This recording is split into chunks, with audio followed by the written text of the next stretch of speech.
Hey, welcome everyone. Welcome to Planet Mecha Ninja. We're on Going Green, and I'm here with ShroomDukem. How are you, ShroomDukem? What up? I'm all right. I'm taking my first puff right out. That's what's up. Tell them what you're having.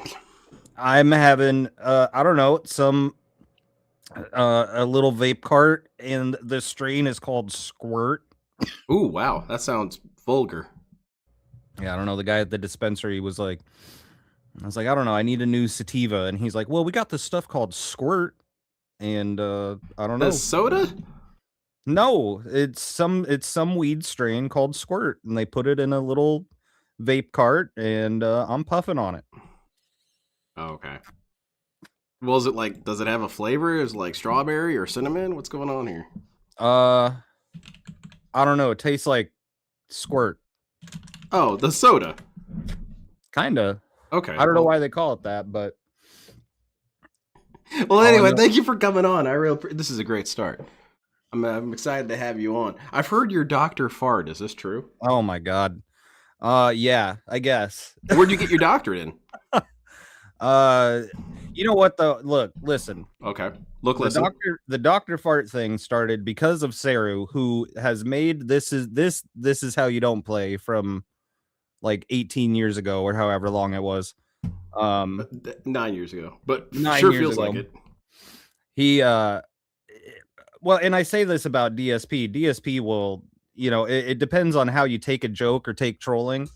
And Uh-huh. one day Saru came in my chat and said, "Hey, what's up? It's Dr. Fart." And I was like, "Don't call me that." And then Yeah, of it's course when you over. say that, Yeah. you are now Dr. Fart forever. So Mm-hmm. it was just some stupid name that he was like, "All right, you're Dr. Fart now." And I said, "Don't call me that," which made everybody call me that. I understand that. I'm not going to call you Dr. Fart. I'm going to find something else you don't like and call you that. Ah, of course. Yeah, diversify. Well, thankfully, that's never happened to me because if anyone tried to troll me, I would just explode in reaction. Explode, ban. Yeah, I Hey, would make hateful content. I'd masturbate on stream to get you banned somehow. Whatever. did you even realize today is 220? Yeah, I thought of that. I thought, oh, that's pretty funny. But I didn't yes, it think that is. until like last week, like because we set this up about like fucking weeks in advance, and I was like, all right, yeah, February 20th sounds good. And then as like this week rolled around, I was like, oh shit, national holiday. Yeah. What should we do to celebrate 220? Smoke weed on stream. That sounds good. It was better than my plan. My plan was to call the police and report that people are doing chargebacks. Oh yeah, harassing me on the internet. Yeah. There's people on the internet saying mean things about me. Officers, kill them. You know. That's still so funny. I've been because we were just saying too before this, like DSP has been pretty stale and boring over the past few weeks with the live content, It's and been rough. watching some of the stuff from the past, because that's what I'll do on stream. I'll stream for hours at a time and I'll watch some of the old DSP stuff. And it's funny how often that story comes up, or just the mention of, I went to my local police and I told them that people online were harassing me and they couldn't do anything. It's funny how frequently that used to come up. He doesn't really talk about it now, Yeah. but yeah, definitely in the past. I think on That some level he recognizes how silly this all sounds. I think now, yeah, because I think obviously he's a man who secludes himself in his bedroom 6 days a week, Mm-hmm. and then whenever that stuff gets out there, I think like the Asmongold, the live stream fails, some of that stuff is like waking him up to like how ridiculous he is. Yeah, I had this dumbass hypothesis. I don't know. Maybe you can validate it. But I think that DSP was counting on basically outliving, or better yet, that this troll community as it exists now would be the most he'd ever really get exposed to. And the next generation of content consumers would not know who he is. So he Yeah, kind of counted on being anonymous, you know? And no, you will be laughed yeah, at forever, Phil. yeah. All this like, I'm a small guy, I'm a little guy. Nobody Mm-hmm. cares about Dark Side Phil. I think he underestimated the Asmon reach and how it was going to work. He thought, oh, this guy's going to shout me out. New people are going to come, and new people have came, but not in the way that he wants. No, absolutely. It's because his idiocy is timeless. You know, his failure to understand basic shit is timeless. It's Cavemen would laugh at this dude. You know, it's amazing. I mean, one of my favorite things is like showing it to, you know, normies like my mom or some of my friends I grew up with. I'm like, look at this guy. I'm like, watch this guy try to eat a cup of noodles with a spoon, dude. It's the funniest thing. most of my IRL friends that aren't already aware of this dude, whenever I bring him up, they're like, I don't want to talk about this dude. I don't want to talk about him. You've talked about him Yeah. before. He sounds like an idiot. Whatever. But one of my coworkers is starting to come around where he's like, all right, so what did Phil get up to yesterday? And sometimes I lie to him. I say, oh, Phil got in a shootout. He managed to hit himself a couple of times. You know? Yeah, I had a friend at work, my like 2 jobs ago, who didn't know any of it, and then all of a sudden, yeah, that was the conversation. Like I was like their personal like detractor channel, like at work. They're like, oh, so what'd Phil get up to? I'm like, well, you know, I'm giving him like a fucking basically a daily rap. Did you take as long in the process? I hope so. You got to be immersive.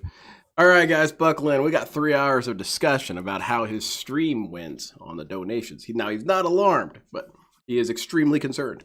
Yeah, it's not. I'm not angry. I'm just saying. I will fucking ban and or kill all of you. All right. I don't know how much you know about my goofy ass show, but there's always something in the beginning where we do some detractor trivia, or basically a questionnaire. And this is for the Wikipedia someday in the future. What is your detractor origin story? Tell me immediately. Oh, mine? Yeah, I've told this on my stream, and it's very. Some people don't know exactly. You know, it's like, oh, the dude's always kind of been there, and he's always kind of been around for me. You know what I mean? Okay. I'm like,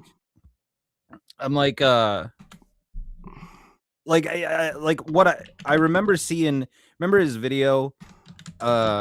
He's talked about it before, but it was the Force Awakens, and he was trying to pull the goddamn Star Destroyer out of the sky. Yeah, that's like his first video he ever made. I remember seeing that because I was having trouble with it, like at the exact same time, but I didn't know who the fuck he was. I was looking up on the internet, like, how do I pull this spaceship out of the sky? Hey, Shroom, can I interrupt you real quick? Wyatt wants to know what your channel is called.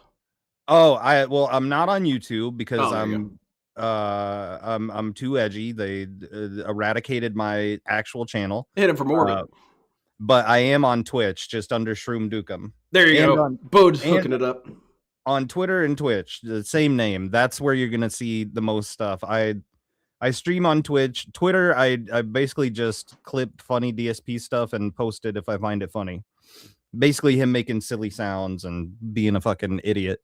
But that's the first video I remember seeing from him, is pulling the Star Destroyer out of the sky, but I didn't know who he was. Yeah. What brought me into this was KO Gaming.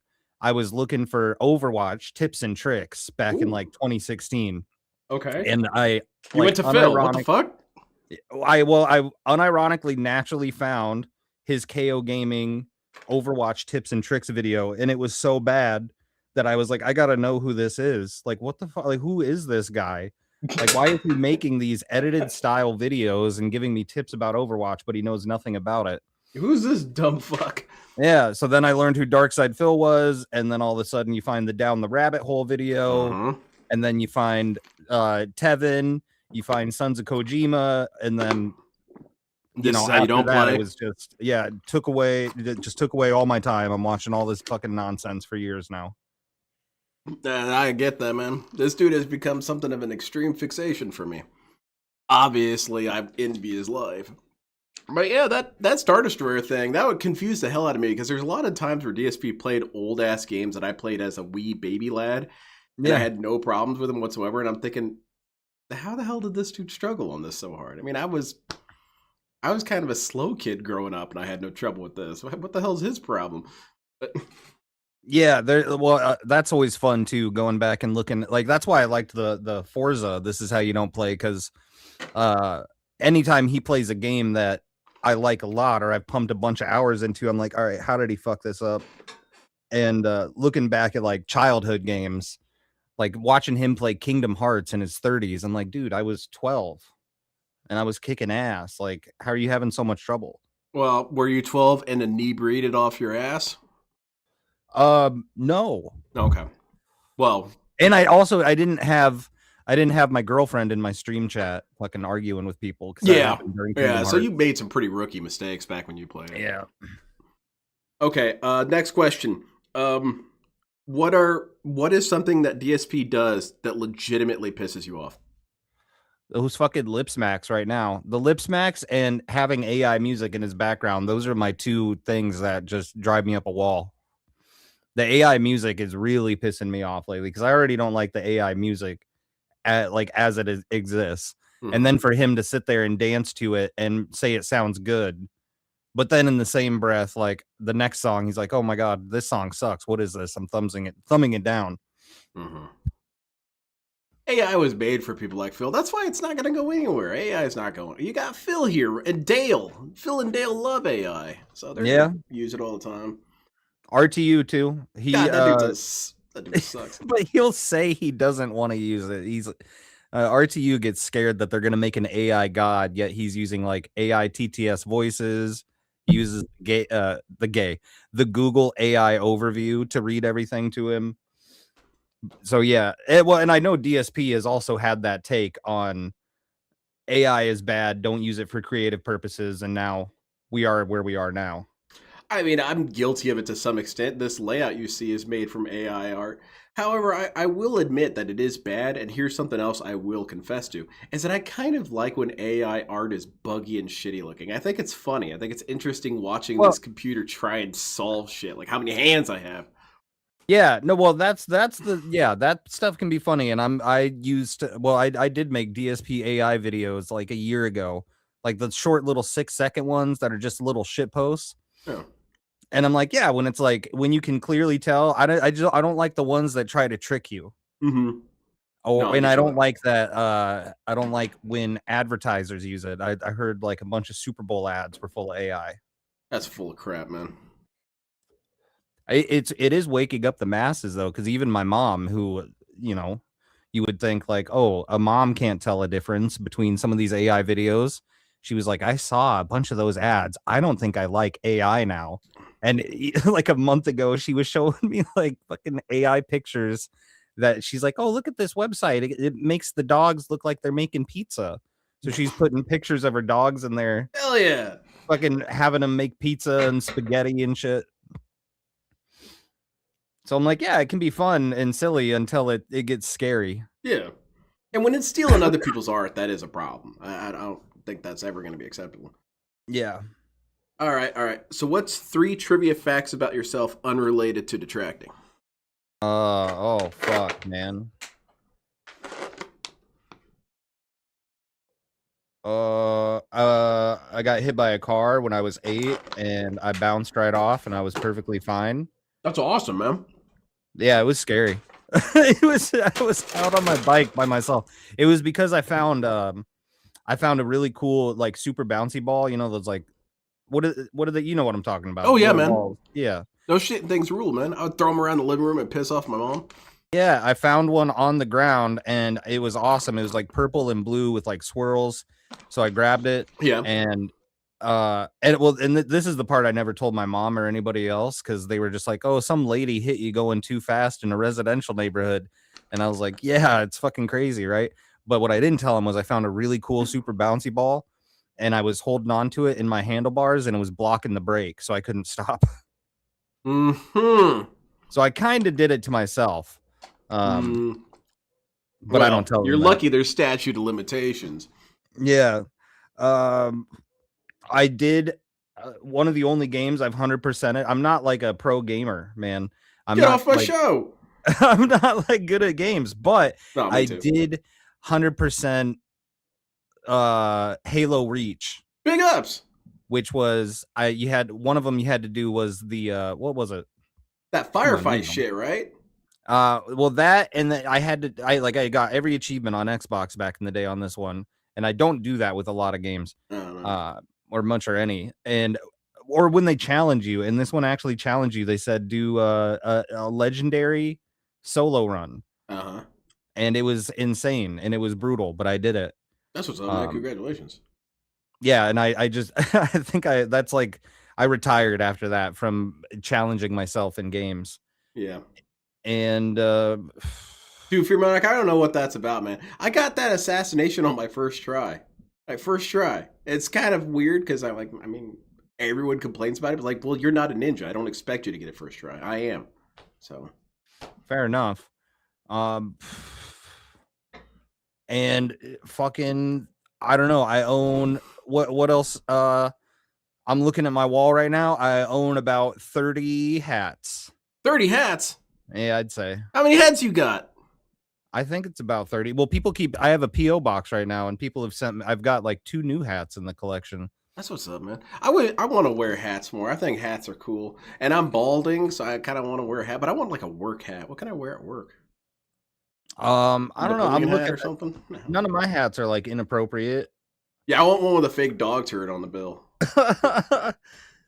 I got Game Grump hats, dude. That's what's that was up, a different time. A Medicare hat. Let's see. We could hook you up with a Teddy Fresh hat. So many of these hats are from different times, man. They're like, yeah. Hey, man, I don't have you on camera. Do you want to show them to me? I don't have my webcam hooked up. I moved a few months back, and then in this new setup, I'm like, I'm just not doing webcam right now. I love seeing people's collections of stuff. You could, if anyone has a collection of something, bring me over. I want to check it out, and you could tell me all about it. You could be a museum docent. Oh, this hat I got when I got hit by a car when I was a kid with my Super Bowl. Oh, I wish I still had that hat. It was a bucket hat, and it was camouflage, and That's awesome. It was like my security blanket when I was a kid. We gotta see if we could find you a copy, an updated one. I know. I know. I was looking like about a year ago, just looking at random bucket hats, and then I was like, I wonder if they have a camo one to remind me of when I was a boy. That's what's up, man. I got some Gundam hats. You've watched Gundam? No, what? I never have. Unacceptable. We'll watch it some other time.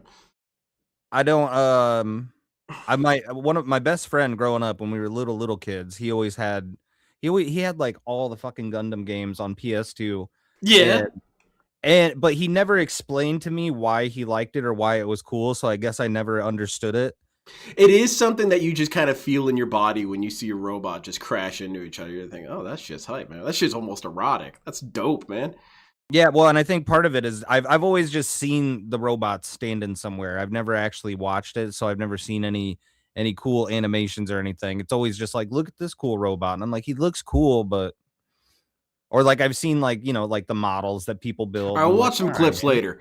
We'll watch some clips later. We'll watch. Okay. Last question for the questioner, because I've been keeping you here too long. All right, so you've got time travel, technology of alien tech, whatever is necessary to make this hypothetical happen. Mm-hmm. What game are you sending back to Prime Era Phil for him to do a full playthrough of? And what era is that? What era, what game?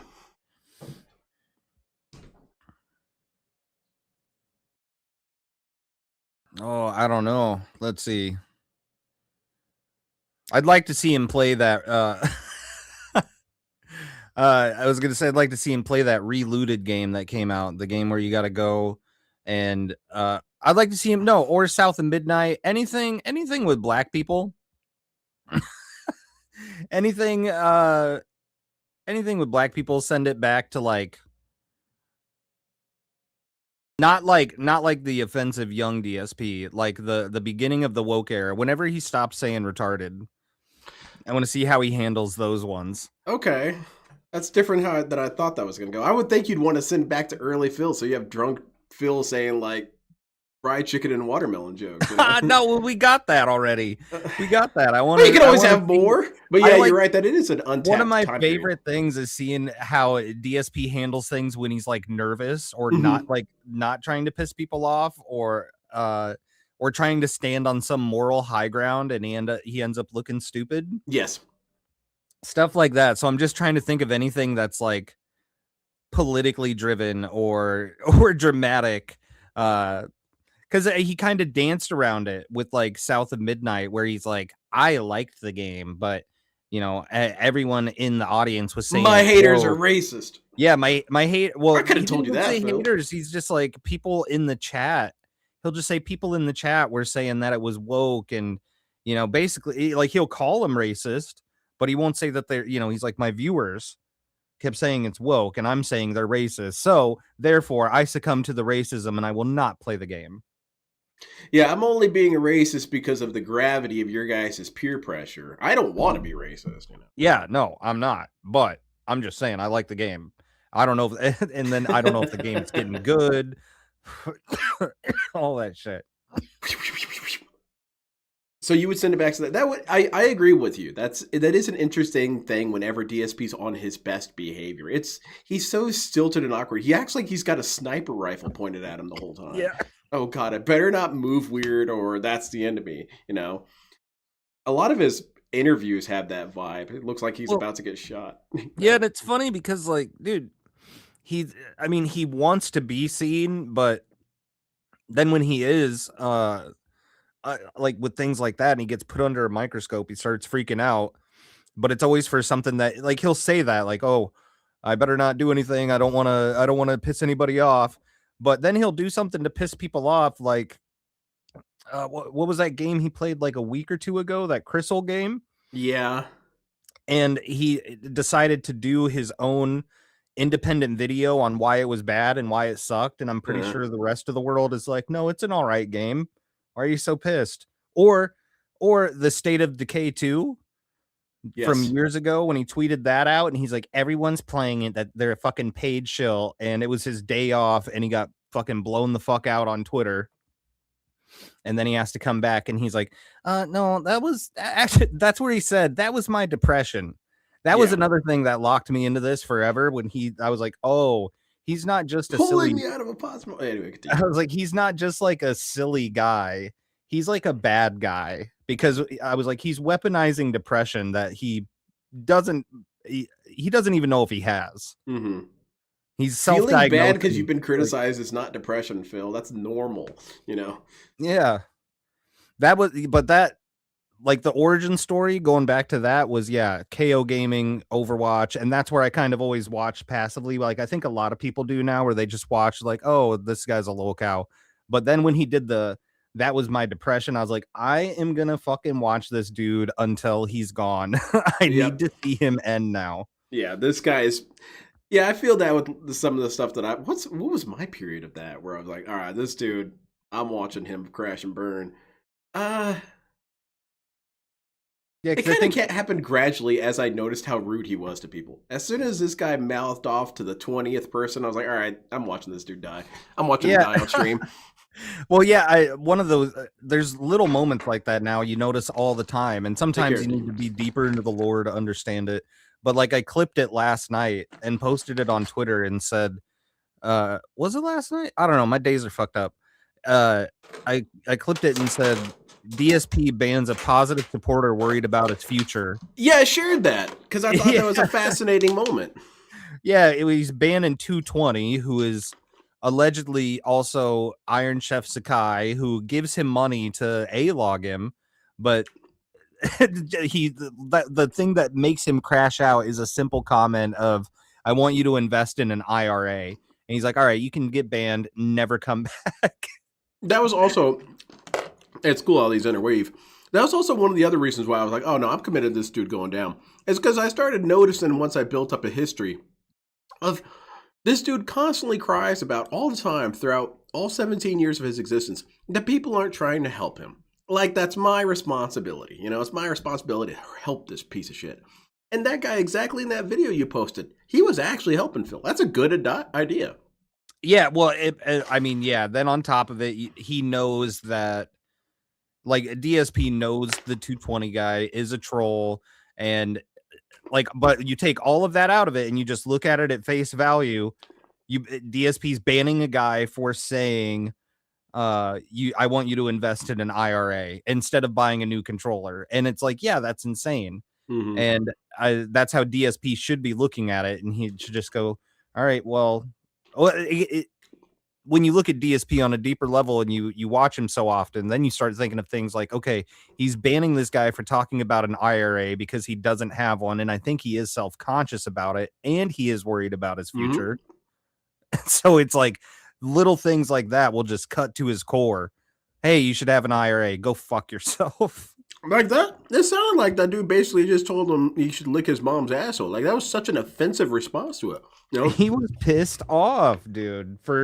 And I hurt his think part of feelings. it was well, because the Wings phone call from the other day, Wings is talking about how he's got money set up in an IRA and CDs and all this stuff, and DSP just goes, "That's great, man." Like he had nothing to offer. But when DSP or Wings is talking about getting trolled, they're both like, "Oh yeah, this happened to me. Oh, I can deal with it this way."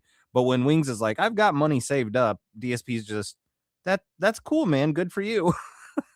And tries to move on because he had nothing to contribute to it. That's when we're going to get some pretty solid DSP crash outs. In about 25 years, when this dude's still here, he's still going to be here. Yeah. When he's going to start going through the retirement arc. For real.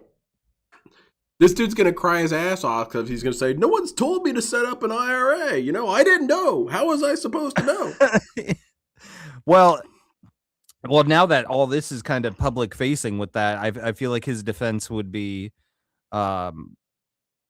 I never had the time. I was always working. Yeah, that's a pretty solid one. We should start this stream. Let's watch. Oh yeah, we can have this in the background. I like talking to you. You're funny. But oh yeah, I did want to say too with this one. Yeah, this is the reason I picked this one too is because I love This Is How You Don't Plays that people make. Just like I do like the people that compile it and there's channels dedicated to it. No, but more so again. I like the ones where people are like, oh, he pissed me off the way he played this game. I'm making a This Is How You Don't Play. Because if you look at Saru's channel, this is like the only one he did with it. Wow. Damn it. Everyone has different experiences than me. That's not why I did my This Is How You Don't Play. I did mine because I realized it didn't exist. So I was like, well, shit, I'll take an approach. That too, yeah. And it was fun. I had a lot of fun making mine. Making This Is How You Don't Plays were fun as hell.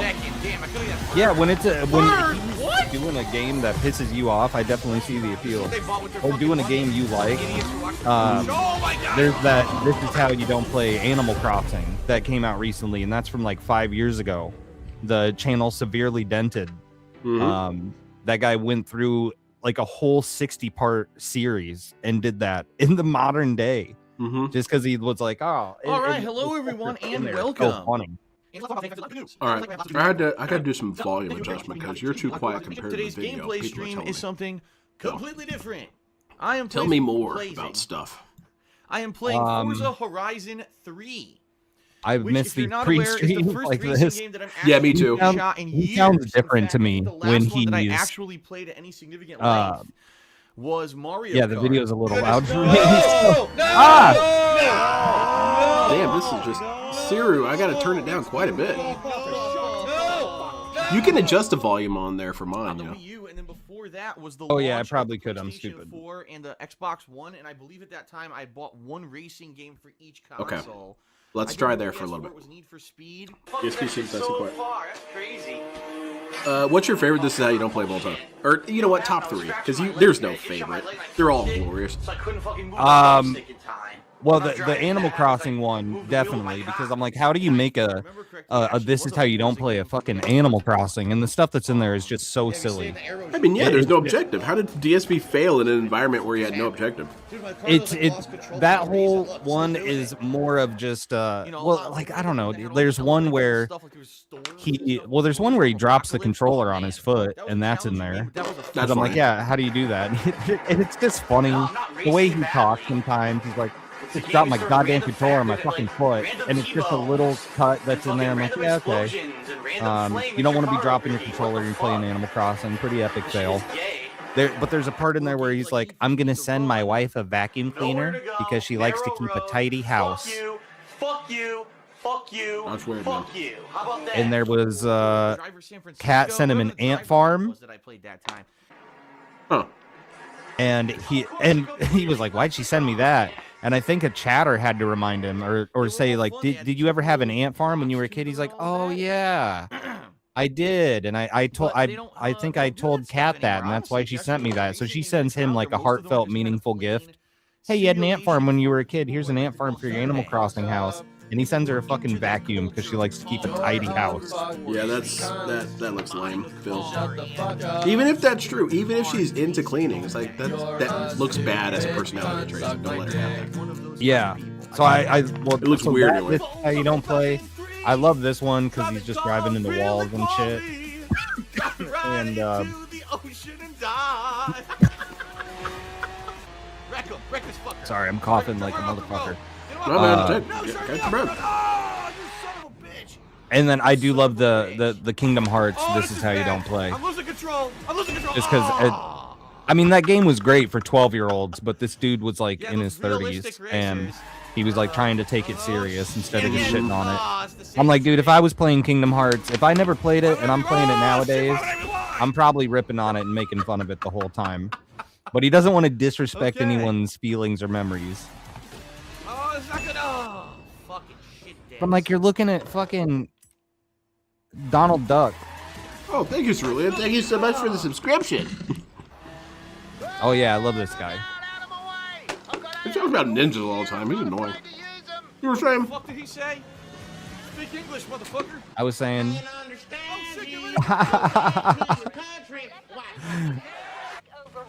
Woo! the Saru editing in this is so We're selling. taking the Great Ocean Road to Byron. I like it. Please, don't do anything stupid. Don't do anything stupid. Boss, the local Select your character. Look at him. I like little edits like these. These are fun as hell. What is this? Oh, pick that one. No, Christian Phil's the best one. I want to be Pick the Flat Top black No, Tevin. not this, dude. hair. It's the Pick freaking Kojima. social justice warrior right here. Okay, She looks more like pick a Leanna. I won't say a Leanna style playthrough. generic Hispanic I'm a looking girl. pissed off redneck lady. Oh, what the That's fuck funny is? that this is so old, but like RTU's still there. Twinkle Toes. Yes. Did you ever play Alright, these I games? figured it Are you a out. racer? Are you a racist? I like it. Yeah. Twinkle Toes. You better Let's go say Twinkle Toes. I didn't. I think that That's what all I the played quite a few ladies race games, but nothing past like Xbox 360 era. I just wasn't really that interested. But you know what I loved, and I wish DSP had done a full playthrough of it, was not Need for Speed, Midnight Club 3 Dub Edition. That shit would be awesome watching film. I never played those ones. Oh, those ones are they're the coolest. I wasn't like a car guy or a car kid. I wanted the, and I'm sure they were fine, but like I played Burnout 3 and I just played Burnout 3 for years after that. I was like, I don't need any other racing games. This is the best one. We're going through the rainforest. And then they stopped making good Burnouts, and then this came along. And I never understood it. I never trusted Forza because I'm like, I'm not like a car nerd. What do you fucking want from me? To like learn how to drive? Like, Oh fuck! Look at this. Oh! so look at this. Yeah. I mean, the DSP is playing it bad, but it's still fun. You're like racing in jungles and shit. There they are. Challenge them to a head-to-head. Ah. Because I'm kind of like DSP and I are in the same boat with this one. I'm like, I'm not playing some What am I doing? simulation. I'm not a car aficionado. I'm not a car connoisseur. I'll just play the goofy, more arcade style ones. Oh, it's the fucking Duck Dynasty, Yep. guys. 'Cause, like, even though this one, This is what the car they bought with their fucking money. even this All the one, you idiots can watch the get fucking show. Oh my god. you can get deep into like the simulation and tweak your fucking tires and shit, but you can just turn on all the, which DSP pretty much does. He just turns on all the auto assist and shit. Whoops. Yeah, the arcade I stuff. gotta resume Yeah. from here. They won't let me fucking restart. Are you shitting me? And I think also this is a reason this is how you don't play is when downhill, when there weren't comments. Yeah. You couldn't pick off the comments anymore. And then for a while you couldn't do it with stream chat if you weren't watching live because the stream chats weren't archived. Yeah, that shit sucked, man. Sylvia Spec. That was one of the things that DSP said that I kind of want to just shake my head in his face. Like, nah, man, that shit's bullshit. I want to do that to him right to his face. When he said that he turned off the stream, the comments in the videos, because people were too horrified and distracted by what they saw in the comment section that they couldn't watch his videos. Like it was an Eldritch Runes, and they just started succumbing to madness while they were looking at it. He projects all of his own thoughts out onto a lot of people, and everyone was saying because he like that's what he was seeing and what was upsetting him, and for him to he just looks for 1 or 2 comments in there that can like Wow, that car is quite ugly. confirm his bias, and he's like, all right, yeah, everyone's fucking losing their mind. That is way. DSP doesn't have an ability to picture in his head. Because here's what this looks like, and that's why it looks bad. Oh my god, I'm looking at comments. Oh god, what the fuck? What do I do? Okay. I'm panicking. What do I do? Oh god, okay, I scroll back up. It's like, bro, so your viewers are disabled? What the hell are you talking about? They got triggered by the comments. Yeah.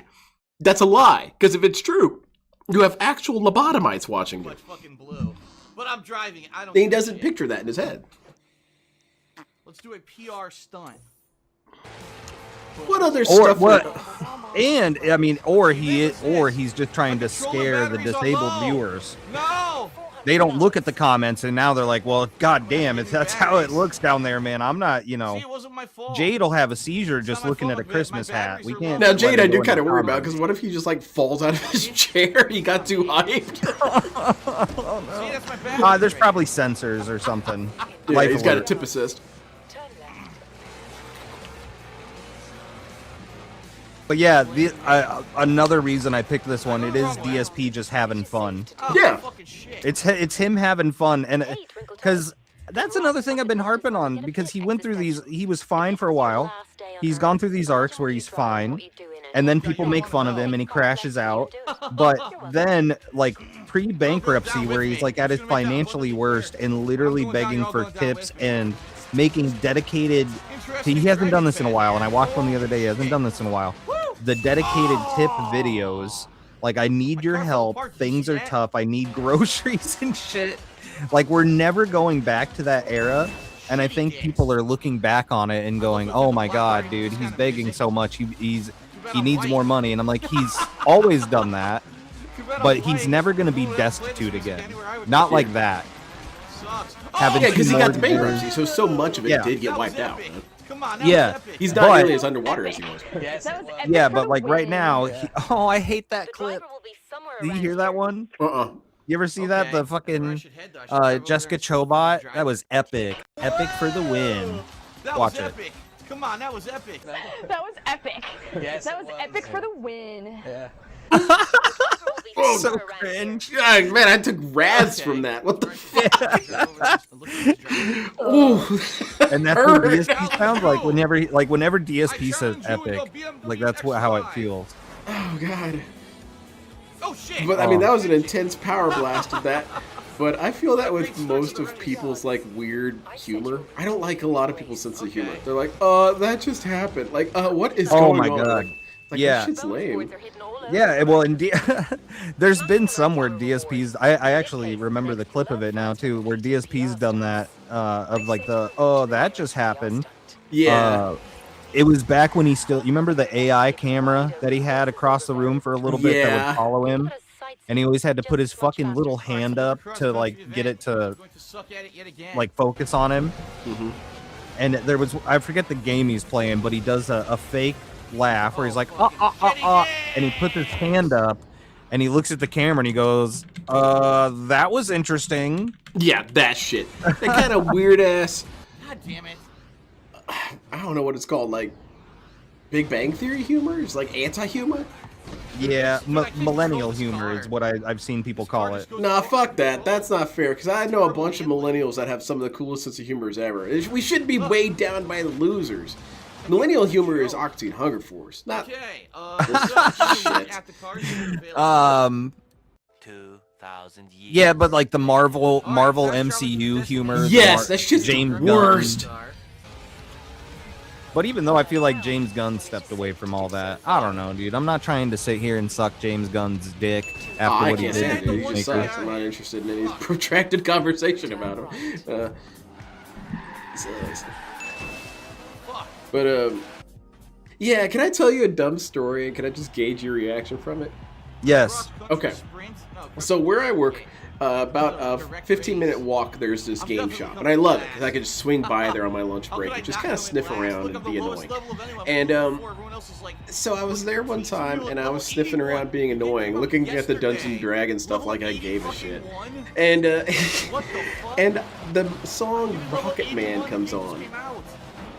And she says, this song always reminds me of, I don't know, I want to say Rubber Duckies or some shit.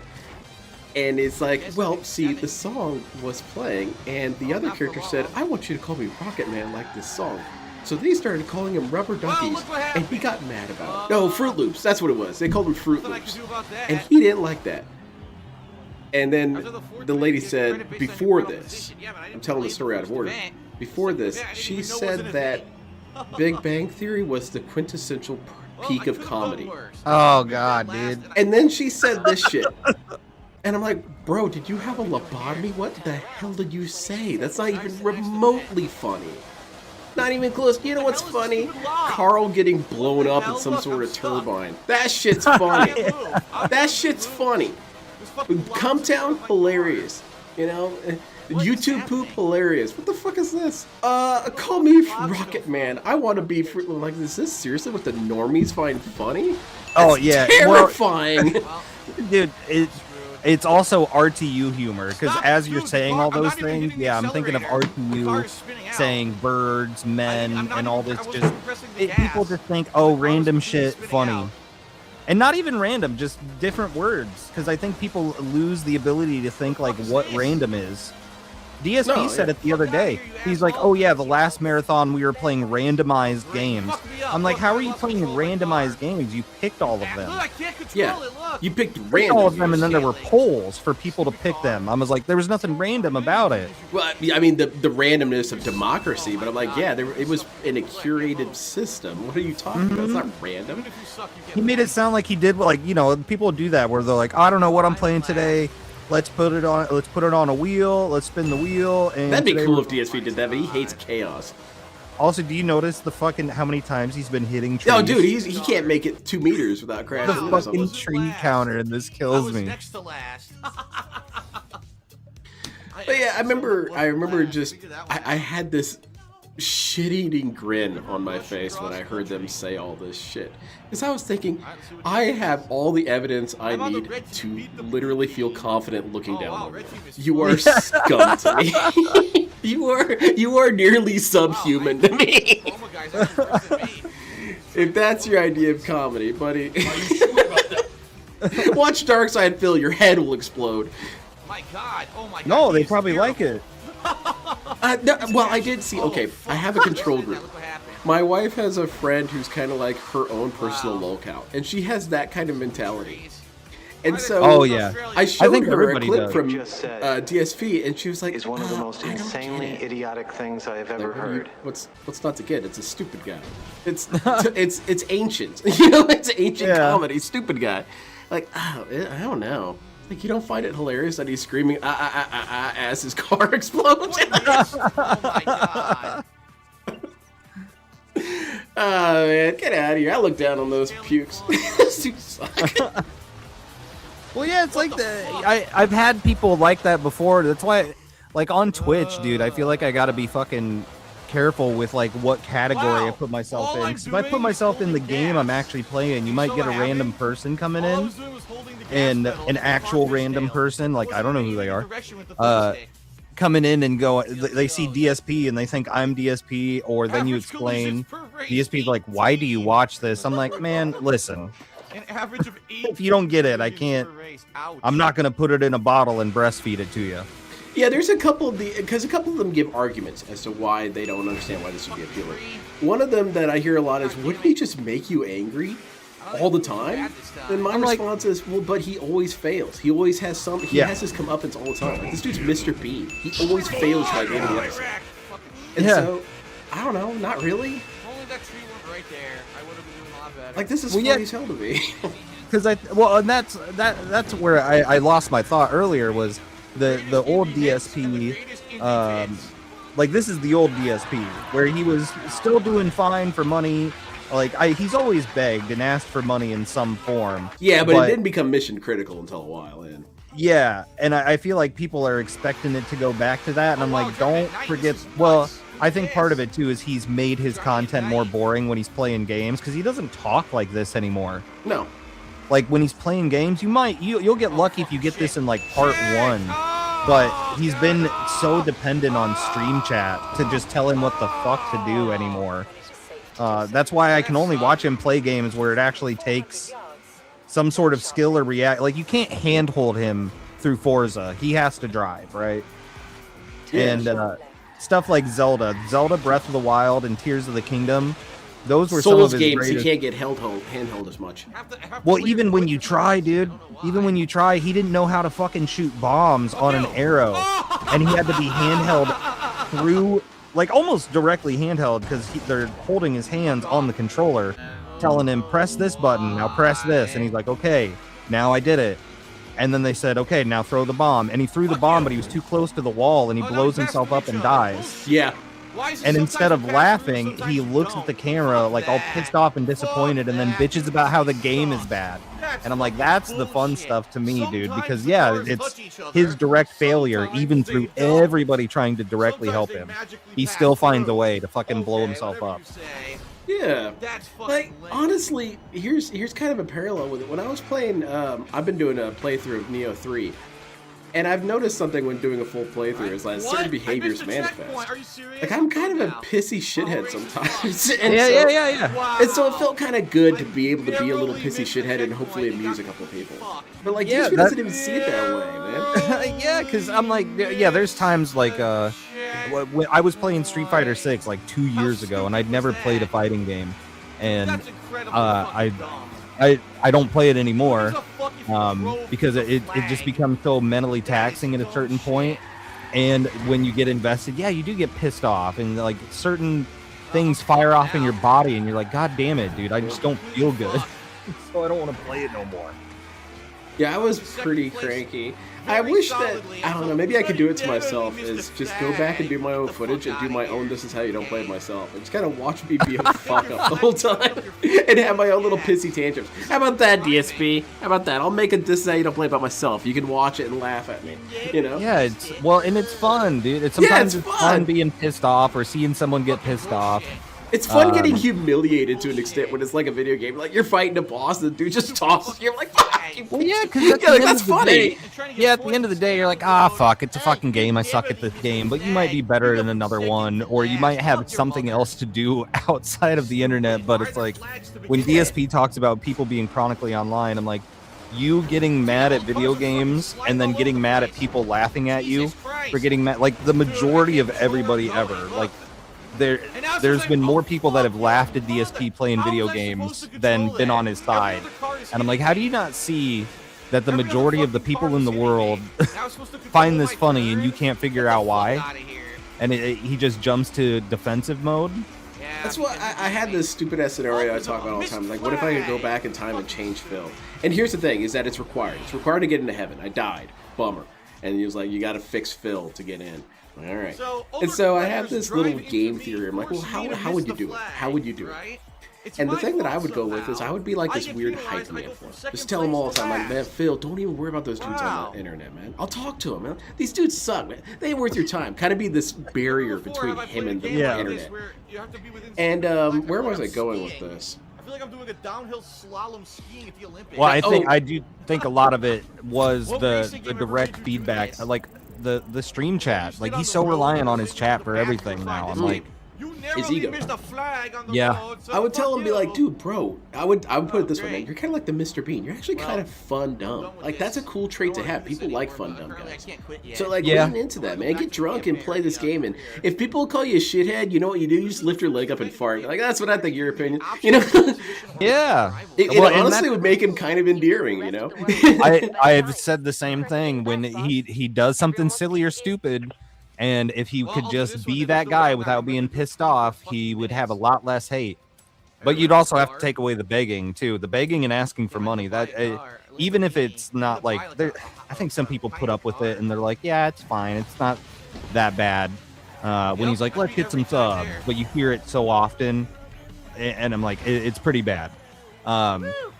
You take all that away, though, and just be the silly, dumb guy, yeah, he'd probably be fine. But yeah, you'd have to eliminate the greed and the ego and all that shit.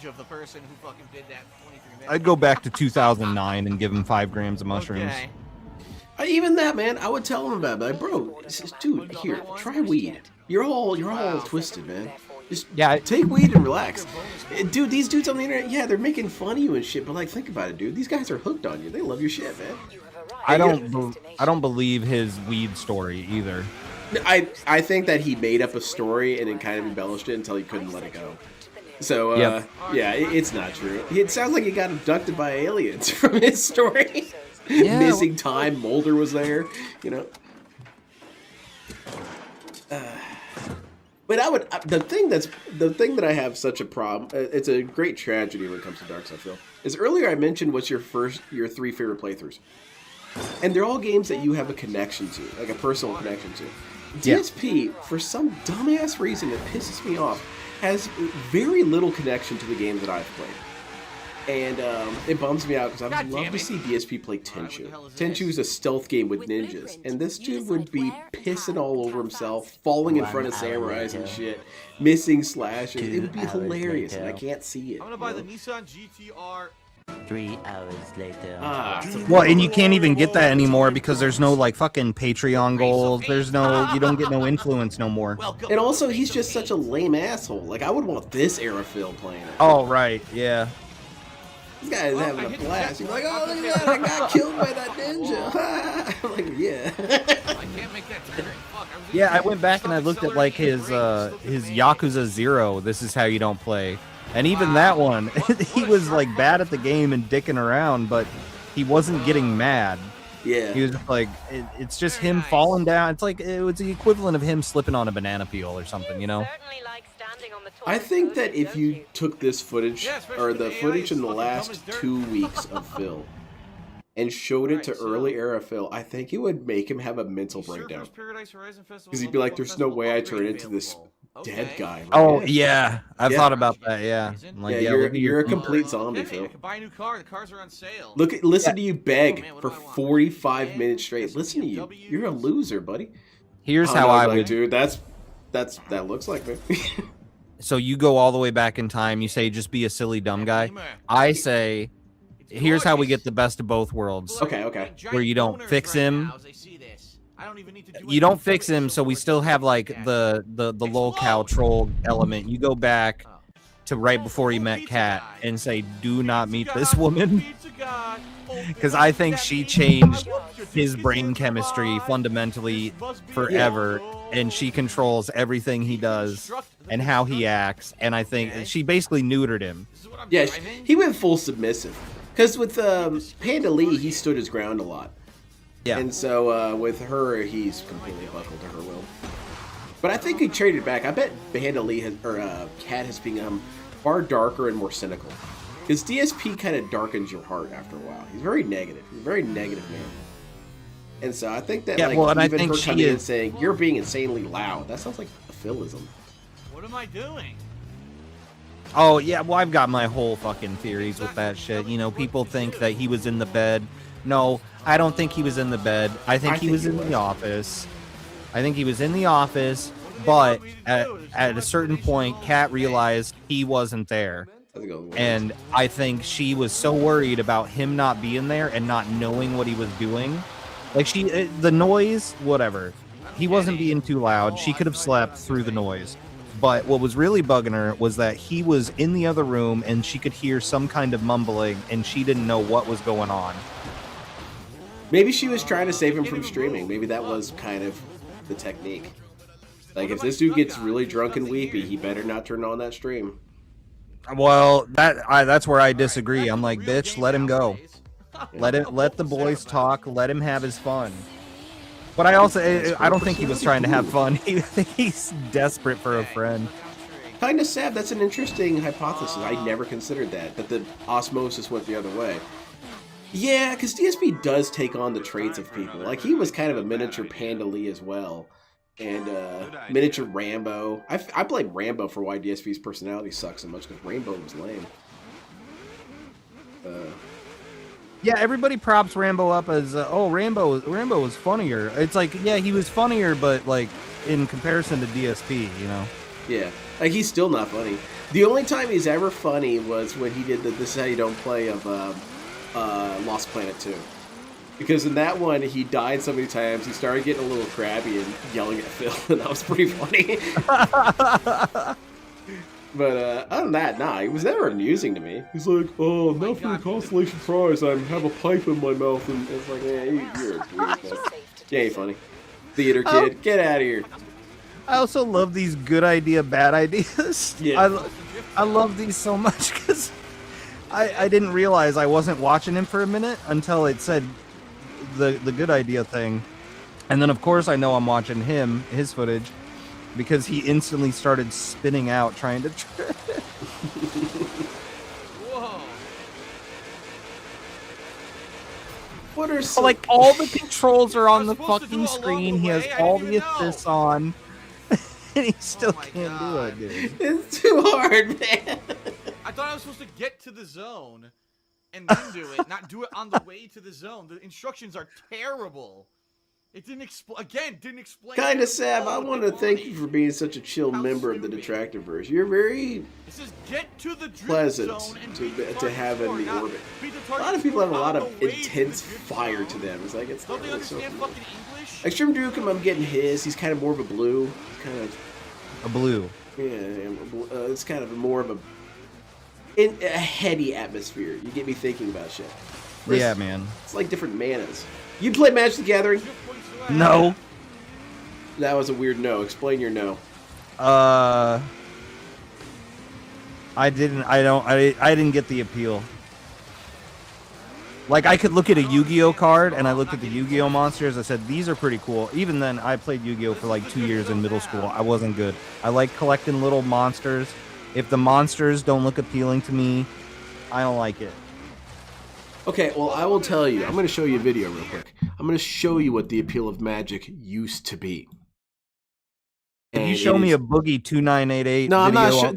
That dude's a loser. Get him out of your mind. Boogie No, he is doesn't a represent. zombie! He represents the worst part of Magic the Gathering players, the ones who take it seriously. But the cool thing is that I learned about Magic when it was just right for my brain, and what I liked about it was that they made these very rich narratives to their stories, and then they dropped the card game into the story. Because one of the problems I had with Yu-Gi-Oh is like there was no story to the monsters. Like I get Yugi's. Oh, yeah, that was fine for me. I just like little critters.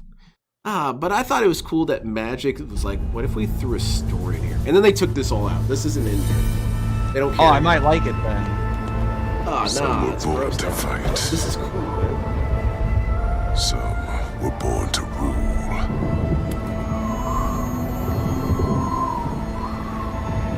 I was never born at all. But, like, I hate Lord of the Rings. It's late. This is Yeah, I mean, This is I returned home, careful. Tab snare earmuffs. torn between two dragons.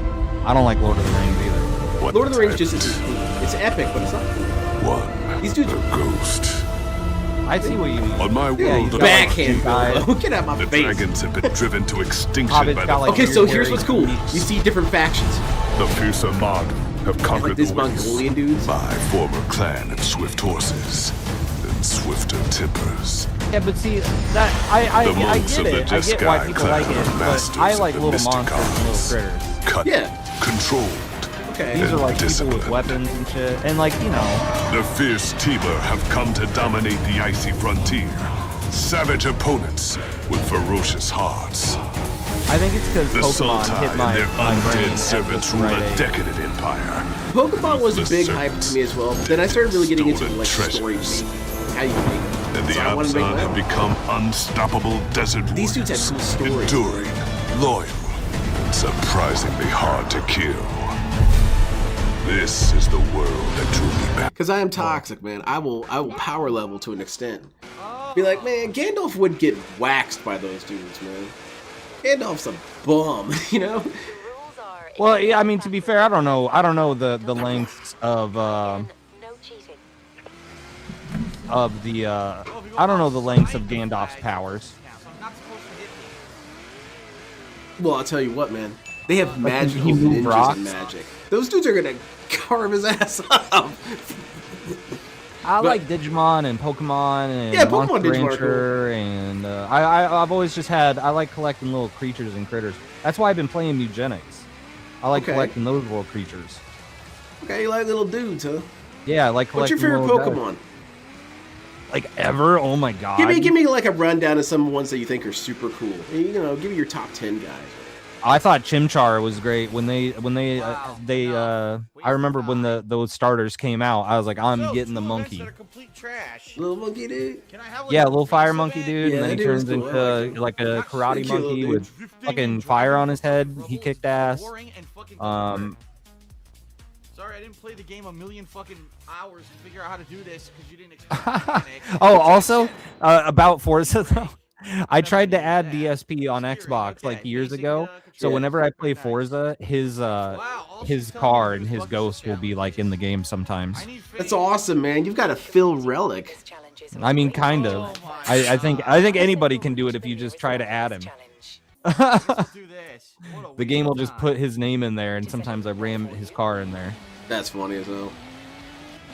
See, you could do that in Way of the Samurai 4. You could have invaders, and then they would, like, just linger in your world or whatever. It'd be fun to have Phil's character linger in my world. I could just kill him. I all like the when time. games do that, dude. Yeah. You know, put an avatar of someone that I've played with in there, so I can kick their ass again virtually. Man. I mean, I understand this is the third game in the series, but should Now you it's retarded. explain the fucking Magic is mechanics to full-blown newcomers like retarded. me who It's have no idea complete how to clown do it? shoes. Sorry, I don't Yeah, know I what never got driving deep you into are. any of it. Tell me how to do these challenges. I got into Yu-Gi-Oh when the fad was hot, and the fad was hot when I was in middle school. Who was your favorite Yu-Gi-Oh creature? The Red Eyes Black Dragon. Oh, my He's man, that's so my favorite cool. too. It's awesome. He's so cool. Yeah, he's all- Blue Eyes White Dragon. Fuck you. Then they bitch. made him mecha-fied one time, so you had mecha red eyes. It was dope. Real ultimate power. That's why I like Digimon. A lot of them are like, they start out as you get the best of both worlds. You get the cute little creatures like Pokemon, and then you get the fucking insane like gun samurai bullshit. Yeah. The Gundramon just made out of guns. What kind of ninja? What I gotta ask my buddy. He's the master turtle.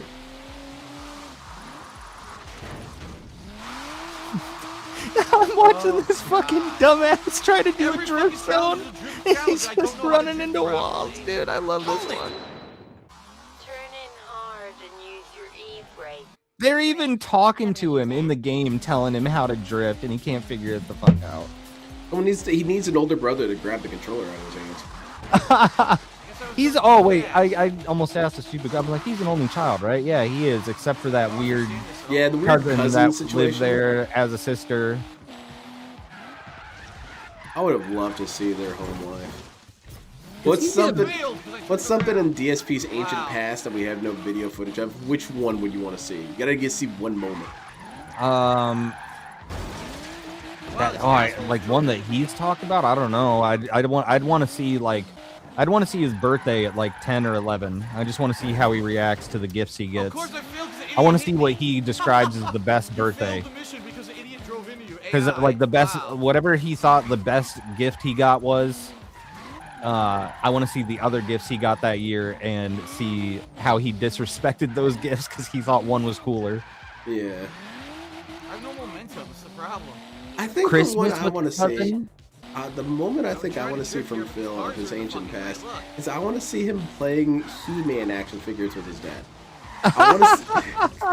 I just had this image in my head of DSP with his little figurine saying, Skeletor, you're being toxic and negative. Now, what do I mean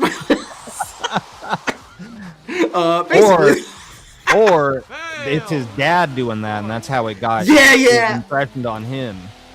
Like I want to see. I'd like to see a family dinner with the Burnells. Yeah. Wow. Just want to see that dynamic. I that's part of that shit is what I wanted. Ooh, that's a good one, Cerulean. Dropping out of his computer science classes at uni. Oh, you guys are fucking nerds, though. I didn't have university experience, so whatever. What is it?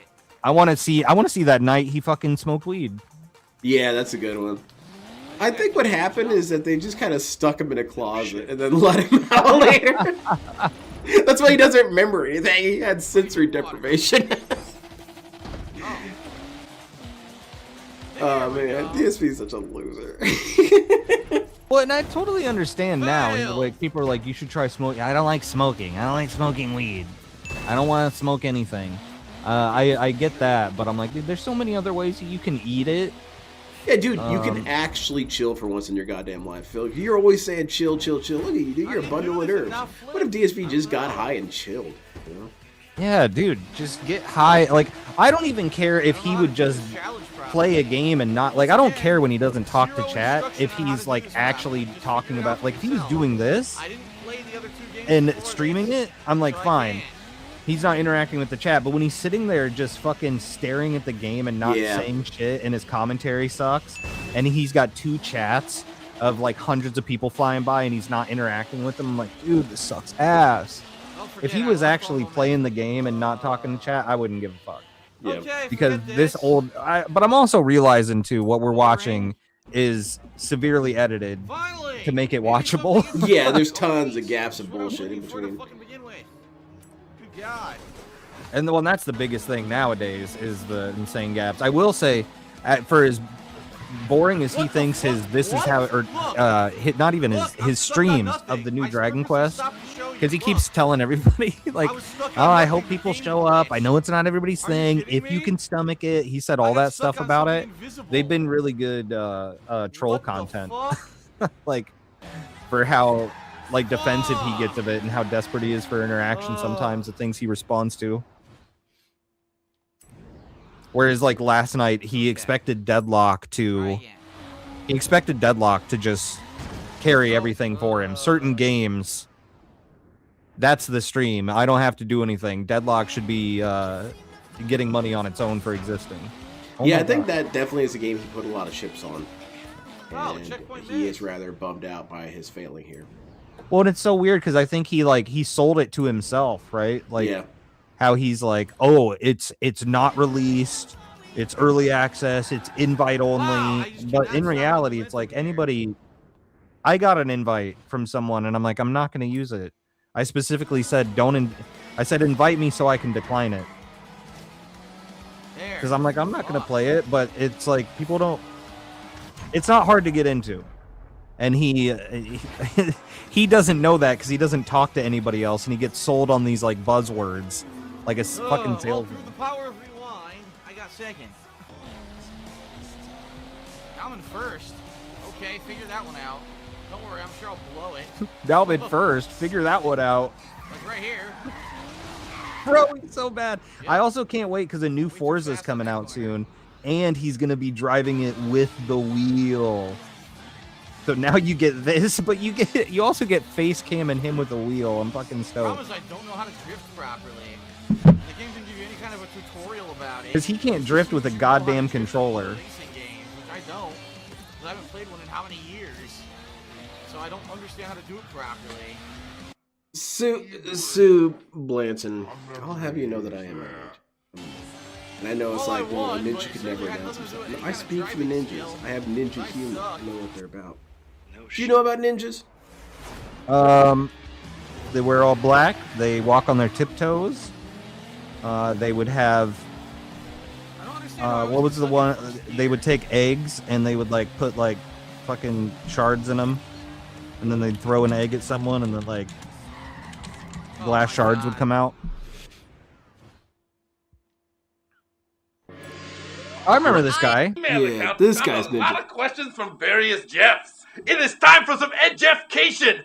Omni Jeff! What activities do you enjoy that do not require your unique ninja abilities? None! Are you kidding me? Even making a list of my unique ninja abilities is a unique ninja ability. Why do you do that? Well, if I don't, who's gonna? You? I don't think so. You can't even organize your Pokemon cards. Do ninjas ever consider using Pokemon to increase the productivity of their killing? We did try using a thing called the Pokemon one time, which was basically just a zombie covered in diseased hypodermic needles. But by the time it took to needle them up and to wrangle them, it's really more trouble than it was worth. Could you give us a brief lesson on ninja history? Once upon a time, there were not ninjas. Now the world's a better place. Do ninjas sleepwalk? Yep, but you're the one who's sleeping and we're the ones who are I love that. We also sleep I love that humor, man. Stab and sleep poison. This is Fruit Loops. I might. Rocket I'm gonna be honest shit? with you. No, this is Probably fun. gonna have some sort of spring-loaded device with flesh-tearing spikes. That's love for you. Do ninjas have to do paperwork? Sure. It's called gorigami. I can make a paper shuriken, I can make a paper sword, I can make a paper grappling hook. There's an old saying that says if you can't kill it with paper, you cannot kill it with steel. Quoted. I was wondering, are there LOL ninjas? I can has Death Burger. If an intruder breaks into my house and I have no weapons nearby, what are some household objects that can be used as weapons? There is no such thing as no weapons nearby. I once killed a tetrahedral hydra with 2 cowboy hats and a walnut. List of songs that would be on your ultimate kill mixtape. Mixtape? Have we had this Gmail account since 1983? We gotta clear out the inbox more often. Can I get an invite? Anyway, but yeah, that's my kind of shit. What kind of stories do you like? I like the one. Oh my God, I like the one where see how DSP had to fucking- take Panda Lee to the I seriously never hospital. see how tight It's a the great buttons one. are. It's a great story. That. I don't know. What do you mean? I like fiction. What kind of fictional stories do you like? I'm not gonna cast. Oh, I don't know. Star Wars? Okay. Star Wars before I it am died? for some reason. Okay, good, good. Like, I got second. Damn. like, could've got first. I don't know. Like, you know, they gotta What? take down the Empire, taking down, It says I got third when I got second. Okay. like Mulan. Whatever you say. Trying to take down a whole fucking army, you know? Yeah. Let me see We what gotta I take can down the buy bad right guys. now. Horizon recommends the cars they're gonna recommend. Tom. Stuff like that. Like rom-coms. 1983 car. Overcoming adversity. Now, I'm assuming I have to upgrade it, but I don't know what to upgrade. I don't know. Stories? Oh, you know what? No, actually, I do. Hang on a second, because I'm like, I don't really. Get the wing yellow, too. I've spent so much time streaming and just playing games and watching DSP shit and lolcow shit and people falling down and body cam footage that I haven't been watching. I'm like, what the fuck? Have I like watched any stories? Have I absorbed myself in any fiction lately? I actually did just watch Severance and Pluribus and Better Call Saul. Let's drive to the barn and see what the hell. So I'm thinking, I do love Better Call Saul and Breaking Bad. But I realized I like Better Call Saul better than Breaking Bad because I don't think Saul Goodman is as bad a guy as Walter White is. Because I started rewatching Breaking Bad. I'm like, God, this is kind of like, Where's this barn? I don't know. And like I'm watching a Walt bad guy is do bad things. Subtly psychopathic. Like he's. Yeah. Must be it. Yeah, so then I was like, I think I like Better Call Saul because he's kind of like that bumbling buffoon, but he does. He knows how to get. He's a fucking scumbag, but he's not like a bad guy. Yeah. And then I guess I'm like, yeah, I wish that's what DSP could be, I don't know. I but he is just the scumbag, right? Because I think going back to what you were saying, I'm like, yeah, if you could make him into that silly bumbling buffoon, you might have some more heartfelt moments later on. But he is just such a fucking scumbag. Stuck in a tree. But I don't think Saul Goodman, he wasn't like a bad guy. He atoned, listen, no spoilers, but I think he atoned for his sins in the end. Alright, okay. What the fuck? I can't find this stupid fucking barn. What the fuck is this stupid shit? But yeah, like stories, I don't know, man. The stories aren't the things that like grasp me like It doesn't exist. right away. I usually get tricked into a good story. My fucking time is what this is. What draws you to things? Like playing games, like at least when it comes to like playing games, I like games that let me like figure out the game as I play it. You know? Like I know like Elden Ring has like some like rich ass story behind it and there's all this nonsense, but I'm like I just like running around the world and fighting the monsters and figuring out what's going to be the best way to take this guy down, or how can I do it with my build. No, I completely understand what you're saying, and I completely agree with you. I think Dark Souls has some of the best storytelling mechanics that exist. Because, like, you don't really even need to know the story. Not really. You just coast. You can have a good time. And, Yeah. it's good. Well, because I'm like watching DSP play it. He reads everything in the fucking game, and sometimes some of that it's just such a chore to me. Because I'm like, my main thing is I'm here to beat up a big guy. I'm gonna go take my big sword and kill a big guy. That's my end goal. And I'm like, you want me to fucking read? I'm like, if it was so important, there'd be voice acting. That's usually what I say. I've got something to recommend to you then, if you're such a fan of that. So there are these dudes. I don't know if you've ever heard of them. It's called Super Best Friends. Yeah. They played the Souls games, And they provide a fantastic experience because they do both, and they manage to play it really well. Where Pat will be talking about the lore and be like, oh, I guess it means something like this would be happening, or this could be connected to this thing. And Matt, meanwhile, is saying, ooh, let's go around here, let's go this direction. So you got a navigator and a commentary guy. Yeah. And it made for some interesting experiences because, like, this Pat would be at least competent enough to be able to piece the story together well. DSP is just confused and stupid. But, yeah, those dudes are fantastic to watch. Their old stuff is great. Holds up really well. Well, and I did used to watch them. I watched them do. I remember their Silent Hill Downpour.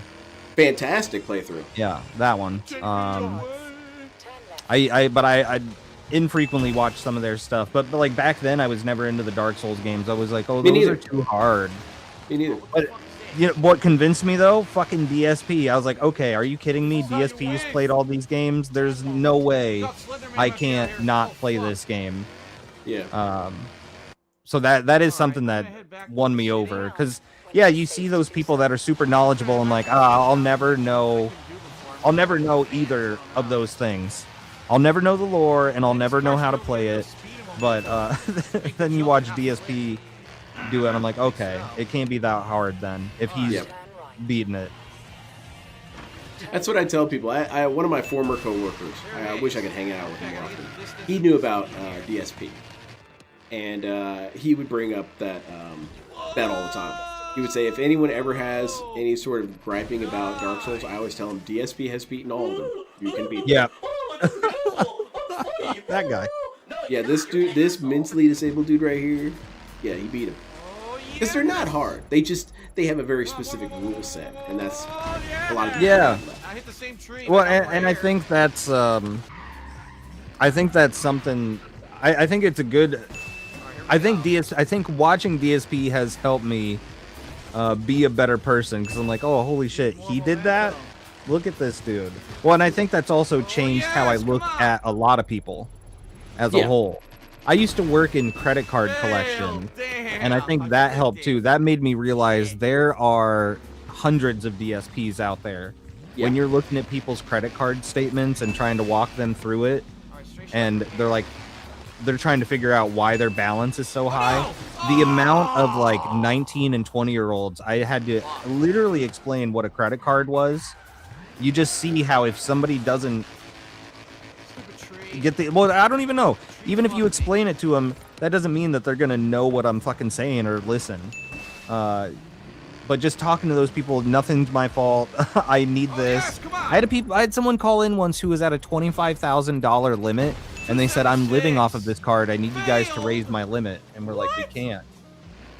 And then they just didn't understand why we couldn't do that. And you have those arguments that go nowhere. And I think that made me realize there's hundreds of DSPs out there. And when you constantly put up these defenses and go, nothing's my fault, you end up like these people. I think DSP's given himself a learning disability, honestly. I think so. I think DSP has self-lobotomized. It's kind of incredible. Like he's a monk who cut off his own brainstem. But I understand completely what you're talking about, man. Because my field of expertise that I kind of find myself pulling towards Phil a lot is he has a lot of behavioral problems, and I mean that as clinically as I can mean it. Because where I used to work, I work with a lot of like mentally like penal kids, like the juvenile delinquents. I work with these kids a lot, and I also used to work with the less mentally developed kids. And like you're taught as part of your training to immediately cut off toxic behavior. You know, you're taught to like, that's critical thinking issues. You need to stop doing that kind of stuff. That's gonna set you up for long-term failure. You know, victim complex. Nah, you got to cut that shit off. So that kind of thing. And so DSP exhibits a lot of behaviors that like juvenile delinquents have. Just this perpetual entitlement and utter ignorance of basic concepts. Because, I mean, it's true. Education is tied to crime. These kids are too stupid not to do crime. And so it's kind of like DSP. He's just kind of like too stupid to do anything.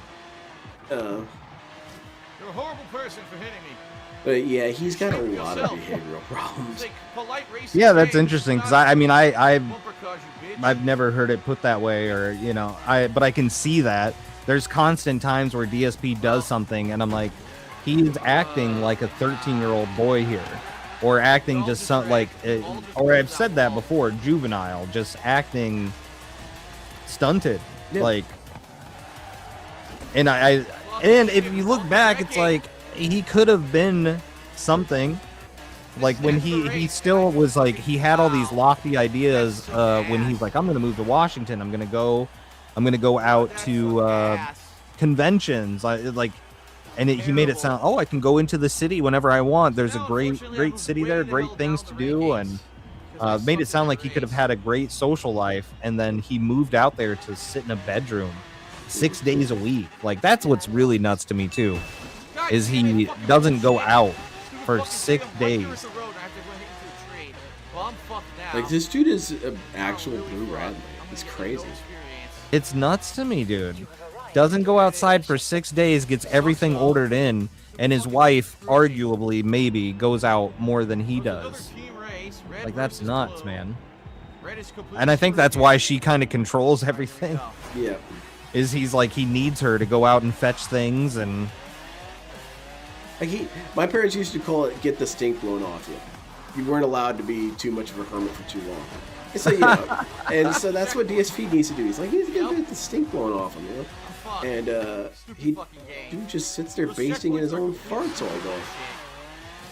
Well, and I think having one day off, or not even the one day off, he just needs to have like a normal 9-to-5 schedule. So he can try to function as like a normal adult with the rest of the society that surrounds him.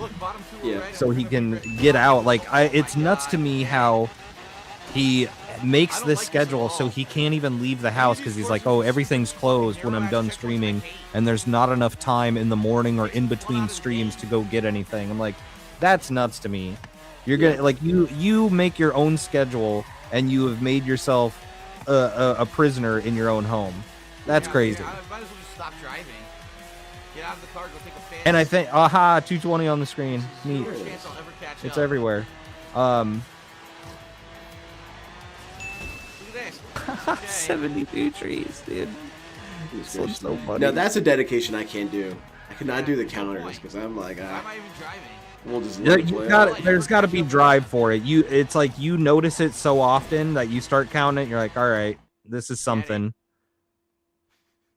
I guess. I guess it doesn't ever register as that important to me. Because I did the wrestling one, and there were a couple things that I found were pretty funny to keep track of. And one of them was like, I pulled the trigger. So I'd be like, a pull the trigger counter would be kind of funny. Yeah. But it's also like a lot of work, and I didn't want to do it. And that's the reality of it. But, Well, this one I can see where it's like, if you're watching the full playthrough of it and you see how often it happens, you're like, oh, fuck, man. When you're trying to edit things anyway. It's just nuts to me how he hit so many trees. Maybe he doesn't have enough of the assist on now that I think about it. maybe. I also...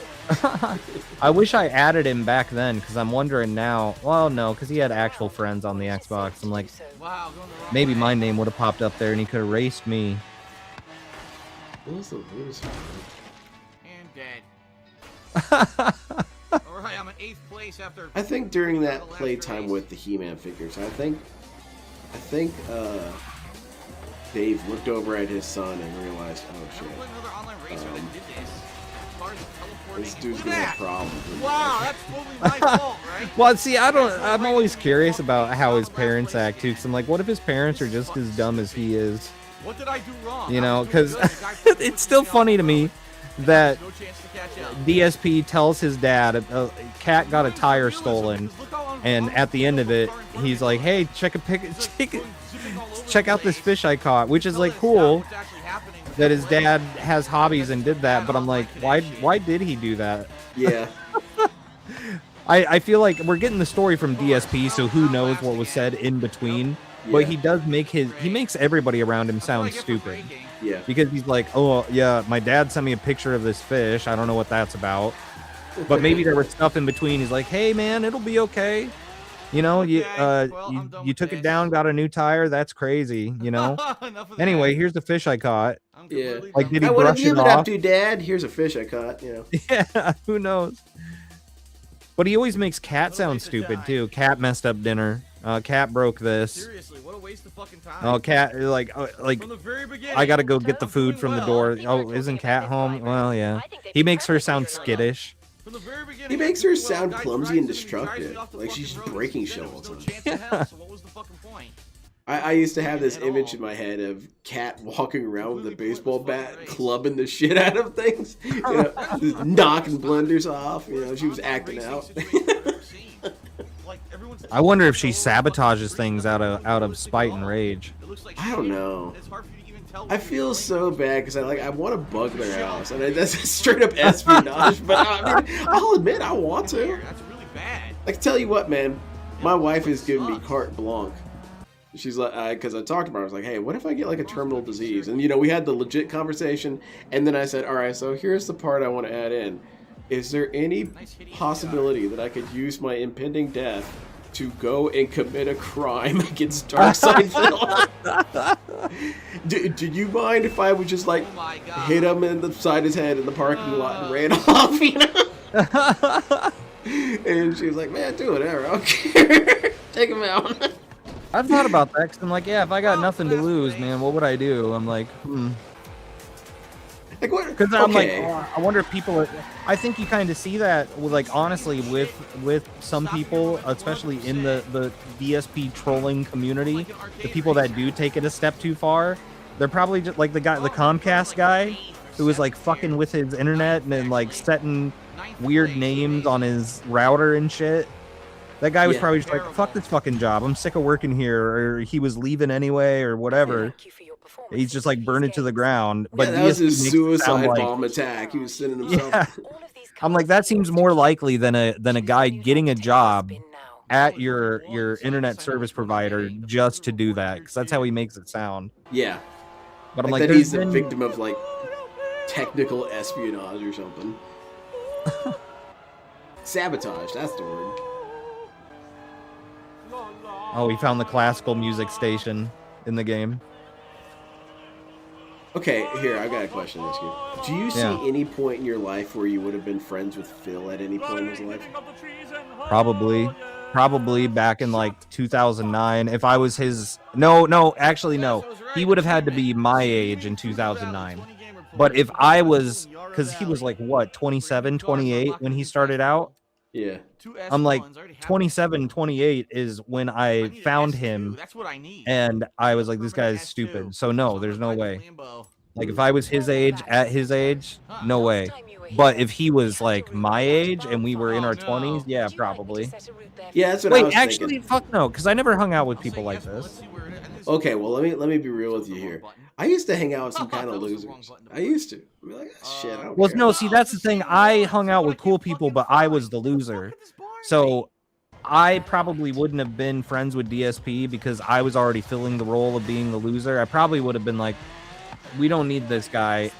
We don't need two bumbling buffoon idiots making dumb jokes. I don't know, man. I have a friend that I kind of helped out by being kind of like his bully. But no, but I don't know. Well, no, I think- I think I had my friends that bullied me into being less like this guy. Because, yeah, I think looking back at this, like, not this era of DSP, but like the 2008, 2009, I'm like, yeah, that's kind of how I acted too. So I can see where DSP looks back at it with like rose-tinted goggles of like, oh, yeah, everything was cool back then. Yeah. But it's like, no, I look back at that time and I'm like, oh, yeah, I was an idiot. I was cringy. I was not funny. I was desperate for attention. I can look back at my younger self and realize all that, but he still can't. Yeah.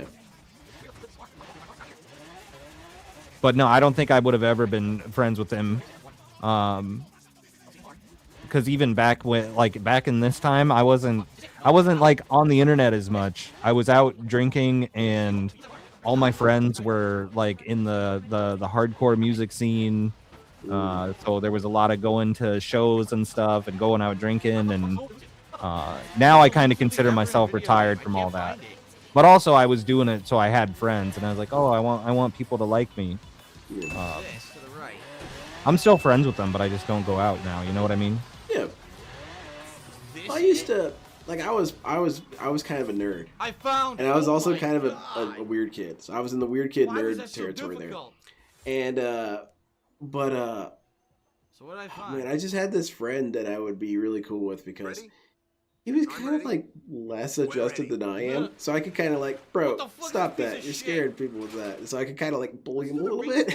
Yeah. And like I would be friends with Phil and probably like 17. I would, if I was 17 and he was 17, I'd be his friend. Like, dude, Phil, come on, man. We'll go over to your house and play some Street Fighter. Chill out with all this crying stuff, though. All right, man. Like, let's be cool, you know? Yeah. Yeah, that kind of shit. And so I think I could have done something like that. Well, and how he mirrors other people around him, yeah, it probably would have made him at least somewhat tolerable. Yeah. I think he just surrounded himself with people that didn't want to like fucking confront him on things. Exactly. He was raised by enablers in one way or another. Mm-hmm. All right. Show on the road. Titty bang bang. Because, yeah, I mean, because all this, like, dumb racist shit he was saying on the internet, all that stuff was because nobody told him that it was wrong, you know? Oh, it was a different time. Nobody was mad about it back then. It's like, no, you just, I wasn't paying any attention to the race. he just never had anybody tell him that before. Yep. Because he probably didn't act that way. Because I don't know about you. I mean, I act like, I still act like myself when I'm on stream, like even like right now, but I feel like I'm allowed to be more of myself because it's like it's just me here in my room alone. 100%. I understand what you mean. I feel like I talk way more during stream than I just do like in real life. I'm not really a talking dude. I don't talk much. You know? I think a lot, but I don't talk much. Yeah. Yeah, cause I'm like, it just gives, and I think, once again, I think DSP realizes that too without realizing it, because how much has that dude fucking said over the years? That was a mess, but I beat him. It's nuts to me the way he can just talk sometimes, though. Like, watching his old, like, reviews and shit. Yeah, here we go. Reviews, quote unquote, where he just, I mean, it's him just giving, like, the equivalent of, like, a book report I gave in middle school. Once again, going back to the juvenile thing, he's just listing everything that the game you can do. Yeah, he gives you a book report. Exactly, yeah. Yeah. That's a perfect way to say it. Thank you so much for that. I like that. All right, the Rolling Meadows. Because you look at any of them, the movie reviews, we went back and watched some of those. Like the Christmas movie reviews, the Halloween ones. It's just him describing the plot, like for the first 15 minutes. And then the last 3 is like, so what did I think of it? I think it's good. I thought the action scenes were well choreographed. I thought that the scenes were shot well. Like that's how he describes all of it. He doesn't he never describes how it makes him feel, because I don't think he fucking feels anything. No, not really. He doesn't allow himself to feel. He thinks that it makes him weird to feel things. Yeah, well, and I think part of it too is once again his like schedule autism, where it's like I need to record a video for 1 hour, so he's constantly looking at the clock. And even back before that, think about how disconnected he was in games before that, when he's recording 10-minute parts and he's hitting the button on the camera every 10 minutes to cut a part. I'm like, how disconnected has he been from video games or stories for years now? Because he's constantly cutting a part in a video. Absolutely. Like he's never immersed. Never. So let's see, what do we Because you'll see it at the end of streams where it's like, okay, I can tell he's just running the clock down now. He's sitting in menus for 10 minutes before, you know, before it's clock out time. In 100 yards, keep right. What the hell's the Jaws theme? In 400 Did you see yards. the Jaws theme? I think he put this on the classical music station because it didn't get him. Well, I guess I don't know when this was. 9 years ago? It could have been before that. I don't remember when Forza Horizon 3 was, but maybe the copyright stuff wasn't as strict for him back then. Yeah. Wish I could hear the music instead of Phil's humming it. Dude, people have gotten so much use out of these green screens over the years. I wish she had done more green screens. So I wish we had another couple of these. Yeah, once again, be the silly little clown boy. He's obviously being silly in the green screen, you know. Yeah. I think he just all these Like, crashes. I would have loved to do some of those with them. Be like, Phil, come on, we'll make you look like a real buffoon. Let me throw this football at you. You know, Yeah, what other props we got? Yeah. Or I'd like, dude, break out some props. What do we need? Get a pool stick. Let's see what we can do with a pool stick. Here's a pool stick for you. And then you guys just make your memes from there. Yeah, and then but we're also expecting DSP to improv. No, I'll do it all for him. I'll do it all for him. I'm there. I'm time traveled back in time. Like, Phil, I got you covered, man. Okay. I got you this here. You carry this tuba, you know? Well, you know he's got all kinds of toys, or he used to. Nah, that shit all sucks. Toy gamer shit? No. This guy. Come on, man. He's got the Gears of War gun. He bought it for guess. Project Shut the fuck up. No one I cares. guess. Know your fucking place, trash. All right. Time to head over to Aw, this man. VR stunt and See, he just needed someone to tell him that, and I do mean this from the bottom of my heart. It's my strongest praise for Phil, and I truly mean it. There's no sarcasm here. SP is a Michelangelo of stupid. He has painted such masterpieces with this stupid. I thought you meant the Ninja Turtle. Nah, that dude sucks. No, he doesn't. You like Michelangelo? I like Donatello because he does machines. Okay, Donatello's cool. There's two cool Ninja Turtles, and the other two are losers. drift zone. Oh no. As Donatello and Raphael are the cool ones, and Leonardo and Michelangelo are bums. I thought Michelangelo was like fun because I mean, he's the party dude. I get it, Yeah, pizza disco. The kids love him, but Oh man. I will agree Leonardo fucking sucks. Yeah, Leonardo's a butthole. Fucking teacher's pet, fucking tell me what to do. He's a sycophant. Yes, Mr. Splitter. I'm not listening to a fucking rat. Get one fucking Nah, me star neither, and man. get I'm a out of ninja. here. I'm not calling a fucking rat my dad. Okay, so there's something. Here's some ninja humor for you. There's something called the DIRS, and it's the ninja auditing system. Like that, Yeah. they go around and check the ninja of things. Teenage Ninja Turtles fails the DIRS I audit. didn't do that. That shit's not ninja at all. None of it. Okay. Parts Well, of those with listen. mods, great. No.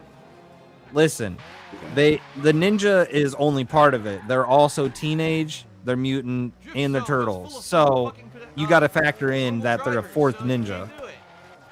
Possibly, but no. I should have been a lawyer.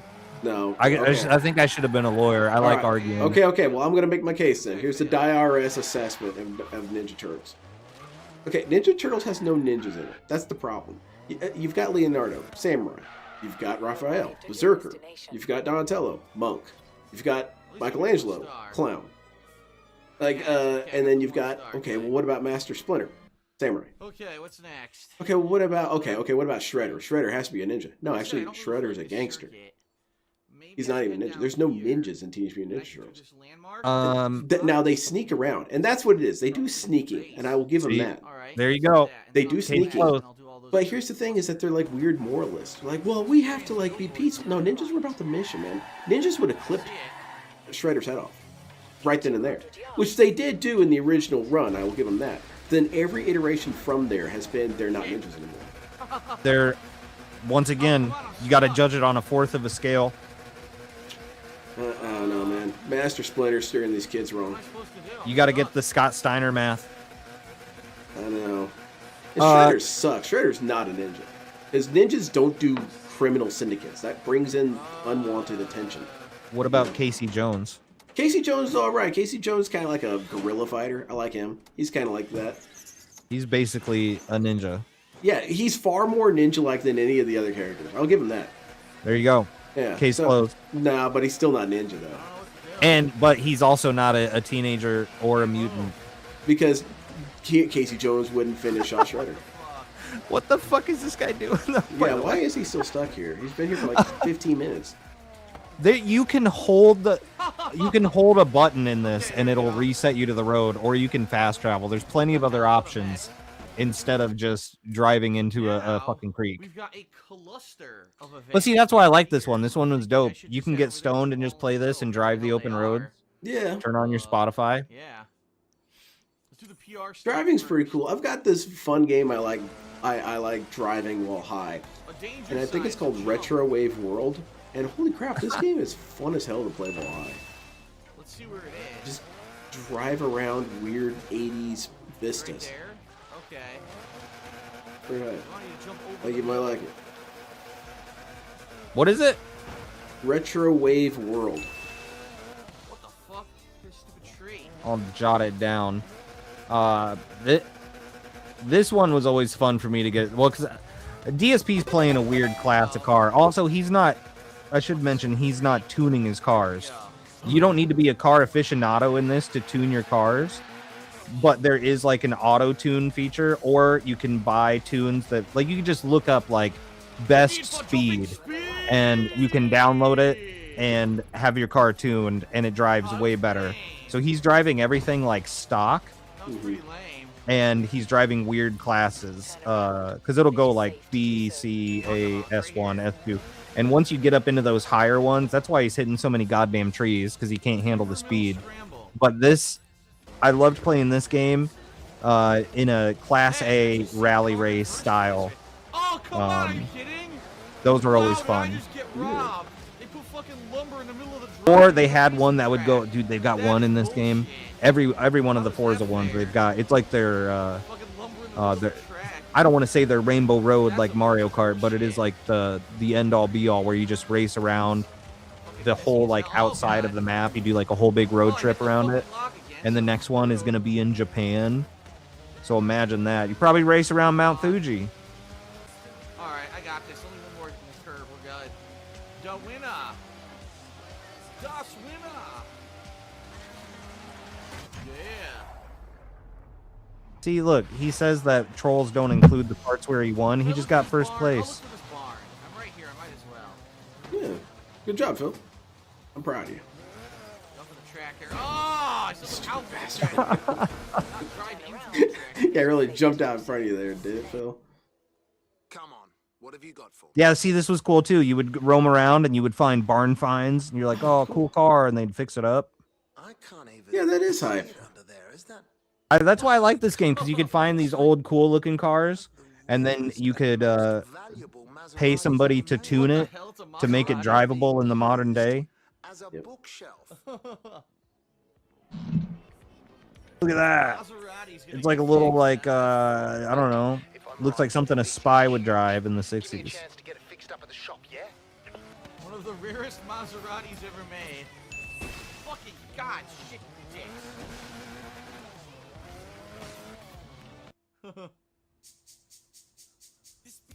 Put on a show in the MG. I'm not gonna be able to do this.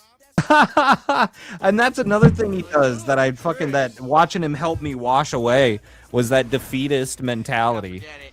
I'm not going to be able to do this. Well, fucking try at least once. Yeah, man. Stop crying. Or like every time he sees a Cammy in Street Fighter recently, I'm like, every time, it's like, it's really doing like mental damage to him, because he's like, oh fuck, it might as well just give I up. don't know how you get still. Like, if you're going to say that every time you see a Cammy, dude. Like, yeah, I guess just don't even fight.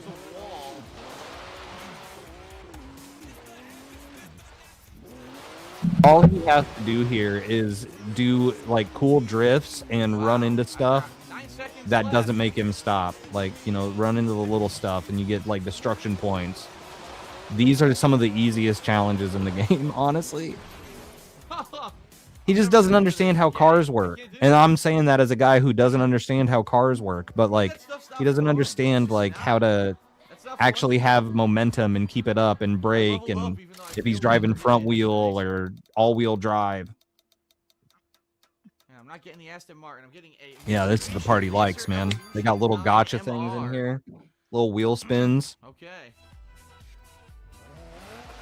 Let's see what this is over here, since I can't do this one.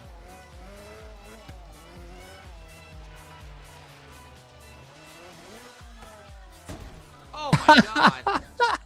Oops. See, See, if he would Look, tune that been a fucking fan car, it since would have been 09, sick. DSP. I wonder if I could do this. Do I have a car? Yeah, I have a car. I'm gonna do his race because he named it. Ah, Since he named it ninjas for though. me, I'm gonna do his race. That's awesome. Thank you, sir. All right, we're gonna see if he made a good racer now. There's a Find game out. I need to shill. What's it called? There's a game I need to show. It's called Oh my Mugenics. God. Eugenics? Alright, let me throw it on my wish list. In fact, everyone in this Well, race are the only remaining You fans like of mine. tactical, tactical There's only 12 RPGs? of them left. You like collecting little creatures? You like Fire Emblem? So terribly. See, here's the thing, dude. One of the main reasons why I don't like a lot of anime stuff is they all talk too much. How much do these dudes talk? Oh, I don't know. I skip it. I just like moving little guys around the map. Alright, see, that sounds fine. Alright, I'm gonna throw that on the wish list. Let me see this shit. Oh, yeah, there's a little bunch of cat dudes running around. Okay. Oh, yeah, That's what I've been playing recently. I'm basically a Mugenics streamer now. Because that's all that I've been playing on stream is, well, it's the Binding of Isaac guy and Super Meat Boy guy, you know.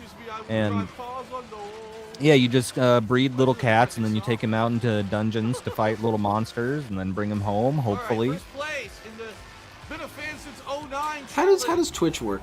Do you recommend Twitch? Like as content creation divorced to Phil? Yeah. For game, like if you just want to chill and game, yeah. I like Twitch. I mean, because I've always streamed on Twitch. I just had YouTube to upload and archive stuff to.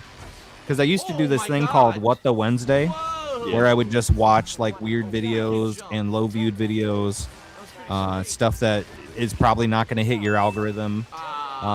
Just people talking to the camera, just whatever I could find, right? And I had this guy that was like a personal lolcow kind of deal. I used to work with him, and he became a VTuber.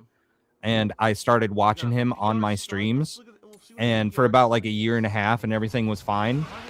And then he found out, and then him and his buddies got my channel reported and deleted. So that's why I don't have anything on YouTube. It's because I talked about him on one of those streams, and they mass reported my YouTube. But nothing ever happened on Twitch. So, as for like, away from like all the DSP stuff and stuff like that, yeah, it's fine to do. It's probably better than YouTube for like strictly just gaming and stuff. But yeah, the thing that people hate about Twitch is the ads, and I get it. But if you're not monetized on there, then there's no ads. Unfortunately, I'm not, so you can set it though. All I do is I set it down for the lowest amount of ads, so it's like it does one pre-roll and then no mid-rolls, because I do hate mid-roll ads when you're trying to sit there and chill, and then all of a sudden somebody hits you with like 3-minute ads. Okay. But I enjoy Twitch.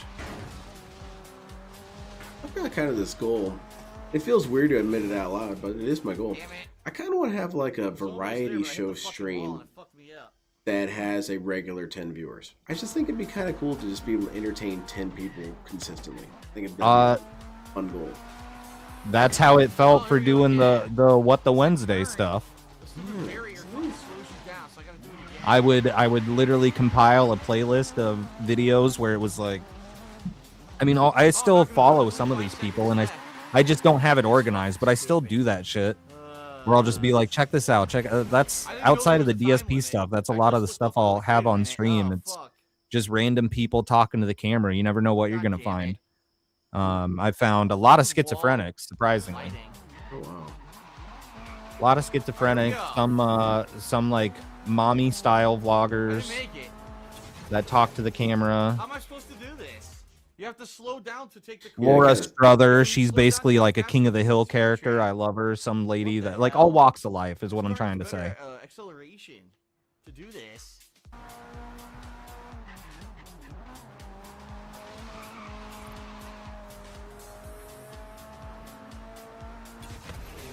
Oh my God. Man, that sucks, 2 Phil. miles per hour hour too slow. Oh, the game I wanted to show real quick. Let me see if I can find it real quick. Yeah. This game got me excited, dude. I got hyped. I got pumped.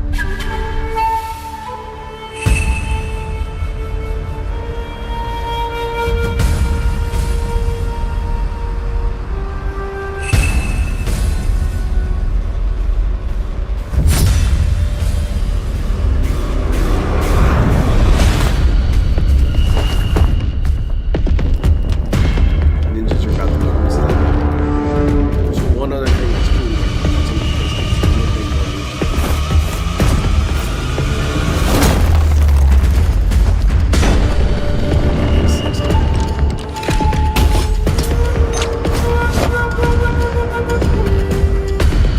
It's 4-player co-op too.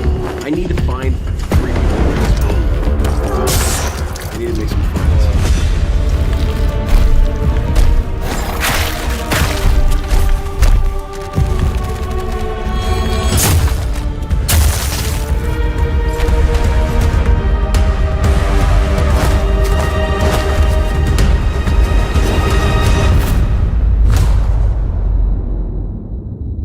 Whoa.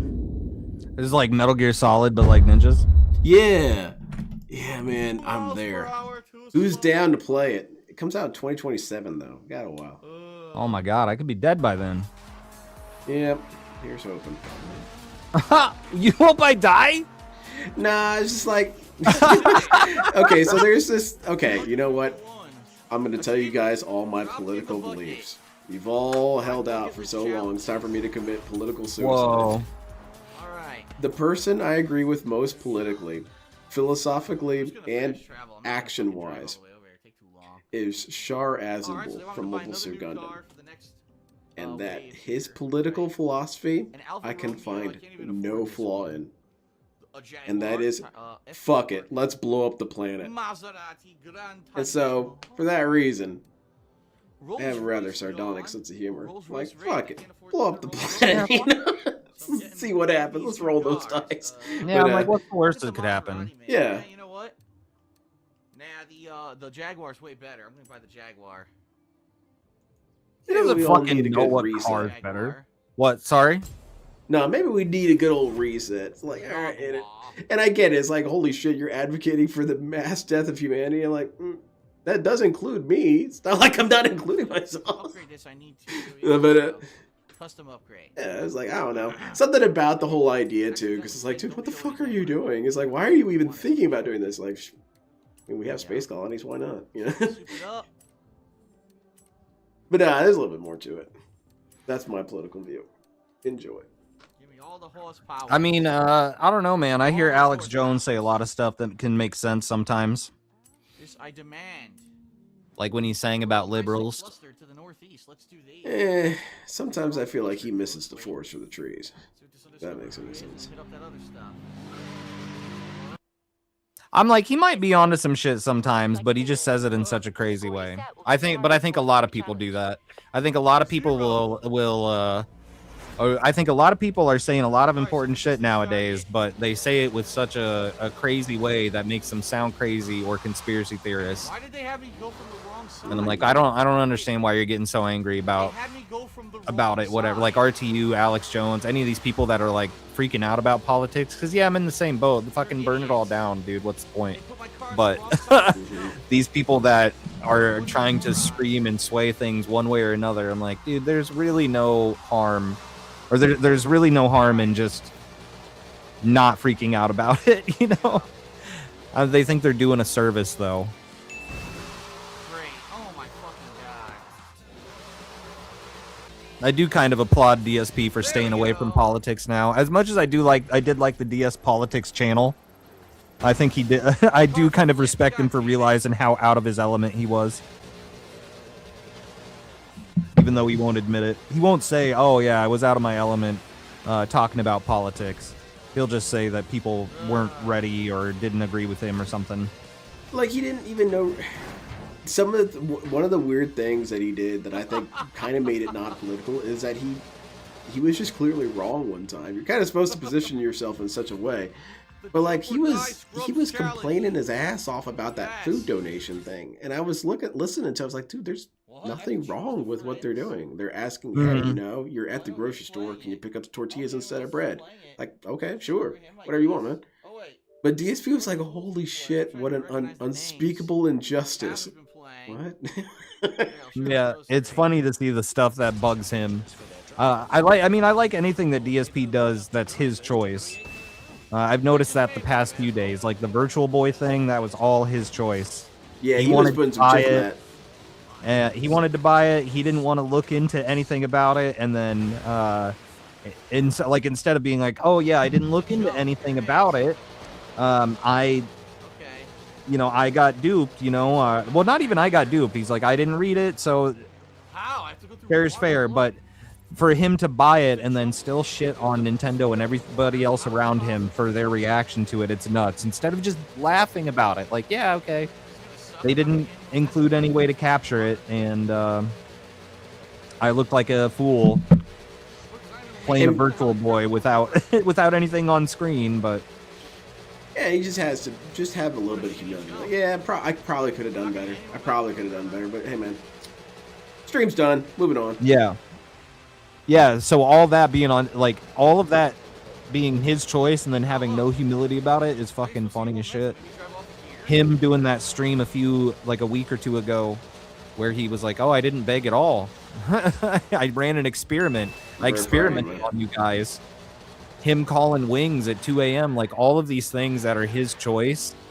I love it. Like, you don't you have people trying to influence him and his content. I'm like, you don't need to. Let him do things, and he is going to make a fool of himself. The worst jump in the game. People trolling him in games and stuff, it can be funny. But I always find the pure DSP content, just him doing things on his own, the funniest things, Like, he's the guy that chose to review a game while a fucking fire alarm was going off and upload it. Like, shit like that. I think that DSP has a lot of insecurity with his actions because honestly, that fire alarm video, there's nothing really wrong with it. And the only problem is that his reaction to it. That was it. Because all the complaints are correct. It's like, bro, that's annoying and stupid. He could have just responded with, yeah, well, it makes it unique, eh? Anyway, moving on. Yeah. It's like he gets caught up on it because he wants to defend himself. He wants to go back and forth. And it's like, yeah, whatever. Yeah, you could be amazed the shit you can get away with when you just don't give a shit, you know? It's not everything. I mean, do give a shit, but like count your shits. Oh yeah. You only have 6 shits. Well, because dude, I'll also restream RTU and I'll watch RTU, and I do a lot of the same things RTU does, but you can get away with it if you're just not a piece of shit and you're not annoying, which I guess can be subjective. Somebody could come into my stream and, I'm just saying, I don't give a shit like he does, because I frequently get too stoned on my streams and get distracted and derailed. The problem is RTU's distractions and derails come from his chat that he's entirely dependent on to feed him money, and I've noticed that a lot, like DSP, RTU's old editor, JKB, all these people are the same way, where they'll sit there and they'll say, I'm here to have fun. I like having fun with you guys on stream, but all 3 of those dudes at one point or another said, yes, I do this for the money. And that totally, I don't know about you, some people don't have as much of a problem with it, but that just totally changes the content at that time. When I hear somebody say that, I'm like, oh yeah, never mind. Like, I get if you get money from it and that's your job, quote unquote, your career, but when they just say it so plainly to the audience and so frequently, yes, I do this for the money. I'm like, I get it, but also, like, why, saying the quiet part out loud, shit like that, I don't know, leaves a sour taste in my mouth. I think that there's that, I do this for a living, or I do this for the money. I think that if you hold yourself to an extremely high standard, that's a perfectly fine statement to say. Oh, yeah. And yeah, DSP is just like the opposite. Yeah. Yeah, okay. Yeah, that makes more sense to me, too, yeah. Because I think that's the problem is you say that, and I think you should hold yourself to a higher standard. And then when you say that, then the people watching you are going to hold you to a higher standard. Yeah. I'm like, yeah, you do this for a living. I see other people do this for a living that do it insanely better. Yeah. That's why, and honestly, dude, that's because people say it to me. I think you said it to me right at the beginning too, like, saying something about watching RTU, and people are like, I don't know how you do it. I'm like, he has like a constant misstep every like 10 seconds. It might be small and minuscule, but it is constant. It's either he's got something on the other monitor and he's distracted from like what he's watching. Like he'll be watching something, he'll leave a video playing for his chat to watch while he's like lost in Discord, and then he comes back and he doesn't know what he's watching anymore. Yeah, shit like that. He's falling asleep, but yet he wants to say, this puts food in my kid's mouth. And I'm like, well, maybe, you know, take it a bit more serious. Yeah. Because I'm like, if you want to be the silly guy and chill, fine. You know, that's what I do. But I'm also not, you know, expecting anything out of it like these guys are. Wow, they won't let me rewind. With the goals, too. This is also DSP pre-goals. Well, not pre-goals, I guess, but you know what I mean. Yeah. There was no begging. Dude, it's weird having... My journey with Darkside Phil has been a weird one. Because I came in when I was having such a blast doing all the restreams. And then the restreams started feeling more and more like a chore. And I was calculating. I was like, why does this feel this way? Why am I feeling like a chore? And it was because... Dude, this dude sucks. It's not, there's nothing interesting going on anymore. It's not even funny. It's not even thought-provoking. And I repeat the same 50 observations in a track, so I might as well just stop doing this. Yeah. And it was a soul-crushing feeling, because I remember when I first started doing this, I was like, oh man, I'm hyped to restream this dude. He's going to be cranky about this. He's been upset about this. You know, now it's just a dead dude. It's so lame. I lost control again. And I feel like that's one of the most harshest things I could say to Phil, is that you have fully lobotomized yourself. You are nothing. Yeah, it makes it, yeah, it's like unwatchable. It often, I mean, I've got a lot of time on my hands, so I stream a lot, and I'll often have DSP or RTU in the background while I'm doing something else, you know, or getting derailed or whatever, but it's hard to have a dedicated, I'm giving this my full attention restream, I'm commenting on it. It's hard to find that. Like I will say, like surprisingly, the Dragon Quest streams, Tevin's been restreaming those, and those have been insanely funny from his end. But there's all these things that he notices when he's watching DSP play that. So it's like you have to know that you have to feel it, like, you know. Tevin's an extremely gifted individual. He can make all these streams entertaining. He's kind of, in a way, wasting his talents here in the Detractors. He's an extremely funny guy. He should be writing for television. Oh, yeah. Well, I mean, that's the that's the beauty of it on Twitch too. If you watch a Tevin stream up until like 2-3 in the morning, which I often do, you never know what you're gonna see. It could be Lolcow Live. It could be.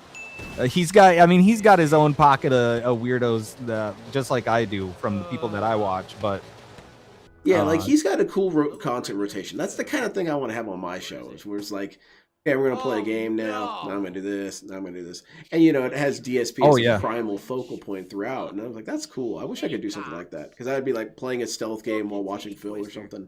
That's what I do on Twitch for the most part. If I have it, like, especially Mugenics right now, which is, you know, there's not any voice acting, just I'm breeding cats and taking them out to fight.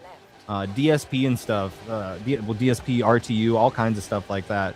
It's fun background noise. And I think that's what changed my mind on streaming for me, because I'm like, it's hard for me to like sit there and give you a dedicated, you know, solid 2-3 hours of me just shooting the shit, talking, having something to talk about. I'm like, that seems like a lot of work.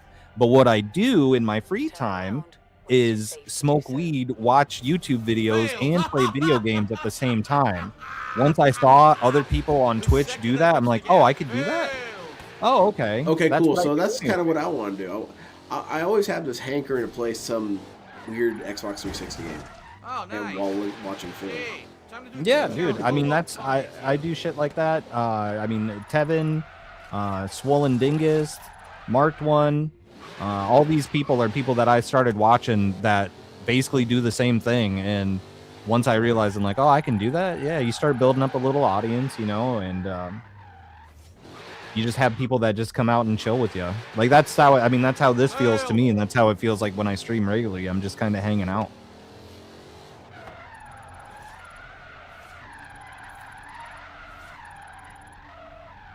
How did he drift to a full stop?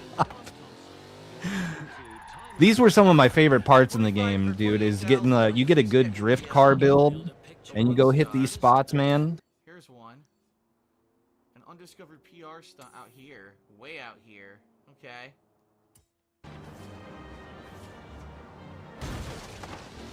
Turn sharp right.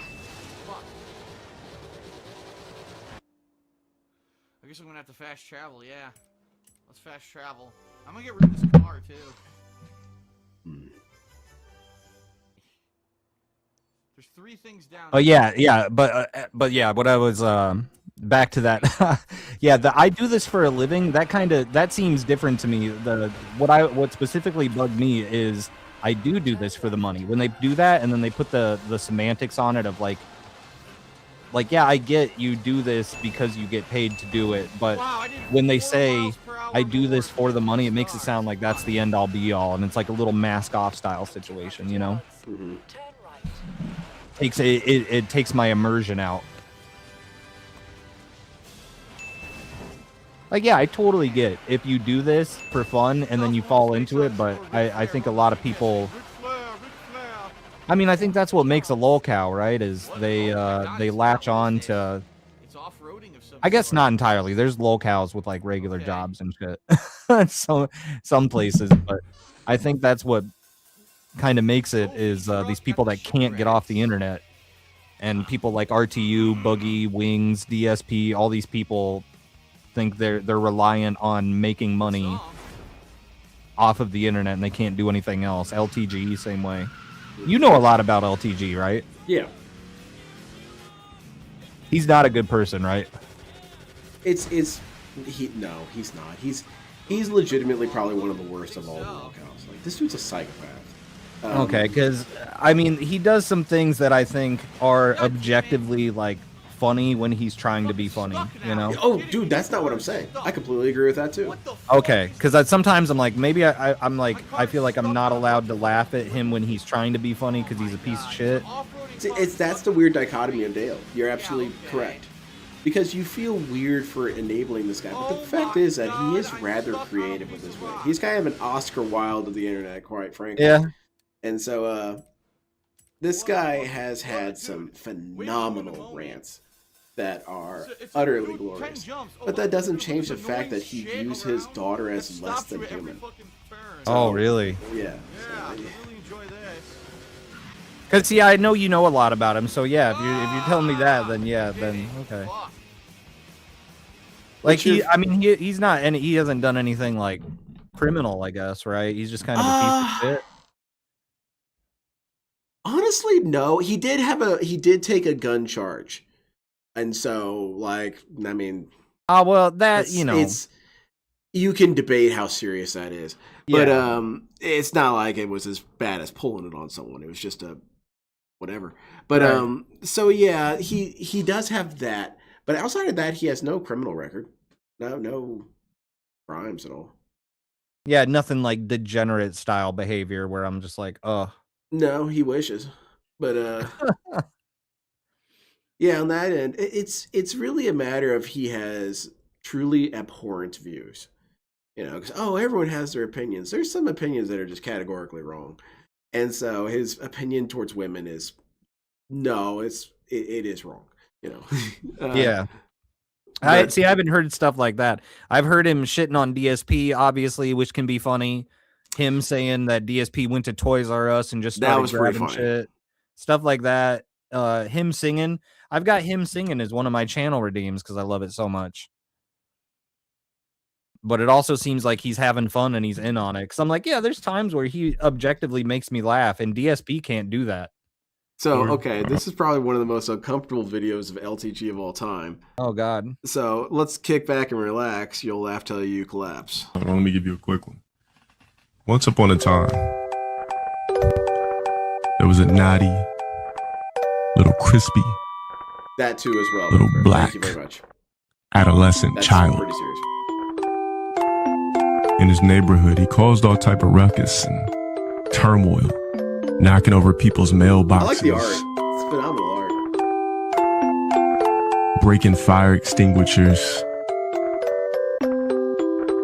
stealing pieces of chicken out the local fried chicken spot off the display, Where is this from? Where is telling the he donut shop owners that So, someone in his chat had the audacity to say, LTG, tell me a bedtime story. And I was like, oh, you want to hear a bedtime story? I got a bedtime story for you. Okay. to look over there's a roach so he can grab a quick glazed donut and go, I'm saying he's the Oscar Wilde. tripping old people as they walk. He'd be walking, kids would be playing soccer. They would kick the ball in his area. He would say, all right, I'll throw it back. Throw it in the canal.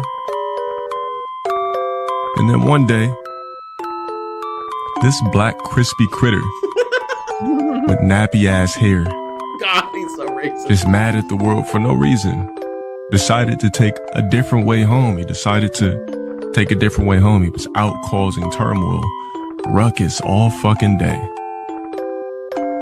Right? He started to come home a little bit late, a little bit later than usual. So he starts walking down the alley, this dark alley. And he hears a noise and it goes, he's like, fuck. He starts looking around. He thought it was a dog eating on an old piece of steak that was just thrown out. There was a rotted piece of steak out there. He thought maybe a dog had slobbered it up. And he starts walking and he hears this again. This time he hears it twice. And now he's just freaked out. Usually this crispy ass kid was the bully. He was not really the bully, but the troublemaker. So shit didn't fear him, but for some reason this dude was scared. And he's walking still. And for some reason this dude decided to start to run. Now, you know when you run, a dog's gonna chase you. When you run, you're liable to get chased. So he starts running. And as he was about to hop the gate, something grabs him like, get your black ass down here. It pulls him, forces his face onto the concrete.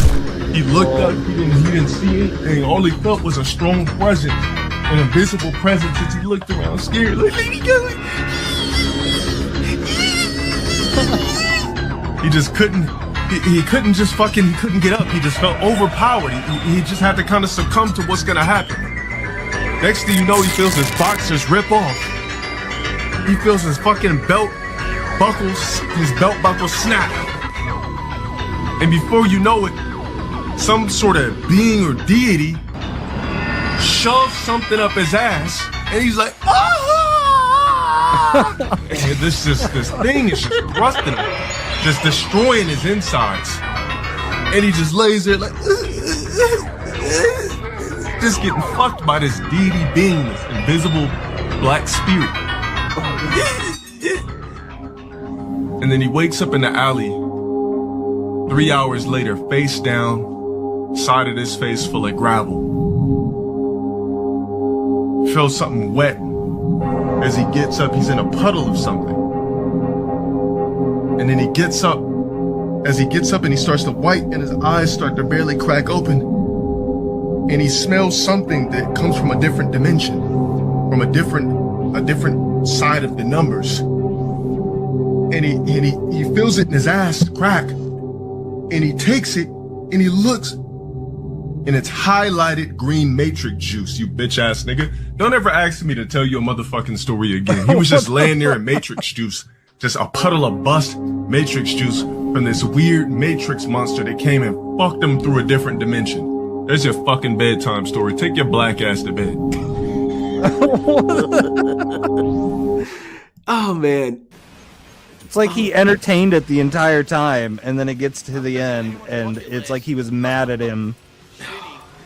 He's mad at him for asking the question, but he just entertained it for like minutes. Showcase event ready. Horrifying. Just horrifying. But like, even shit like that, DSP could never, dude. That's why sometimes I kind of, this is the one thing, because I'm kind of between, I'm a multi-class, I'm a DSP and LTG detractor. Yeah. LTG has said whenever people say DSP has such an insane crash out or such an insane response, you haven't seen insane response until you've seen what Dale has said.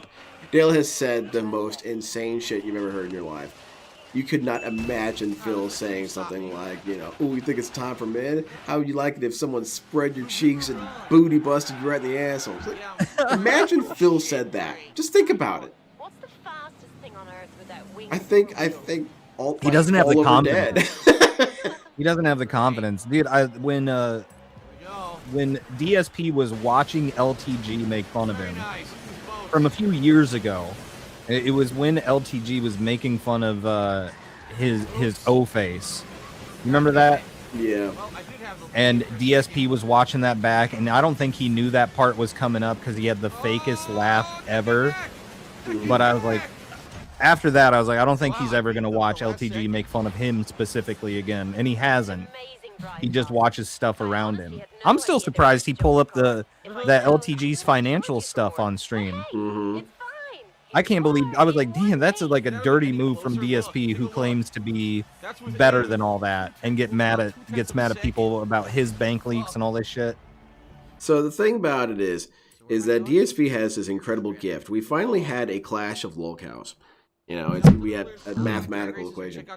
LTG came out better for it than DSP. Yeah, it's like funny. 100%. DSP got defeated by Dale, and it's fantastic to see it happen, because DSP, what he's trying to do is he's trying to do classical traditional bullying. Whenever this dude gets made fun of too hard by too many people, he resorts to doing a drama stream saying Dale sucks. Yeah. Like, oh, I see. So you peed your pants, and so you're pointing at Dale's peed pants and saying he peed his pants too. Yeah, well, and he can't be mean. It's because he can't be mean to Wings anymore. They had a heart-to-heart at 2 a.m. So they're besties. Yeah. Although I guess somebody super chatted DSP yesterday and said that Wings made Duty a mod on his stream, which I don't know if it's true, but it seems like people are at least trying to stir the pot to piss him off about it. And I'm like, damn, dude, I can't imagine living that way. That's nuts, right? To get money like that from somebody and their message is just to try to fuck with you. Fuck this. I hate these. Well, not even that. I've had, I fucking get troll shit from people in my streams all the time, but I think it's about how you take it. I wish people would make fun of me more. I wish people would antagonize me in fun ways. Well, yeah, dude. The I'm guy calling that you out, made... Zambi. You suck as a troll, man. You need to work on this. Like, just talk about feet and spiders all day. It's like, man, learn about Evangelion and troll me with that. You'll get under my skin every time. Yeah, I mean, any of the people that the fucking guy that made this in the chat right now, Cerulean, like the reason we became friends on the internet is because he was playing Mortal Kombat 1 from when was that, like 2 years ago now, and he bought, because Sarah's big Mortal Kombat guy, he's the look at my skeletons guy, you know. Yeah, dude, I love it. Yeah, it's one of the it's one of the top 10 DSP troll moments of all time. Yeah, it's so fucking silly, and it's in Mortal Kombat, and he loves Mortal Kombat. So Saru's playing Mortal Kombat 1, the big Pay Pig edition, because he's like, you get to play it a few days early and all this. And I think I was at work that day, and I saw him playing it, and we didn't really know each other. He's like, Shroom, don't get it.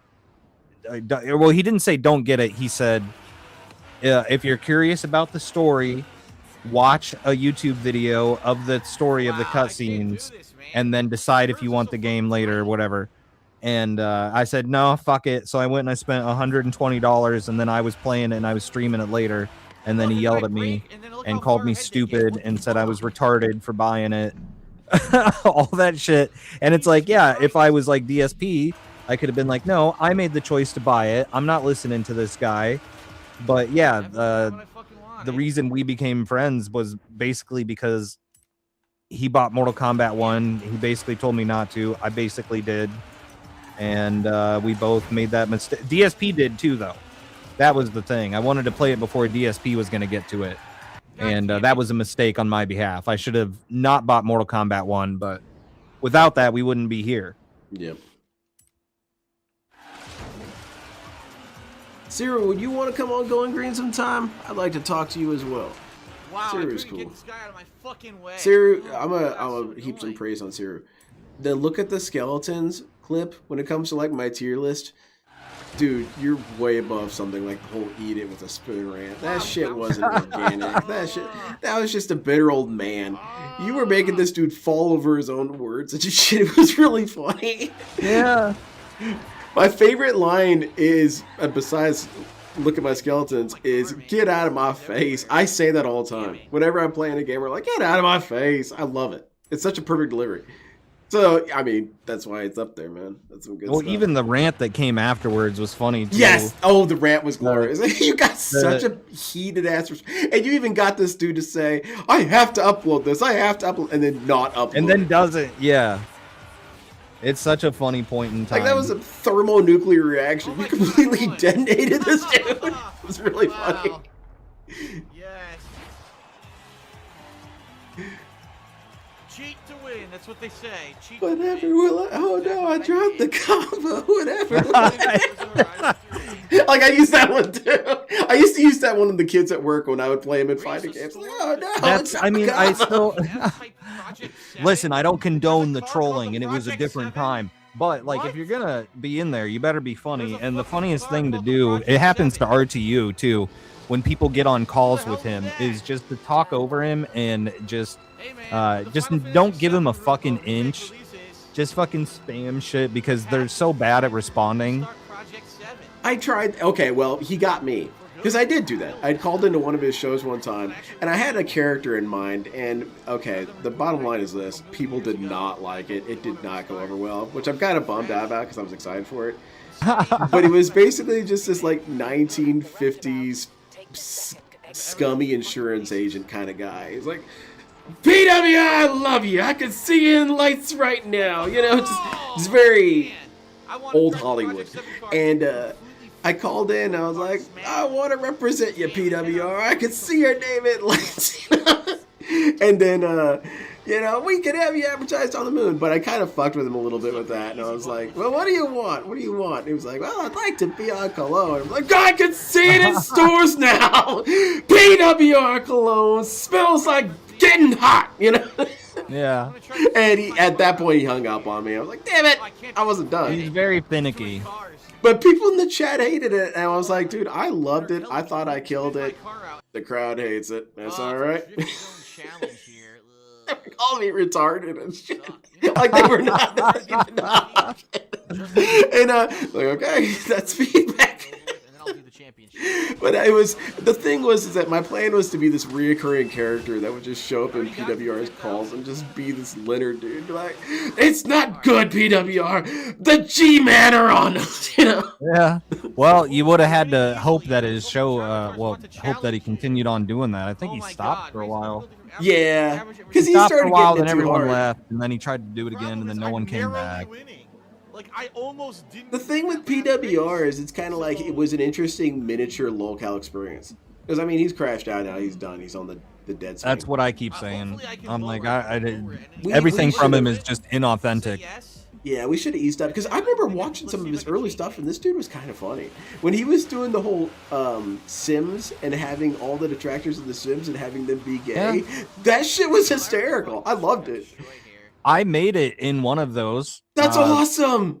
The first, I think it was the first one he did, because I was in his chat, and he tried. My sim didn't die for a while. It was awesome.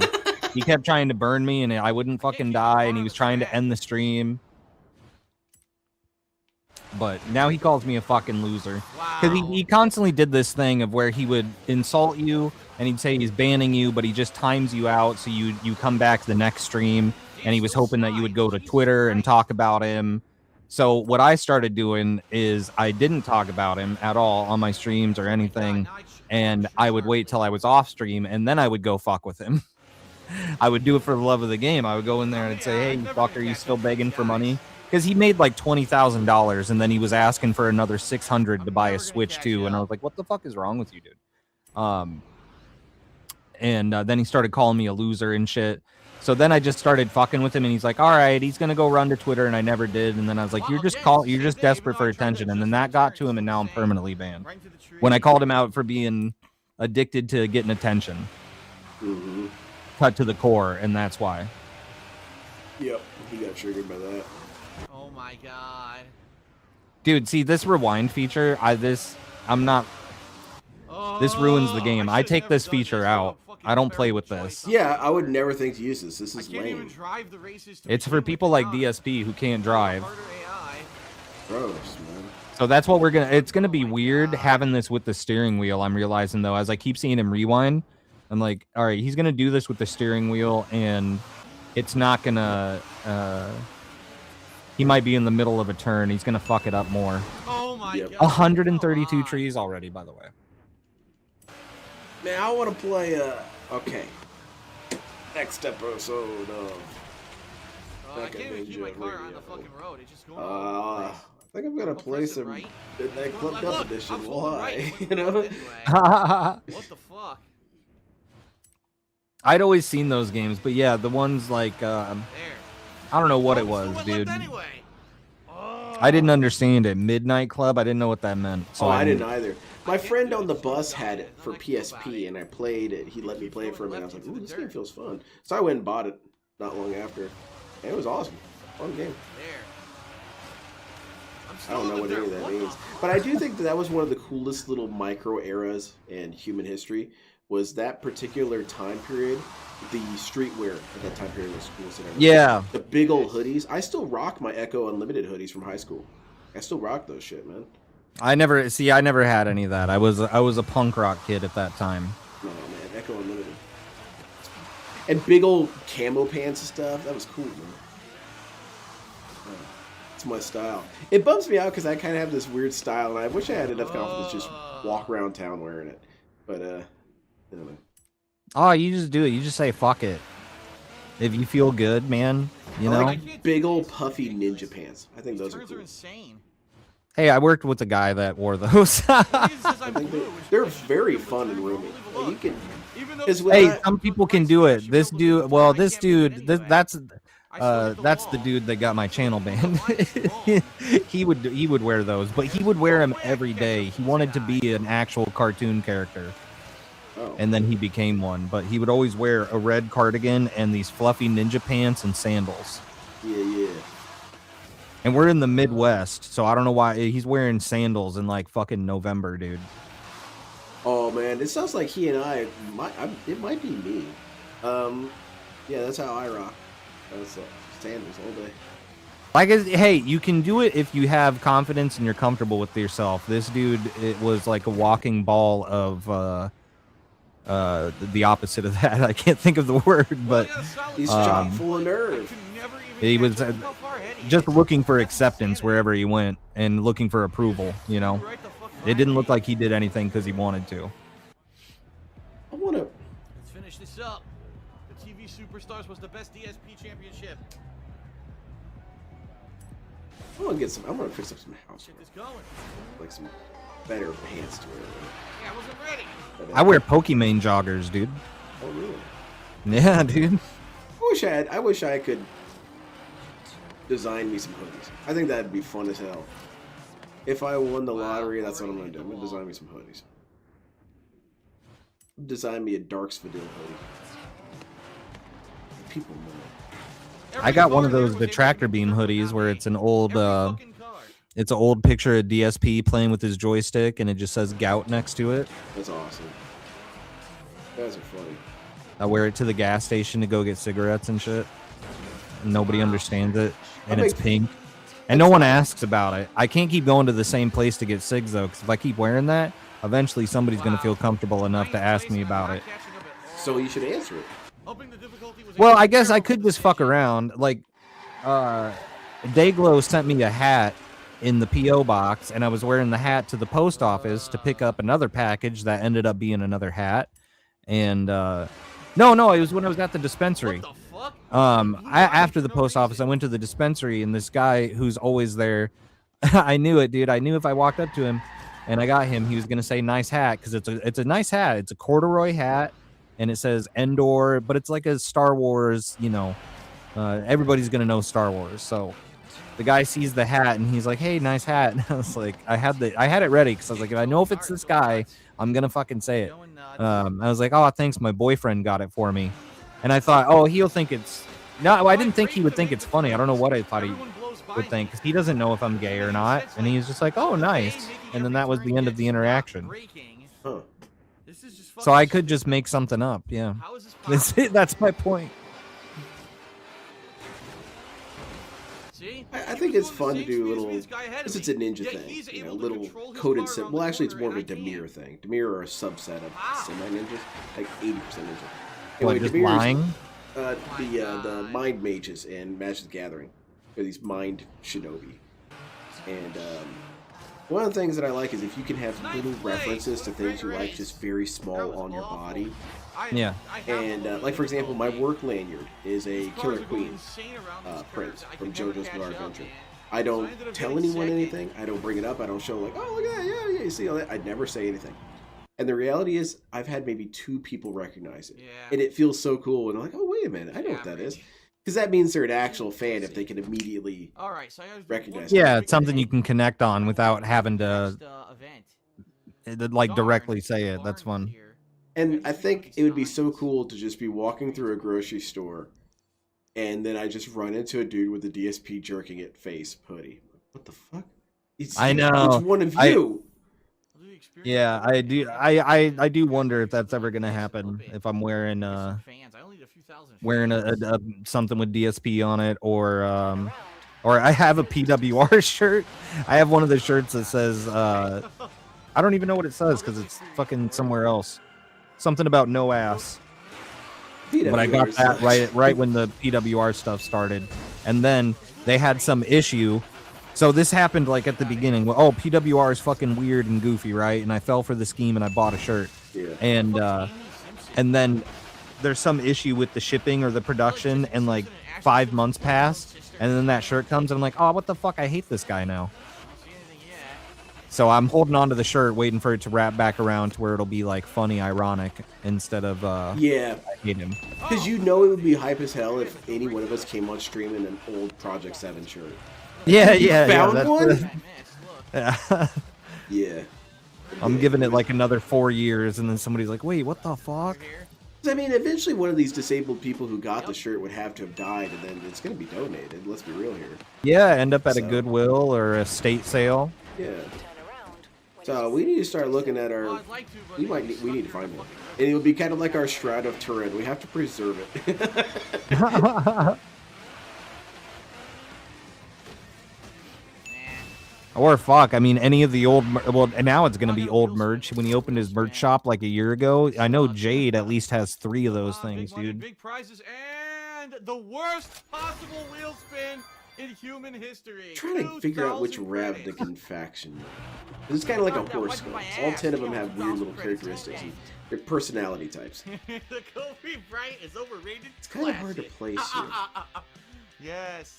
Well, I do like lying. That's fine. Not like lying, but I like telling little fibs, you know. Yeah. The joy of narration. Well, and especially on the internet, you never know who's listening, so it's kind of fun to feed misinformation sometimes. I like lying about other people. I think it's fun as hell to lie about. Like my friend Master Turtle, he's a Buddhist monk, and he just like floats around on clouds and shit. So that was one of the first things I ever saw from you was on Twitter. It was that meme of the guy standing up, that painting of the guy like standing up, like saying something. Yeah.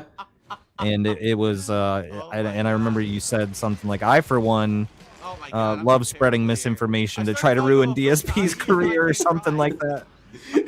Yeah, I remember it was in response to, but that was my first impression of that of you was that. That's the kind of dumbass humor I love to do.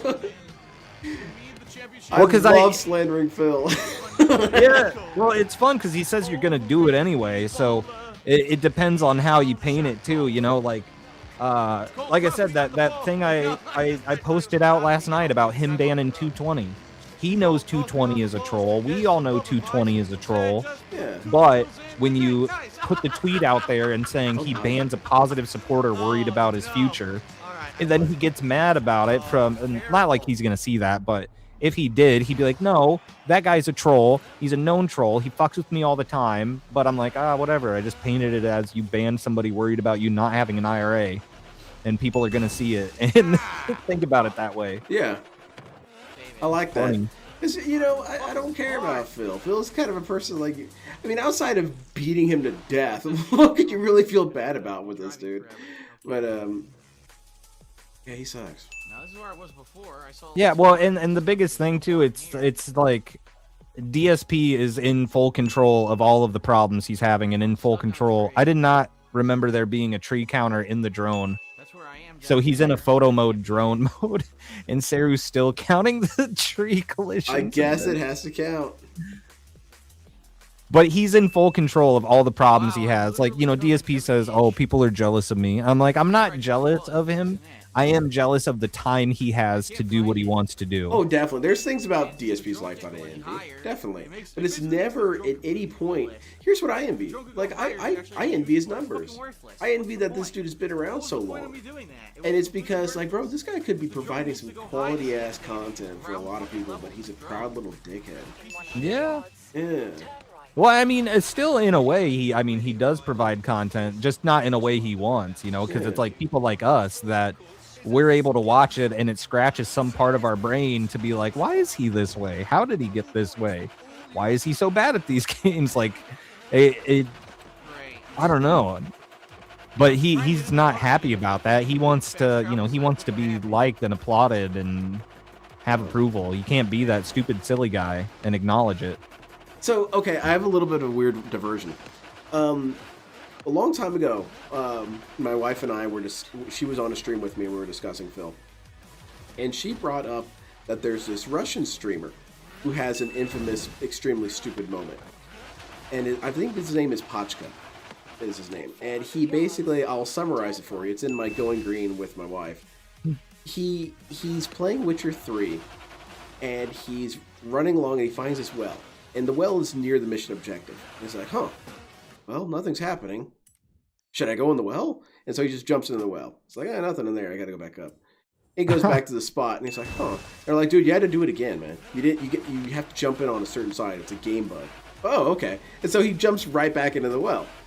And then the third person comes up, and is like, dude, you almost did it right. You got to kind of do this. And he did it a third time. And then afterwards, he finally figures out what's happening. He's like, all right, fuck you guys. Okay. and it was funny because he was like, he didn't get all petulant and just toxic about it. He was like, all right, shut up, assholes. And it was funny. He handled it with grace. Like, he got fooled. So what, So when fast forward a couple months from my wife and I covering this dude, someone comments on it, one of his videos, that they're here from Pachka or whatever. And then, we're here from this show. And this show is a show that regularly covered Pachka. And so Alt sent it out and said that this is from some Russian channel or whatever. And so the thing I wanted to head off here was the notion that people don't like this dude. Like, he's that kind of parallel in the film. People in Russia love Pachka. They think he's the funniest guy ever. Like, so it's different over there. It's like he could have been a lovable buffoon this whole time. Right. Phil could be Pachka, but he didn't want to be. He wanted to be cool, and he's not cool. Wanted to be cool, respected. I mean, dude, one of my favorite things from this year was, I still remember the date because it was January 6th. But January 6th, 2026, he had that daily rap talking about reviewing wrist rest. It's such a specific, weird thing that it's ingrained in my memory now. Him sitting there for the first 2 minutes of the rap going, I did something different. Some people said they didn't like it, but they're little bitches. I hope I provided a service today. Like, he thought, once again, something he entirely made the choice on. I have extra money. I'm going to buy a bunch of wrist rests and review them on stream. No one told him to do that. No one told him not to do that. He just decided to do that. got bullied and made fun of for it, couldn't take it, and then on the daily wrap, he's like, yeah, you know, he took it so serious to say, I hope I'm providing a service by reviewing these. And got so pissy when people made fun of him for it that he had to specifically address it. Yeah. Like, yeah, dude, just say, yeah, it was pretty silly. You know, I hope maybe somebody got some information out of it. If you didn't, I hope you laughed. He can't even say that. Yeah. Like, it's insane to me, like how serious he takes himself. What the fuck is going on? I hope I provided a service. It's still fucking makes me laugh. Don't cry, Phil. Don't cry, man. I don't want to see your man cry right now. That's why I'm like, I don't care. Like, you know, he's gonna beg for money no matter what. I don't care if he gets it or not. I honestly, I think it's funnier when he does have more money because he makes more stupid decisions with it. Yeah. I mean, clearly it's not in savings. That's why the IRA thing hit him so hard. Well, and he said it the other day, too, when he was playing Dragon Quest. He's like, maybe when I'm 83 years old, doing one of my final playthroughs, someone will give a shit. And I'm like, oh, so he, like, not only is he like, he says, I love doing this. I want to do this forever. He realizes he has to do this forever. Because he's like, I'm like, you're going to be sitting here asking for money when you're 83 playing Dragon Quest? I'm like, I guess. He doesn't have any retirement planned. Or not even planned, but like he's not even planning for it or thinking about it. His retirement is this. He retired. I can't wait for that conversation. I feel like that's something he's going to say in a few years. DSP, do you plan on retiring? I retired at 28 when I was let go from my office job. Dude, that'd be a funny ass play. I'd love He's that. like, I've basically been retired. And like, I mean, yeah, what else do you call what he's doing right now? Take my second place. Screw it. That would be a pretty base defense, though. I'd agree with him. Come on. It's a jump. Okay. So I need speed.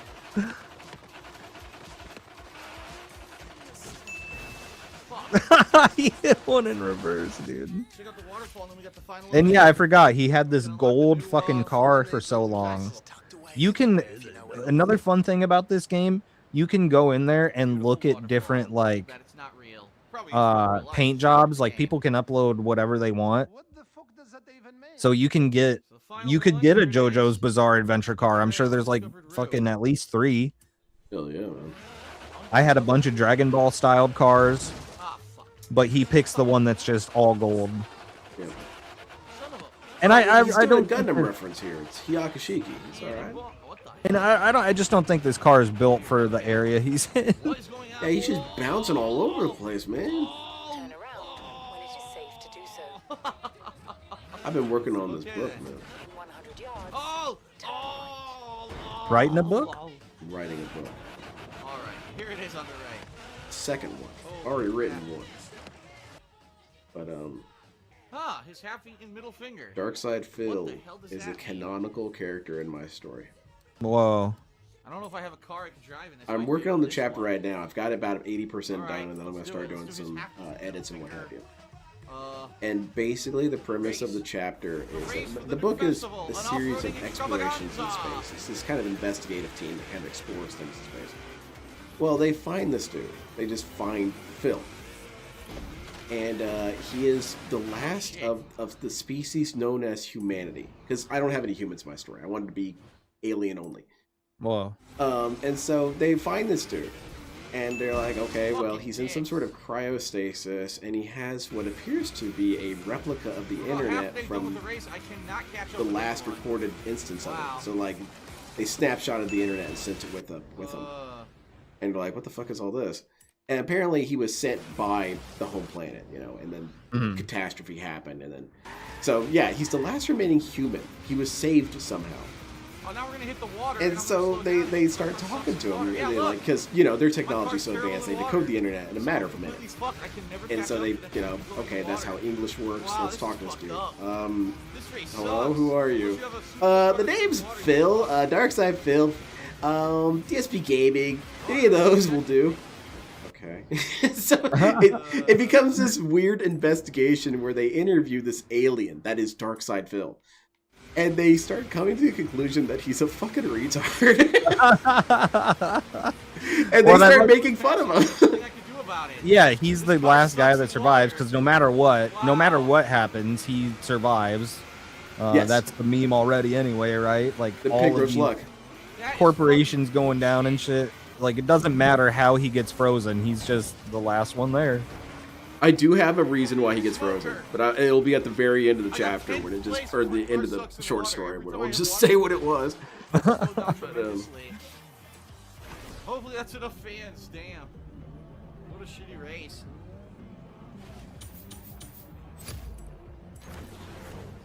Well, people get mad that this dude is still around too. Oh my God, I need Like I know it's more minuscule than it's ever been. Because after following him for years, yeah, everybody pretty much just laughs at him now. And I'd say there's probably like 5% of people that actually want to do anything in like taking him down. I mean, you still see the rhetoric sometimes where they're like, is this against TOS? And they're adding Team YouTube and shit. I don't see people actively wanting to take him down as much anymore. No. Yeah, no one cares. DSP doesn't realize how lucky he is with the detractors he has. No one's interested in touching this. Oh yeah, from like other channels and shit I've seen, like this dude should be dodging IRL encounters, but he's not. He should be, but he's not. I went too far. Should count his stars, man. yeah, I mean like even seeing like people fuck with like RTU. I've seen people like fuck with RTU more than they fuck with DSP. And I think unironically DSP is better at brushing off just the childish insults. Like you see the stuff about cats power washed ass and all that, cup rattler, the paragraphs. Like I think it doesn't do as much damage to him as it used to. Yeah, he's pretty good at brushing off like the simple trolling. You've got to be what the hell? you got to think a little bit deeper to get him to get some bait. I couldn't tell that was gonna be water. Oh my God. You ever think about how dark Chris Chan's life is? Yeah, and then sometimes I'm like, is it his own fault or is it everybody else's? Was there ever going to be hope for him anyway? And then I start worrying about it too much, and I'm like, oh yeah, man. It's a Greek tragedy. It is a Greek tragedy because there's so many different ways you can look at the story. I do think that people did too much to him to some extent. I do recognize that Chris Chan is an incredibly awful human being. Like his treatment towards women is utterly unacceptable, and his vindictive, petty childishness is gross. And so, but like, oh my God, I lost control again. There's just little things where I think, like Casey. I lost control. I knew a dude who was on disability. He had a mental disability, and he lived off that money. And so it was like, honestly, do you really want Chris Chan out in the world? Do you really want him out in the world? Dude, I didn't hit anything, and the fucking this is kind of what, in some ways, Social Security and disability was supposed to do. It's supposed to kind of keep these dudes off the streets, you know, because we don't need Chris out and about. But Casey was just so despotic. Oh, I hated her. I can't watch that documentary all the way through because of that stupid, disgusting, shrill voice of hers. Just yelling at him all the time.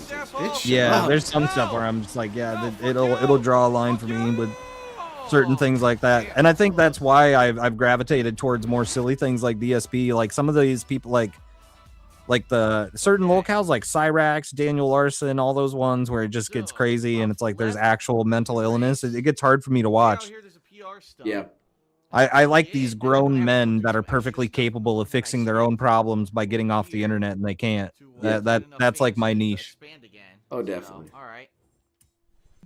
Chris Chan is a fascinating story, though, because at no point in his life does it ever not be a tragedy. Because now he's basically a slave. He lives with his handlers, and his handlers control his every action. and they profit off of his sales and all that. So they're basically like they're living off the dude. They are. Yeah. Well, I mean, where else would he be though? I don't know. Yeah, and that's the thing is like, it really sucks to say this, but it's like at least he's not out here making more videos in blackface, you know? Yeah. But he is getting tossed out of conventions left and right, and that's because people rightly don't feel comfortable around him. Yeah. He's gross. He's a gross human being. Wow, I'm fucked. He's basically an ogre. They fucked me. It's not like that was my fault. Oh my god. But, and then Barb is gonna die. I wonder what Barb thinks. Like, I wonder what her thoughts are. I wonder if she has any. Exactly. It's like, does she just have fragments of torments? Like, holy shit, I bet her life's living hell. And she's not an innocent person either, but like, still, that's a pretty harsh punishment.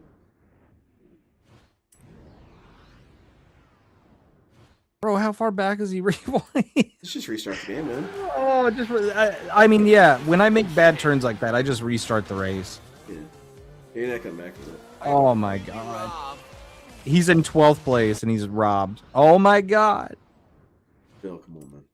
His depth perception is terrible. I don't think I'm gonna catch up. I think I'm gonna get last place. And I think DSP thinks he would be treated like Chris Chan if he went places. He acts like he's like on that level. I'm like, bro, no one really gives a shit. So, like, I think the worst that I've seen happen is people taking pictures of him in the wild like 3 or 4 times. And that's it. It's just like a fucking Bigfoot sighting. He's basically a cryptid at this point when he goes out. I'm sorry, who were we talking about again? DSP. Yeah. Just pictures out in the wild like that. Like, it's such a rarity that he's out there anyway. Catching up to the stragglers at the end here. But there's no way.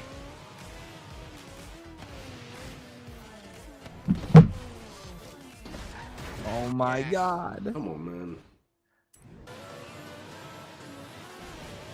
These off-road races. Well, I think the big problem is he doesn't know how and when to brake. Missed the checkpoint. These checkpoints are easy too. You just have to touch that flag. You don't even have to drive all the way between them. Man, see now you're over. He just doesn't understand how cars work. Yeah, that's why I wanted the Mike Klum documentary. There's so many things I wanted to see. I wanted to see like how he drives. Fuck you! I'd love to see him on the road. I feel like he'd look like a fucking squirrel or something with how frequently he'd be looking around. I feel like it terrifies him to be out there. I feel that that's one of the greatest missed opportunities in all of DSP. Possibly it could have even led to something close to a good ending. At least for relative to our current position. Where GSP watches this documentary and realizes, oh shit, there is something wrong with me. Yeah, dude. Hey, you're a weirdo, man. Look at, saw your life. That shit's weird. And then maybe, just maybe, he has a moment where he kind of sits down with himself. It's like, all right, this is serious. I've been a retard for too long. I have to somehow steer the ship right now. Like, I wonder how you would try and do it. Yeah, well, those are the conversations I don't think they happen, but I feel like I feel like those are the conversations he has to have with himself late at night, and he's getting distracted by Wings' chat instead.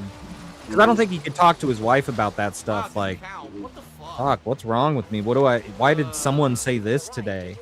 Someone said this in my chat. What does that mean? You know, am I really that guy? I feel like he's just providing himself all these other distractions from thinking about things like that. I think that's what Champions was for a while.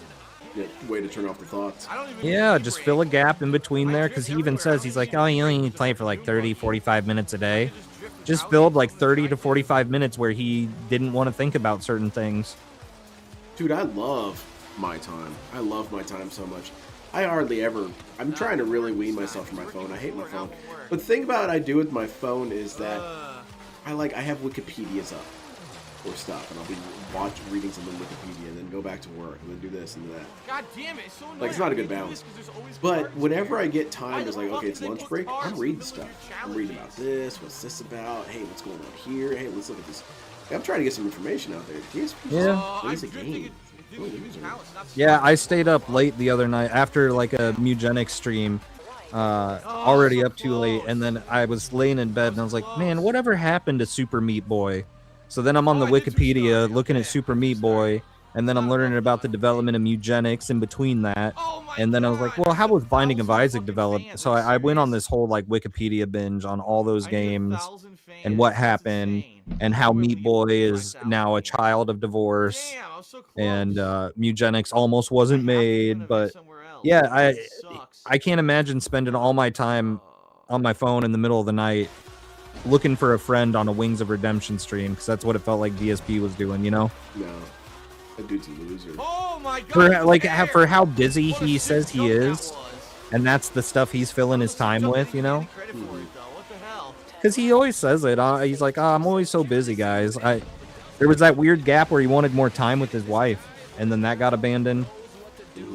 And then up late at night now looking for a friend. Like, Almost there. but yeah, I think everything else he does, I think he does use his phone just to try to hide from thoughts. Yeah. Any self-reflection. It doesn't want like no curiosity, no inquisitive Ignore your sad habit. Bounce your way to thoughts coming in on like how stuff works. Pinhole It's Chala. weird. You have you noticed this when you're watching old PSP Race content? to the destination. That shockingly as it is to say this, he kind of had a personality. Fuck the stupid nap. Let's He go. I remember one time I was watching some of his old Call of Duty Zombies footage. Blurry ass shit. You couldn't make heads or tails what was on screen. That's good. And he looked at this poster and said, "Huh, it's like Metropolis." And I remember watching that on stream and just being taken aback by it. Yes! Yes, that is Phil! That's correct. That was a correct statement. And I was thinking, how did he wouldn't know what Metropolis is nowadays? How did he lose data, you know? Yeah. Well, yeah, I think that older stuff, yeah, he did like things or tried to like things, explored things. But I think once again, going back to where he is now with how he builds his schedule, all this shit, it doesn't allow him any time to actually absorb anything. I mean, he watches movies and TV shows on his phone in increments in bed. I don't think he's been immersed in anything, not just video games, but like movies or shows. I don't think he's actually been immersed in anything in years. I remember watching his review of Fallout, and it was one of the few times where restreaming turned to anger. And this guy got me pretty pissed, and that's exactly what you described happened. Is that he did a review, a summary of the entire season, and there were multiple clear points where you can indicate that he wasn't paying attention. Yep. All right. Information, because he'll say, and they never explained this. I'm like, they did. Yeah. They did. I watched it. I know what. Let's go boom, boom, boom. They had the worst one was when it was like some dude was in a bird cage at the very last episode of the first season, and a guy walks in and shoots the lock off. All right, what's this? And so, but then later on he's like, and it never explained why it is that he could just walk right out of his cage. You were on your phone, Phil. Oh yeah, 100% on his phone, pulling Hogan's, looking at Twitter, doing something. You were not watching the movie. It's something I've been trying to wean myself off of phones. Is whatever task you're doing, the phone is not a part of it. Like I take it and put it upstairs. I don't even tell my wife, like, give me a shout. But or watching a movie, the phone's gone. Not part of the equation. Yeah, I mean, when I was watching Better Call Saul and Severance, because I rarely watch anything or get absorbed in stuff like that. So if I'm watching stuff like that, it's usually I'm not doing anything else. So it, like something like that's, I think, why, like if I'm gonna gravitate towards a story or something, it's got to be really fucking good, or it's got to be shot well and be interesting to look at. On top of that, so can I recommend you a story? Yeah. Oh man, I'm kind of cheating because it's more than a story. I would recommend Bonus because one of the things that I like in a story a lot is I like symbolism. And I like a good symbolism. A lot of people think they're being symbolic and they're not. They're being obtuse. No idea what I'm doing at all. And Gundam is awesome because it's full of symbolism. And it's in my opinion the greatest sci-fi story ever told. It's about humanity. We've finally immigrated to the stars. We finally started making space colonies. And then things got bad really quickly. And so we have our never first space regenerated it like war. it's This supposed to. war that's utterly catastrophic. And What so the then it's fuck? just What a are they, cycle of stupid? violence, doesn't and it becomes a regenerate the things you metaphor for destroy. generational trauma. So there's no way if you And fail, you can it's possibly interesting. have It's a the event fascinating way they Interesting. tell the story, and it's I don't know. I think it's one of the greatest stories ever told by man.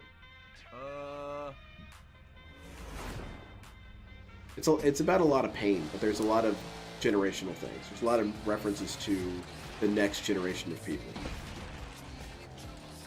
Interesting. Senses are gone, Yeah. and it didn't regenerate them. Yeah, this is completely fucked up. But there's some phenomenal characters. And what I How like long about is Gundam is it takes itself seriously. It's not like One Piece where they're all freaking out and losing their minds, eyes bugging out. It's like, no, my friend just got his head shot off. I'm Well, not. yeah, I don't find that I'm funny. never gonna watch fucking One Piece because it's like 9 million fucking episodes. That's another thing. I like stories that end. I'll try it one more Yeah. time. Then You I'll ask Gundam earlier, feels oh, what kind of constant. stories you like? I like stories that end. Very good. Good. That's a I just fantastic don't answer. get it, and the game never explained it. They just expect you to Like know shit, what it's like supposed to be. I watched Walking Dead on the TV for quite a Same thing, while, at the but time that I had over you start getting into 40,000, double yeah, digit that's how I would hit seasons, 10,000. bro, I'm out. Mhm.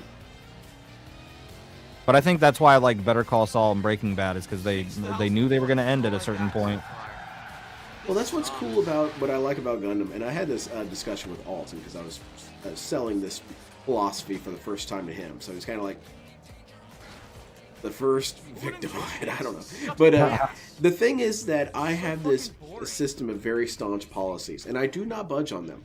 And the reason why is I don't like the idea is like, well, everyone's entitled to an opinion. No opinion is worth, some opinions are more fortified. And so that's when it was like, it sounds very combative, but what I'm trying to say here is something like, we have races, but we want to try to do some different stuff. He And then they put this. would be complete watching the crap most in. cornball shit. Crap. Don't know Yeah. how else to say it. And I'd be like, oh, you can't be watching this stuff. And one of the things that I had an issue with was character rotation is a serious thing. It's a very important thing, and I think that I have the right opinion because character rotation does create the coolest stories. It does. The meta has been perfected. And, because what is One Piece? It's a 9 trillion episodes about Luffy and whatever he's up to.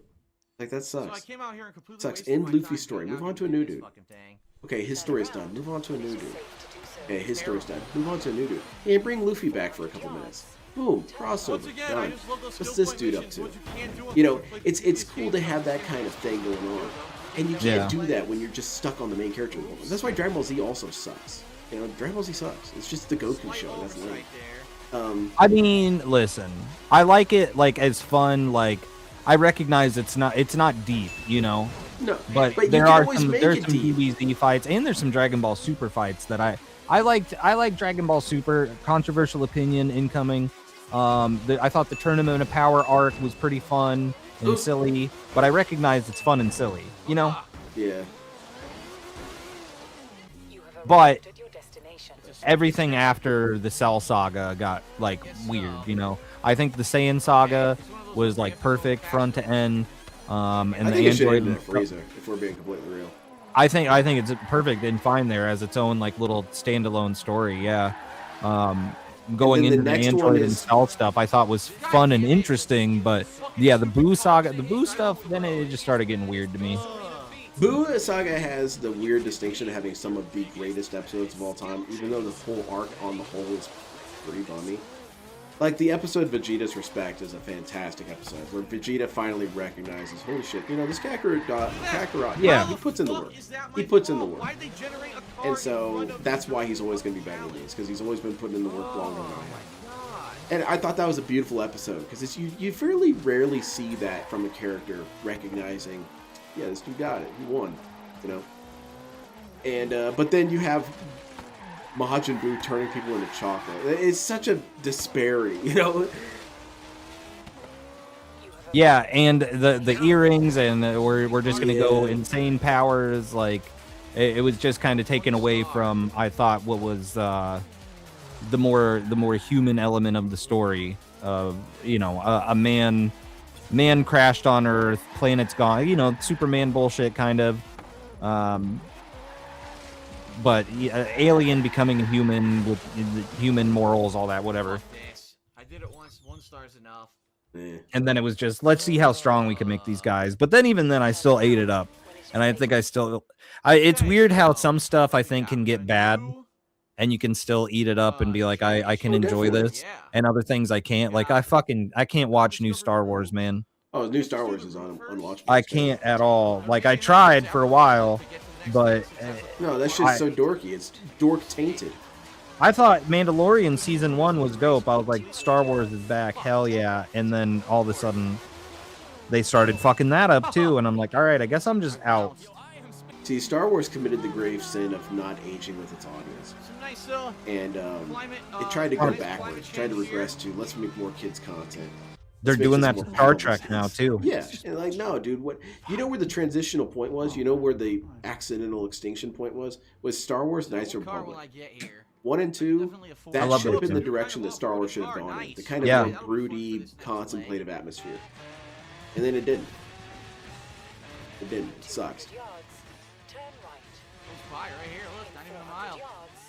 Yeah, I would have loved to see that. But yeah, now it suffers from the same thing Marvel does, where it's like, we got to have every character that you know, have a crossover. Nobody can stand on their own and do anything anymore. And that's where Gundam is superior. That's why Gundam's at the top when it comes to stories. It's because it solved this problem. It solved this problem. It solved the problem with shows like One Piece and Dragon Ball Z, is that you have these story arcs, you end it. You move a couple of years in the future, new story. Who's this? What happened since the last story? Okay, we're focusing on their story. Few years pass, another one. And it's like, it's very segmented. And so you get this rather holistic picture out of all of it. And it's because, and every once in a while you have these cool crossover events. But it does it in a cool way. It doesn't do it in, oh my goodness, I can't believe it, it's Red Falcon from whatever. It's like, yeah. Well, dude, and once again, like, just everything we talk about, I with DSP in the background, it tunes me back into it. That's the kind of shit this dude eats up. With yes. The crossover, hey, I know that. Anything that makes him think or feel, he can't touch it. Can't compute it. Like some of the reviews on horror movies that he's seen, like Longlegs, one of the best movies I've seen in recent memory, especially in the horror genre. He did not like it. He didn't get it because it wasn't spoon-fed to him on everything. Who are your parents? I'm gonna call Child Protective Services. Okay, that's not funny. And that's level 3. Never really found that skit funny. In the city in a while? Let's upgrade the city. Product of its time, I'd say. Yeah. I never found that section of the internet that funny. Like John Tron, Game Grumps, those dudes. Dudes were bums. I watched one video of each of their dudes. I'm like, oh, these guys just aren't funny. Right, moving on. I watched Game Grumps stuff like when it first started, and I guess I was probably the target audience for it, like young 20s. I whatever, just that, I guess. Young 20s. I like video games. Pretty surface level stuff, nothing, no specific like niche or anything, you know. So I liked it for quite a while. Even I got 2 Game Grumps hats on the wall, dude, but they're the ones where they did like girl anime versions of themselves. Oh, nice. So they don't even look like Game Grumps hats. You'd be like, oh, what anime is that from? And I'm like, fucking shut up. One you wouldn't understand, peasant. Yeah, it's too complicated for you. I couldn't even handle it. But yeah, I mean, at that time, I liked them. But I like 2 best friends play. I liked the way that they I felt like they were picking games that they actually gave a shit about, and they actually had a chemistry. And it worked so well that they broke up, you know. they had a great way. I love that their comedy style. It's the envy. I'm envious of their comedy style, where they could just effortlessly joke with each other. And there was no pretension. There was no, oh my god, I can't believe you said that. It'd be, you know, they would just just comfortable. Yeah, the exact opposite of Phil and John. Phil and John's dynamic is terrible. It's just 2 nervous autistic dudes mumbling song lyrics. Well, and I think that's why you've seen people. There are certain people that have drifted away from some of those audiences, like Game Grumps and stuff, because it doesn't seem as authentic. Yeah, that's how it was with Neebs Gaming for me. I was a huge Neebs Gaming fan, and then after a while I was like, oh, okay. We're I done. gotta rewind. I fucked up. They I just still tried. watch. I mean, because they don't take it as seriously. Fucking Oni plays. Those dudes playing games. Some people see it as like a harsher version of Game Grumps, but I'm like, you're missing the point because it's just dudes playing video games, and it's kind of like a shitpost. Like they're not taking it serious; they're just having fun, dicking around, turn your brain off, kind of stuff. And it reads to me as authentic, and I think that's why people gravitated towards that more. Because dude, it's the game. I went to a Game Grumps live. That should have been my fucking one of my trivias at the beginning. I forgot I did that. I went to a Game Grumps live, and that was where I was like, oh, this is not for me anymore. I was like, oh shit, they're coming here. I should go check it out. And then I went there and I saw the people that were there and the way that they were acting, and I went, oh, I don't think I like this anymore. Yep. Wow. It kind of woke me up. I was like, oh. I drug a friend there that had no idea what they were. It was so embarrassing too. I was like, man, I'm sorry I made you go to that. It's like the worst. But then, hey, you know, a few years later, I started streaming about DSP, and I've never looked back. DSP is awesome, man. Whereas DSP, watching DSP stuff, like my friend that I took to Game Grumps, I was like, I'm sorry. He's like, I don't really get it. I'm like, yeah, I get it, man. I'm sorry. Whereas he'll tell me he doesn't understand why I watch DSP stuff all the time, and I'm like, I'm sorry you don't get it, dude. I'm apologizing to him. I'm like, I'm sorry. I wish you understood it. It's so much fun. It's so much fun when he just, like, my bookmarks on Twitter, I go through them on stream sometimes because they get updated with all kinds of dumb clips. Because, you know, so many people, Twitter's been great for the short DSP clips, like 30 seconds to a minute of him doing some weird rant. There used to be this guy named 100% Alive, and he was a detractor channel, and I loved his content. It would just be the little sound clips. Yep. Yeah, that's kind of the stuff that I like to clip on Twitter now. Stuff that's like 10 seconds. There was one from the other day where I don't know if you saw it, where he wasn't sure how to eat a cookie. Where he's like, I don't know how to eat this, so I guess I'm just going to bite into it. And he's talking about a cookie he's holding. Yeah, well, he wasn't sure if he needed to use his proboscis. Yeah, but you take out the context of that, and it's just him holding a cookie going, I'm not sure how to eat it, so I guess I'm just going to bite into it. And like, yeah, what else would you do with any other piece of food ever? You gotta absorb it through your skin, Phil. Like some sort of bioslime. I like clipping and making funny noises. Oh yeah, there's some good funny noises of his. I like his, oh, have I ever showed you this? What? Okay. I'm gonna do a little bit of self-promotion. But I make videos, most of the videos I make are things that I think are funny that I would want to watch on repeat. So that's kind of how it works. But there's one that I absolutely love with Darkside Phil. Let me see if I can find it. God damn it, where the hell is this shit? Actually, oh yeah, here it is. Mankind. I made this. I made a mod for Guilty Gear Strive. Whoa. Knew that And they behold, cannot change it's fully society. functional. You can download it. So instead of reflecting on themselves, they blamed the beasts. Heaven. So I made a or little hell. trailer for it. Oh, the camera's on. The camera's been on the whole time, huh? Why am I getting... Let me unleash the beast. Just keep doing bullshit. That was super terrible. No, it's not true. Stop it! Bullshit online tactic. Look at that. That's one of my favorite sounds. See that? Yes, I do. You'd appreciate it. Look at this shit. Get another No, it's not true. terrible lag. That was super. I blocked that. I blocked that. Come out. Whoa. See you later, Derek. Oh, hello. See you later, Derek. Oh!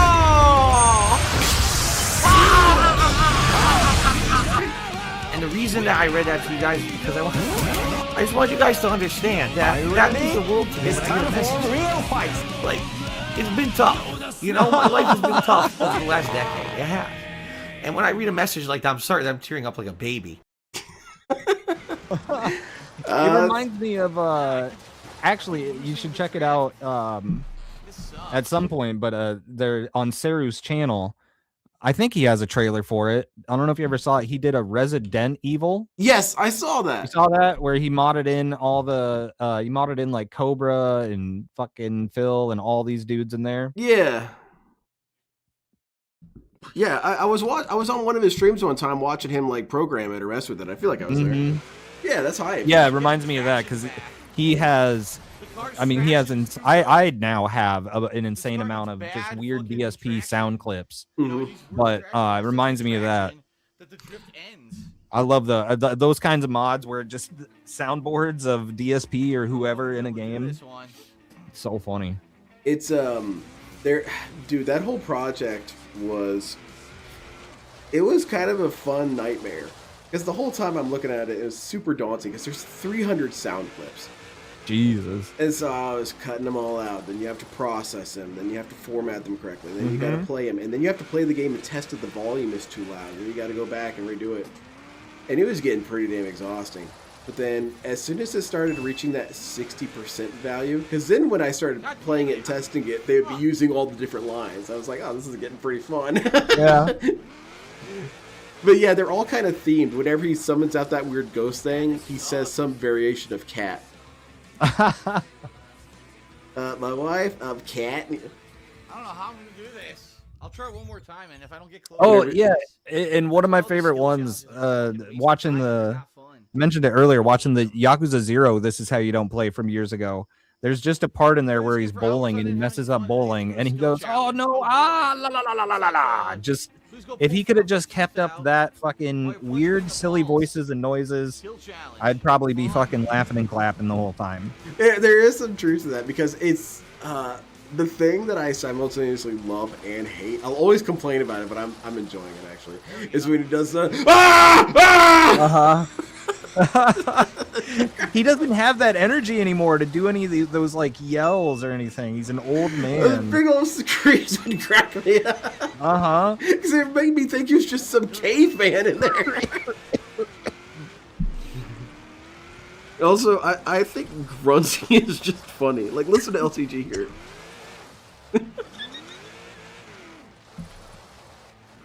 You want to hear some? You like weird noise? Are you all right? Yeah, I'm good. Okay, you like weird noises, right? Yeah, I just be coughing sometimes. This video got put back up. This is one of the funniest videos. It's one of my all-time favorite. I've seen this, but I haven't seen it. It's been suggested to me, but I haven't watched it. Okay, we gotta watch it because this shit's pretty damn funny. The way he just starts screaming. Another platinum player. Ooh, this is gonna be fun. I have a button on my Stream Deck that is just LTG gay scream. Yeah. So I've got some of them being weird. My favorite sound clip of his is "It's Time for Men." You're gonna get some boys, huh? You don't gotta meet these. You don't gotta meet these. It's like,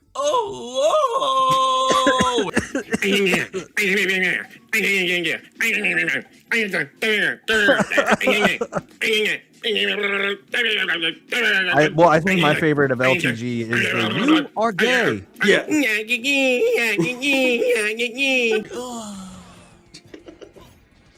He's also got some of the best emotes on Twitch. I'll give him that. Too. Yep.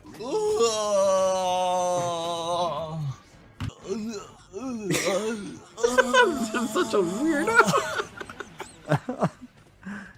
I like this era of LTG. He was funny as hell. He just needs a PR manager. Yeah. Miming sucking dick. Yeah. you body this nigga in neutral. Okay, pop B trigger, boom. Boom. Boom, boom.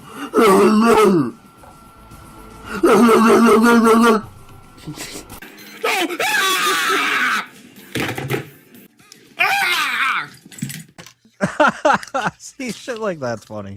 Went back to the bathroom, got more water. Got that Irish Spring bar, threw the bar away after I was done. Smack.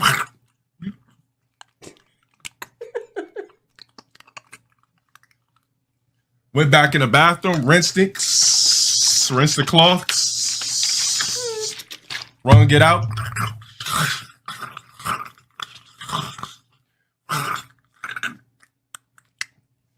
Got it, rinsed it again. Put it back in the pussy. With this stuff, man.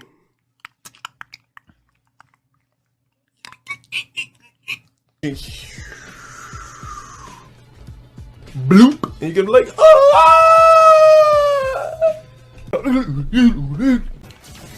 God, dude! Fucking play on me! Let's wake up, Fatal Blow!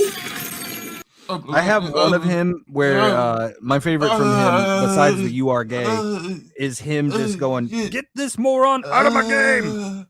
Yeah, that's a good one. I don't know why, but that grumble voice, "Out of my game." This funny. Fuck! He has some good deliveries. Shit! I was trying to quit and I couldn't. He could have been an actor. He could have been fucking man. oh god! Stick please, fucking characters. I got that one on there too. You press the bendy again, go. Oh my god! These niggas suck! Get this sorry ass nigga out of here! Okay, here we go. You suck! I don't even have to move. I'm just gonna sit here while it goes. I just press a button on my chest. So she's like, oh my god, I lost to this fucking garbage ass shit!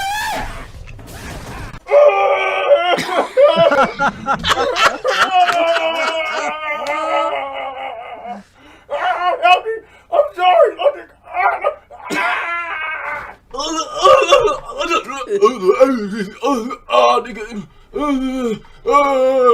The guy was authentically better than me. Yes.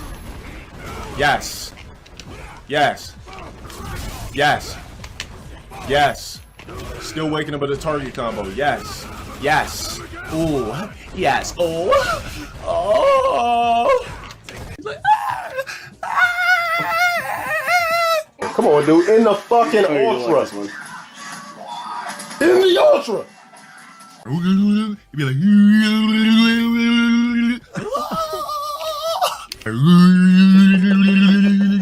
lips be like, I'll be like,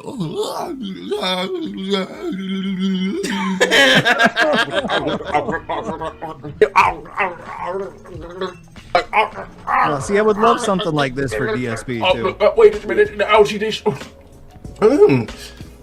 Pineapples. Damn it! We get a grunt here in a minute. The grunt is the best one in my opinion. You'll know it when you see it. There it is. Fucking slap! Fucking slash those niggas, man. Hold up. It's like, oh my god. Oh, that's just sexual from there. Move on. So annoying. I mean, you kind of get stuff like that. Once again, I mean, oh, hang on. See, I'm getting better at muting the mic, guys. Yeah, that's worthy of donations. Hand it over. I love little shit posts like that, and I wish there were more of DSP making silly noises. Once again, Seru has it, but have you seen the 12-minute compilation of all the times he sang Gold Grind when he was playing Baldur's Gate? No.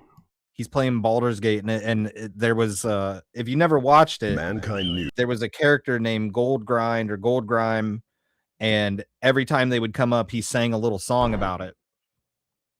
Okay. And it was really annoying at the time whenever he would sing this.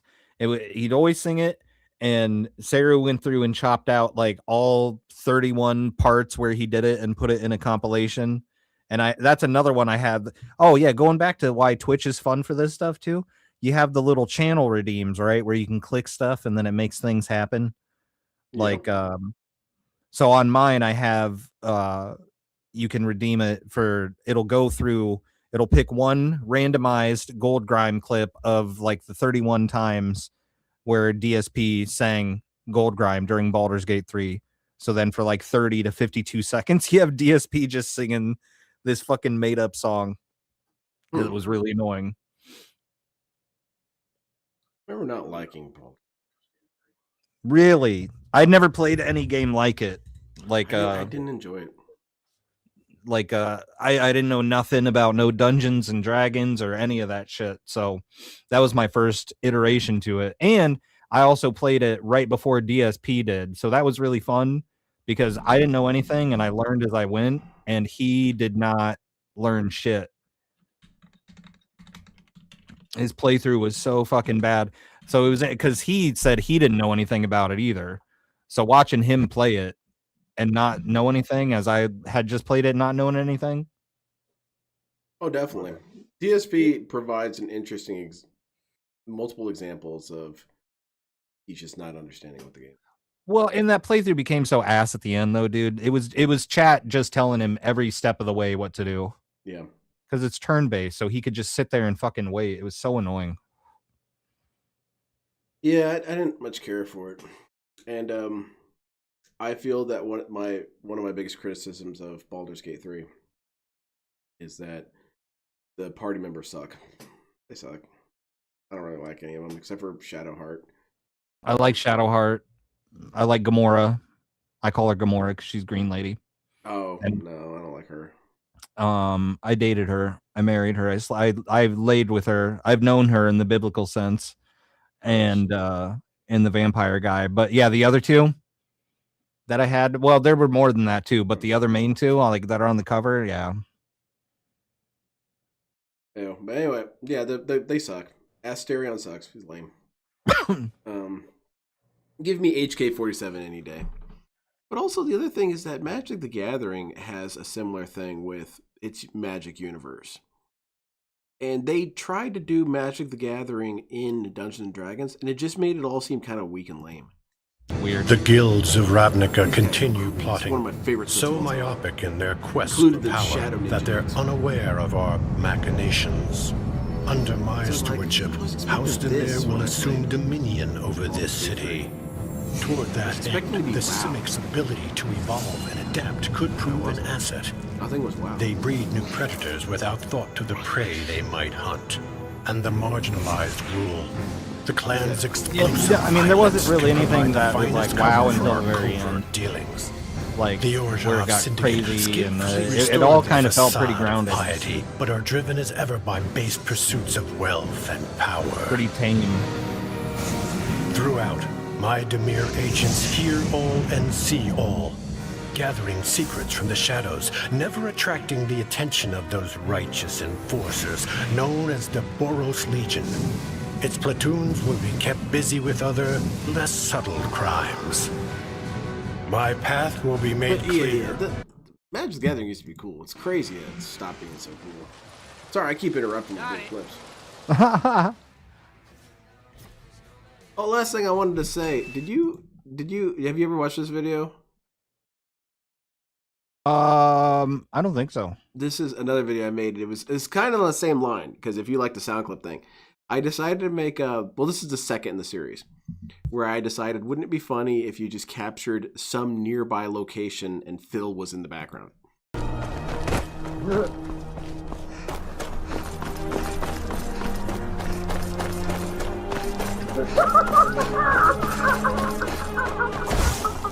So it's like Cap trying to play Skyrim and she's Yeah. hearing him from the other room, yeah. I can't do anything. This is what she hears. Why do I leave the match? Because the game stuck online. You know, you could upload stuff like, you could just take one of his whole playthroughs and do that and set it as like falling asleep to DSP playing in the other room or something. There's channels that do that where they upload, you know, it's like, I've seen it because I'll look for like white noise to fall asleep to, and then sometimes you get channels suggested where it's like, you're falling asleep, but SpongeBob is playing in the other room. Yeah. It didn't count it. I don't know why. I understand what idea you're talking about. Here's the thing: is my boy Bode already had this idea, so if anyone's gonna do it, it's gonna be him because it would be really fun to do that. He was saying something like it was chill vibes to snort to and stuff like that, you know? Yeah, yeah.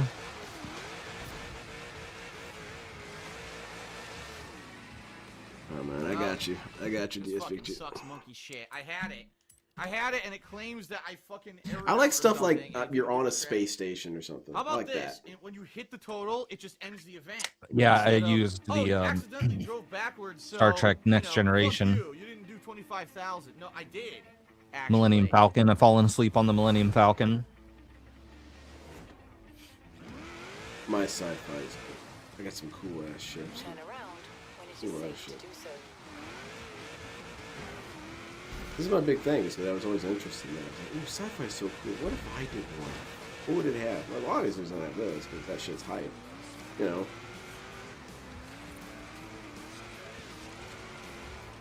Ships are cool. I'm thinking, well, I know, yeah. No, I agree. Ships are cool. I'm looking at his car of a ship, his ship of a car, this big ass. He's got some sort of bus here. I don't like this. You play No Man's Sky? I played a little bit of it. Honestly, you know what I really liked a lot was Starfield. I thought Starfield was a fantastic game, and I thought it was okay. It was hitting pretty much everything I wanted. Like I want to just fly a ship around, land a planet, kill a couple dudes, and fly the next one. I'm enjoying this gameplay with actually. It just deletes what you did. They added shipbuilding in No Man's Sky, and I got back into it a few months ago. Complete bullshit. We're doing that. That was fun. I tried to go back and watch DSP's old No Man's Sky coverage, and it was just so lame. Everybody was shitting on that game when it came out, and he was no different. Mm-hmm. It's funny to me though nowadays that the games he decides to shit on, like that indie game he played, that Crystal game. Why am I wasting my time? Shit on that for what reason? This is not what fucking driving is about, you stupid fuck. He admittedly kind of triggered me. He's been shitting on Neo 3 a lot, and I don't like that because I've been playing Neo 3 and it's phenomenal. It's a masterpiece. So this guy's saying something like, people are only playing it because there's no other games out right now. Annoying fucking challenges. Yeah, well, and his excuses for not playing it are fucking ridiculous. It's high stress. It's the easiest Neo of to date. You pretty much can just mash attack and kill an enemy. Separate part of the dev team. But it's a pointless fucking boring stuff. And it's just the constant bugging, like people bugging him to do it too. So he's just got to come up with every excuse not to, instead of just saying, I don't wanna. That's all he has to say is, I don't really want to play that game right now. But it's got to, every other excuse, when I played these ones. He has to have a reason to break some ground. Mm-hmm.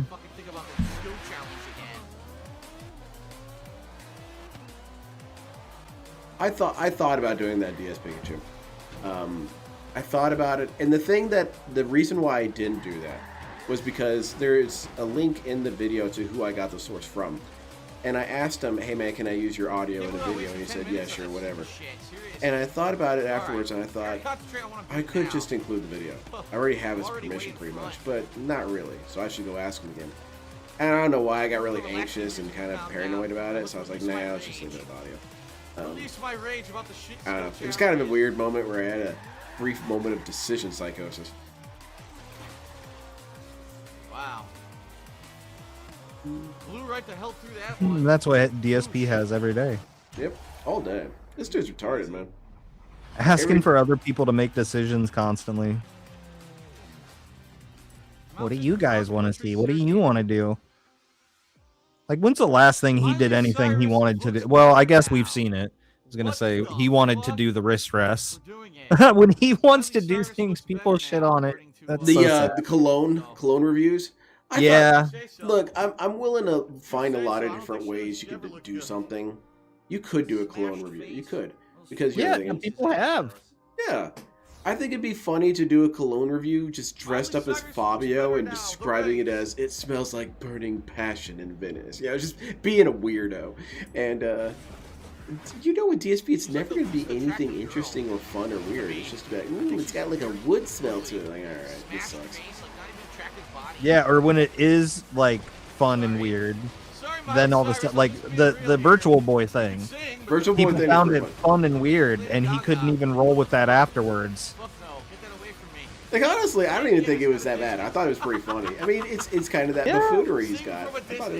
Honestly, I thought it was funny. Or, I mean, I thought it was creative. Like, all right, fine. I'll just describe what I'm looking at. Yeah, I got Wario here. He's running around. He's having a good time. It's like a radio drama. DSP radio drama. Yeah. I thought it was funny. He could have had any amount of fun with it, but instead he was mad that everybody saw his clip but didn't link his channel. Oh, God. Phil, you're easy as hell to find for playing with me. That's the thing too. He wants to act like, oh, people know me. I've been around so long. People know the name. But then when shit like that happens, he's like, oh, they didn't clip my channel. Like, I'm like, Asmongold was watching it again, dude. And it's been on live stream fails, which has now gone to other streamers like XQC and Sneeko. We're watching a DSP clip, which I never thought would happen. Yeah, that's dark. That's a dark place to be because then that's a whole new frontier of people making fun of you. Well, and I think there's people that don't quite understand it because there's been some people that have came in, and I don't know if there's any depth to it or not, but he's gotten super chats where people have came in and they're like, "Can you give a shout out to my brother? We love you," or something. And then they give a name, which I'm like, that might just be a normie that saw him on live stream fails, and it's basically their way of getting like a cameo, where it's like, hey, can I just get a shout out for my brother? Like, people have done that to like big streamers all the time. Can I get a shout out for this person? And then you clip it and you send it to your friend, and you're like, look, they gave you a shout out. Isn't that funny? DSP said your name. So there could be iterations of that where he's getting like $10 from randoms. Man, if I could get someone to pay him to say my name, I think it'd be funny because I would put that in songs. It'd be like, then let the deranged beat drop, you know? Yeah, I gave him $1.50 in like 2022 to get DSP to say, touch my camera through the fence. So you paid this dude money? Yeah, one time, $1.50. It don't matter, you're contaminated now. That's what people say. But I didn't do it. I didn't do it as like a gotcha or trying to fuck with him. I just wanted to see if he would say, touch my camera through the fence. And he did, but not before reading my name and going, what the fuck does that mean? He went, I caught him on a good day, because any other day he might have just said, I'm not reading that. What does that mean? Yep. But it was years ago. It was $1.50. I don't feel bad about it, you know? People are like, oh, you gave him any amount of money? I'm like, well, listen. I also watched him with YouTube Premium on when I restreamed him, so. But people get weird about that. But either way, it did give me the clip of him saying, ShroomDukem? What the fuck does that mean? ShroomDukem. Which is funny. He doesn't, I mean, nobody knows what it means. It doesn't mean anything. I was on mushrooms and I was playing Duke Nukem and I accidentally said it. It's awesome. Mine's a Calvin and Hobbes reference. Why not? Oh yeah, the deranged kid. Well, there's a comic strip where he's it's part of a storyline where he's refusing to be addressed by anything other than Calvin the Bull. And he breaks the news to his mom. He's like, I am now Calvin the Bull. Oh my God. It's what I command. It shall be my name or whatever. And she says, well, how about Calvin the Deranged? And I always thought that's a... If I was some sort of royalty, I wouldn't want to be Lynn the Mad or Lynn the Bloody. Lynn the Deranged. She's really weird. Yeah. I don't know what his story is.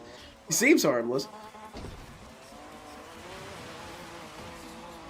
Yeah, he's just a little different in the mind. Yeah. That's all that means. There's actually a PR stunt over here. Let me do this. Yeah, mine.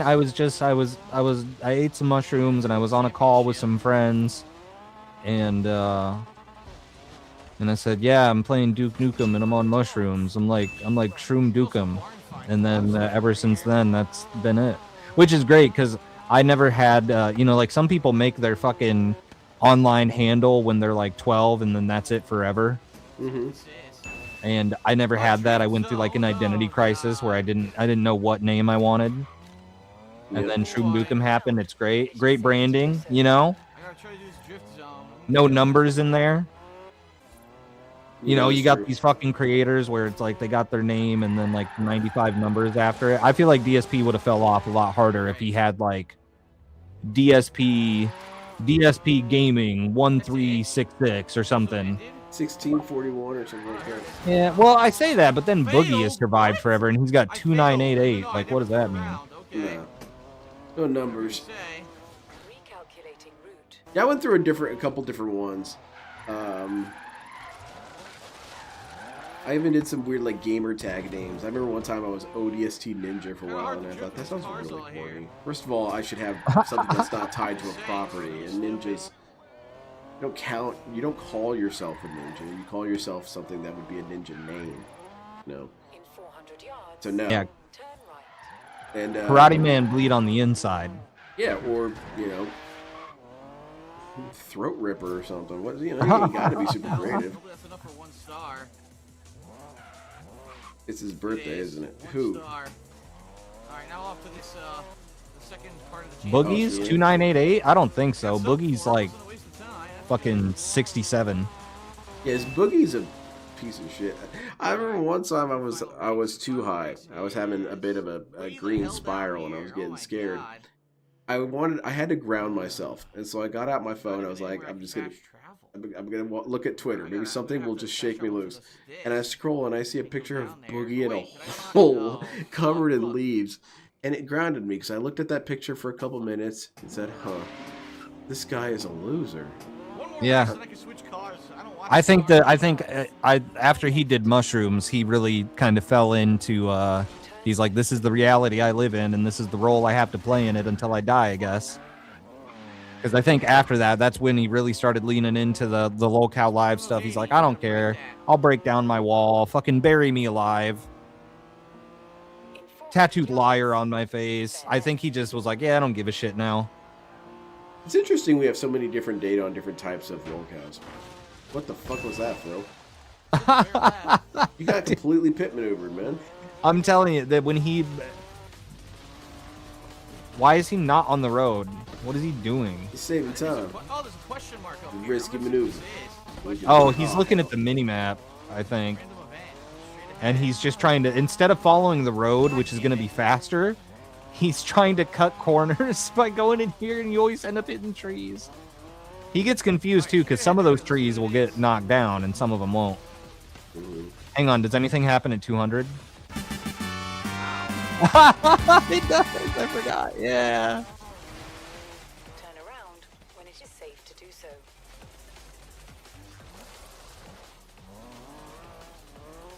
100,000 fans just from that. Damn, that's incredible. The tree counter. Kevin's been doing that on the Dragon Quest streams. He's been counting the because DSP's apparently been singing a lot while playing it. He's got a la la la counter, a doo doo doo, and various singing, and also an almost fell asleep counter. I used to do the clone counter. I remember that. Yeah. I've never done any. I've never done it. I can't commit to it, like you said. I can't commit to... I'm like, I know this is going to happen. I can't keep counting every time he fucking snorts. Which he doesn't. You don't hear the snorts as much anymore. I say that, but last night they were pretty bad. I don't know what happened. You also know you're allowed to make fun of him for snorting now, he says? That's awesome. I look forward to it. Okay, 2 more laps to go. Get the fuck out of here. You're not going to pass me, dickhead. Get the fuck This out of dude's here. a bum. Get the fuck What away crime from are me. you doing against Phil if you get immunity of all crime? Don't kill him. Well, manslaughter, maybe. I would steal his money. Just wire it all out? Yeah, all 50 bucks. Because that's probably all that's left afterwards. I think he just runs it dry. Yeah, I don't know. I'd steal his fucking tire. Again, dude, this car sucks shit.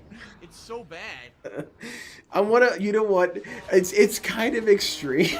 It's kind of extreme, but I just want you guys to bear with me until we get through. I want to do a home invasion and just carry off his fridge. Just we all run in there, grab the fridge, and run out. Nothing else. Confuse the hell out of everyone. He'd be fine. Just dash it. What? I missed the Yeah, you can dash your It wild might be like, empty now anyway. Who knows? I can't catch him. I mean, we saw his fridge that one time, but maybe he just stocked it full of food so he didn't look poor. Third place, I cannot catch I want it. I want to see the Hopefully I still win I want to it, see though. the streams afterwards. I want to see them so much. I want them to be like, guys, you will not fucking believe what happened. I got home invaded, and it was weird. They just ran in, grabbed the fridge, and left. I don't know. Is this some sort of detractor meme? What the fuck? I have so many other valuable things in here, and they only took the fridge. And Like all they the food. broke in, they terrified our family, and they took the fridge. Boom. Damn, I'm slightly under. We couldn't leave the upstairs bedroom because Jasper might get out with these people taking the fridge. I don't know if they have the door open. So we couldn't get out. I couldn't do anything. But the hand axe was by the front door. I didn't move it upstairs, so I wasn't armed. I had to let them take it. They took our favorite snack pizzas. I can just imagine like security camera footage, like you've got it in the corner of the room. You just see these dudes run in, hoisted up on those little strap things, and run out. Oh my god, it's ready. What the fuck? And then he'd be talking about, well, I filed this with the police, and I told them, look out for my fridge out there. Like, sir, we'll give you a call if we recover your fridge. When this is all finished. They found the fridge in a shallow grave. Next to Boogie. Yeah. Yeah, right there. You don't have permission to live here. You can't be a citizen unless you have a job. And none of you have jobs. You're just driving your cars around the fucking country, you asshole. What it is just jealousy that people are jealous of them trying to make this work as a full-time job, and they're just trying to hate. So you see comments like that see, dude, he's had that attitude since he was in there. That's like... It's not anyone being serious. This is why I always love going back to the old stuff, because you can't let him fool you into thinking he was anything different than what he's always been. Yeah, it's true. Only 7 fucking million. It's true. People liked me back then, and then you go back then, he's like, people were fucking jealous. Alright, what car should I do? I remember him for the longest time until a lot of the stuff with the forums came out. He really did try and sell people on the idea that he'd always been kind of liked by the internet. I wanna Oh, drive no this one ever 'cause I was liked you gonna ever. drive it. Ever. No. It's actually kind of I incredible. want this car. ESP was hated in kindergarten. When do you think people... Yeah. I wonder, dude. I know. I want to see. I want to see like the. I want to see a prequel. I want to see young Phil. Yeah. The prequel. I want to see what he was like in high school, when he was on the cocktail of medications. You know. I want to see his first day at school, like as a little kid. Yeah. I want to see any visits with the principal. Because it could be anything. It's a mixed bag, dude. Oh, dude, he probably sold out everyone else. He probably ratted on everybody. Yeah, this dude was a humongous tattletale. Like when he probably talked big, but then when he was like with authority behind doors, he probably fucking folded. Mm-hmm. No, I don't want to hear that. People like that I was a shit talker because it got people excited to see the fight. And then you would get bodied, then you'd start crying. Goddamn trees here. That's so stupid too. He thought of himself. He thinks of himself as like a permanent heel against the fucking world. It's something he overlaps with LTG. LTG wanted to do that too. He wanted to be the gaming heel. Yeah. One of those people that brags about, well, people call me an asshole. Have you ever met someone like that? They're like, I'm an asshole and I know it. People call me an asshole. Like, I mean, I don't know if that's the best. That's not a good sales pitch, man. Maybe brave or brutally honest. I would even take abrasive over asshole. Yeah. I'm told any other descriptor, but I tell people sometimes, like, I'm told I'm opinionated. Now, obviously, my opinion is correct on this. Drift zone. Oh, You know, just kind of mix it up a little bit, joke with it a little bit. We're usually all right with it. God damn, man, we're just gonna clip every single branch, man. Damn it! 220. Congratulations. It's so funny. But you see how, like, I mean, the editing on this can wear on you, dude. This is why Saru did one and was like, I'm good, I'm done. Definitely with the counter. The counter is a gigantic sacrifice because it will drain you of a lot of the goofy fun of it. Yeah, well, because I like the people when they make the DSP, this is how you don't play is or whatever. I like when people, I like what people observe in DSP, and if it's silly and fun, and put that out there, like the Animal Crossing one, like this one. Like, I know there's people out there that'll make this is how you don't play just to show this is how bad he is at the game, but they don't really know the game. Mm-hmm. Like, I like when someone's like, I know this game, or I'm observing how many bad things he's doing. Instead of, like, there's some out there that it's just like, here's every time he fell down, you know? Here's every time he died. So you would say that this is how you don't play is reflect the artist in some capacity. Yeah, I like when they do that, yeah. Oh my god, his lips aren't synced with what he's saying. Oh! He chest pumped me! What a son of a bitch! John Cena tried to fucking teabag the camera. Fucking John Cena. You can't see me. You can't see me. That's actually pretty funny. But this year's my. It's Sheamus. Fucking kiss him. Henry needs a blow. Ooh, you think it's time for men? So Sheamus, why are you fucking standing around and doing nothing anyway? I try to space it out so like every third kind of homoerotic statement Dale comes in. But yeah, I mean, I like when someone's making a "this is how you don't play" or something because they give a shit. You know what I mean? Like, like yeah, Sarah's like, "Oh yeah, look how many times he ran into the tree." Or like the severely dented Animal Crossing one, him trying to. It was basically what it seemed like was him going through every session and at least trying to find one thing to put in there, where it's like, why did he say this? What did he do this for? Because yeah, you think, how do you make a "this is how you don't play" Animal Crossing, and you're surprised at. I mean, it was also during the vest streak, so there is like weird begging and shit in there too. That is how you don't play.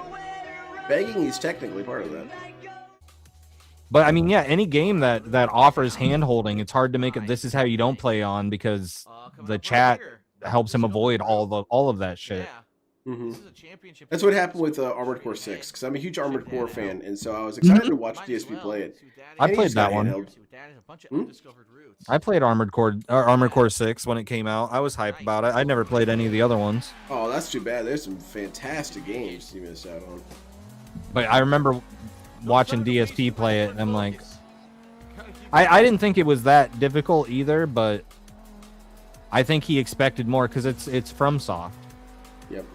And he hears FromSoft and he's like, oh, brutally hard, difficult game. Think Bloodborne. Think Dark Souls. Turn left. But it was a fun game. It was a fine game. I don't think he remembers it. Dude, he didn't even complete it. A little bit of trivia for people. He never actually completed Armored Core 6 on stream. River Rush. He did 1/3 of it because you have to do 3 playthroughs to get the full ending. And it's like it's not that long. It's not that long. DSP could have done it. But of course, I got my monster vehicle equipped. Let's do that. Nice. I only got to do like one race in that thing. Armored Core 4 answer was the best. I'm sorry, what? Did the credits roll? It did. Yeah, see, that's what he would say. Yep. I got to the credits. That means it's the end. Yeah. The story would have been wasted on him anyway, because the Armored Core stories are little metaphysical stories. They're stories about what defines us as humans, and all those messages were bouncing right off Bill's head. Like, huh? So it's like a talking virus, huh? That sucked. Whoa. No. That sucked. I lost all Go my to bed, Phil. momentum. Momentum. Again, I did. There we go. Try again. Alright, you got this, Phil. Nice. Yeah, there you go. Oh. Well, that's not what I wanted. Nope, and he missed. I'm telling you, dude, all he needs to do is swipe that back tire over the flag and it'll count too. Yeah. This Like, game doesn't look difficult.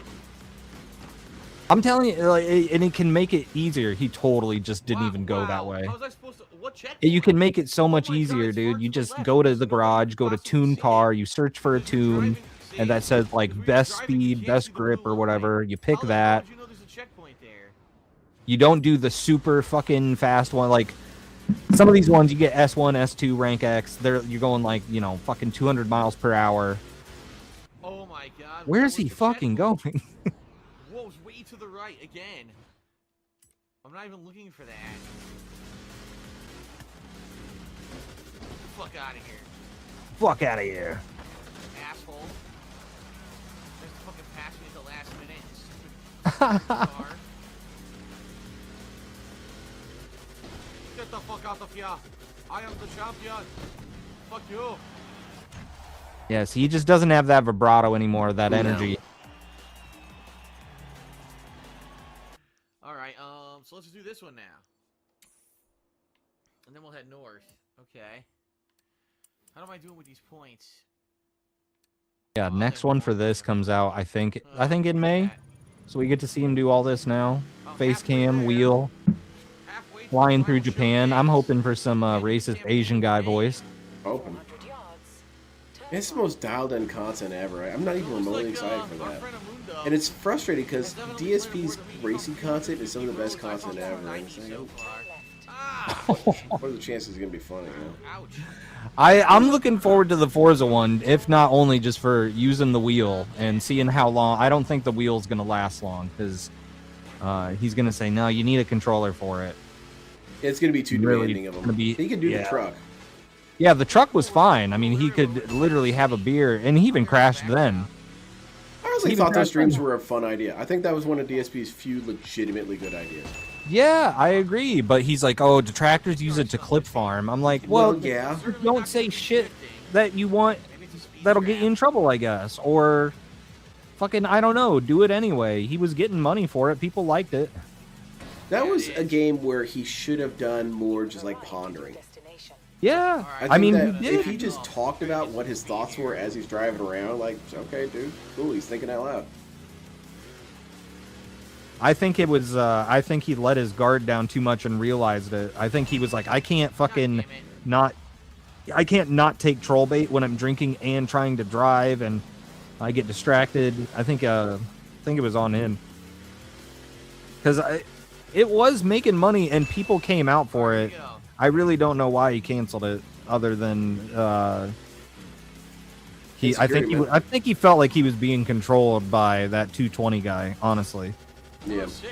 And that's why I'd say, like, you don't need to, like, one person trying to control him and guide him with money. It's happened before. He's obstinate against it. He doesn't want to be a slave to anybody. He doesn't want to be controlled by anybody or told what to do. I want to do totally new routes, totally new races that I haven't even touched yet. So, okay, that's what I'm gonna I'd love to see him re-enter the workforce and have to deal with a manager that guaranteed is going to be like 15 years younger than him. Yes. That'd be so funny if he had to work like a data entry job somewhere. Such distraction. Much gas. Wow. In 400 yards. Oh, he's doing the meme. The what is that? Dog? That old Reddit meme? Let's do this. Dog? The little yellow dog guy? Maybe. I don't know, dude. I'm in my 50s. What's funny is I've never ever heard music like this ever on the radio, you know, anything. Much wow, except for such racing this. games. This style of ambient background music, I've never heard it as like. I like the dog meme. I thought that was I've never fun. heard someone say, I'm a Fun huge fan of because this kind of music. that is how I think my listen to dog it, thinks. you know. He's like, wow, In my going real life, outside. no, I only hear it as Cool. like background music. Yeah, they've only got so many words they know. I'm sure there is though. I'm sure Holy there's a shit, fan it's base nice for out. it. Let's go for I'm sure longer that, walk. you know, it wouldn't be. People wouldn't make it Let's if it dig a wasn't hole popular and making money, in trust the me. yard. Huh? Such does this for free. stinkiness. All right, let's go to the new race over here. Now, I did not find I Can has cheeseburger flag. I thought that one was a little cornball, but Doug was hype. God damn it. I thought it was cute because it's a cute little cat, but I wasn't Yeah, I like cats, you but know. I wasn't like laughing and clapping about it.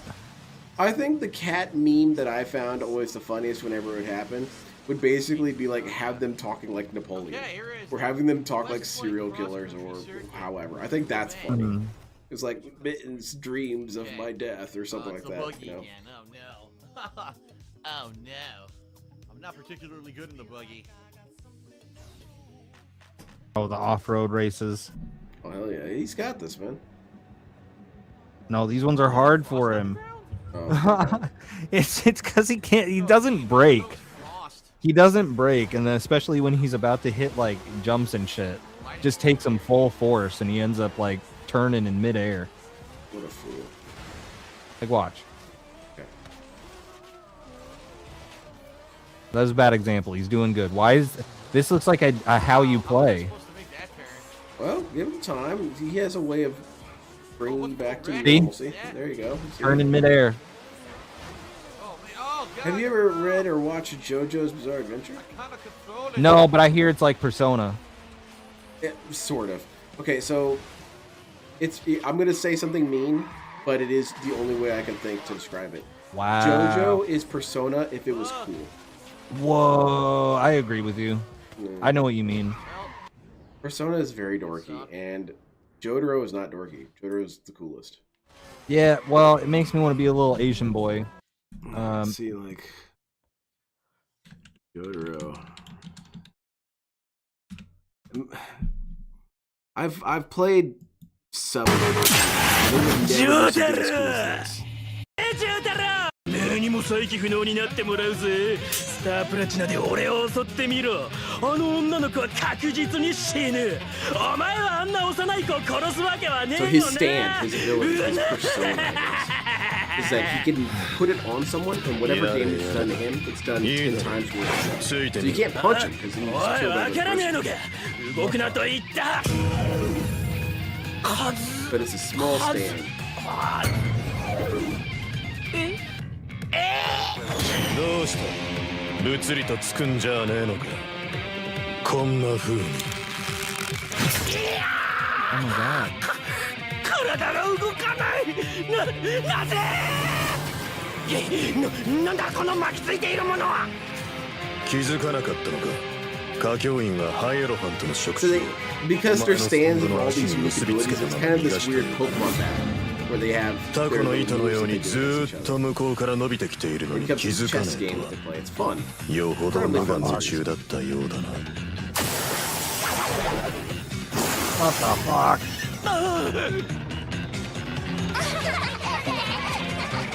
許してください許しはてめえが殺したエンヤバーに来いな 俺たちは初めっからてめえを許す気はないんさディオから前金をもらっているそれをやるよやれやれてめえ正真正銘の史上最低な男だぜてめえのつけば金では払えねえぜ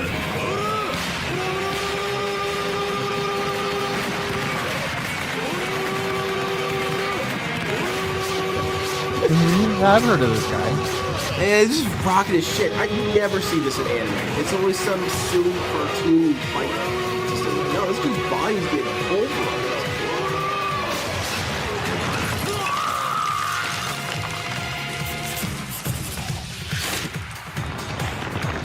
Oh, and that's the Death Note.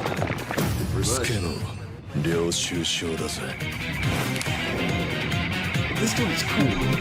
That's why whenever I say most anime characters are cool, he is.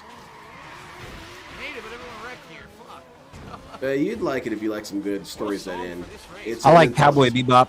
Cowboy Bebop is fantastic.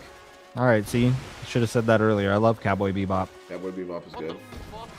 Oh my god. Mobile Suit Gundam is good. What are some good animes? I talk shit about a lot of animes. Erased is good. Erased is a fantastic anime. If you're into romantic comedies, I recommend Ranma One Half. Fantastic manga. Anime is unique. No. I like Trigun. Trigun's cool. Outlaw Star is cool. I own I own Outlaw Stars on Blu-ray. Never watched it though. Oh wow. I meant to, but I never did. Man, that sounds cool though. Oh, someone flipped completely. Outlaw Star is What the tragic. hell? It never got an ending. Well, that sucked. Well, it pissed me off. I don't want to watch it now. I mean, yeah, but I don't want to. Can't stop it. Ah! And then there's anime that never end. Oh my god, this dude's gonna keep clipping this wall.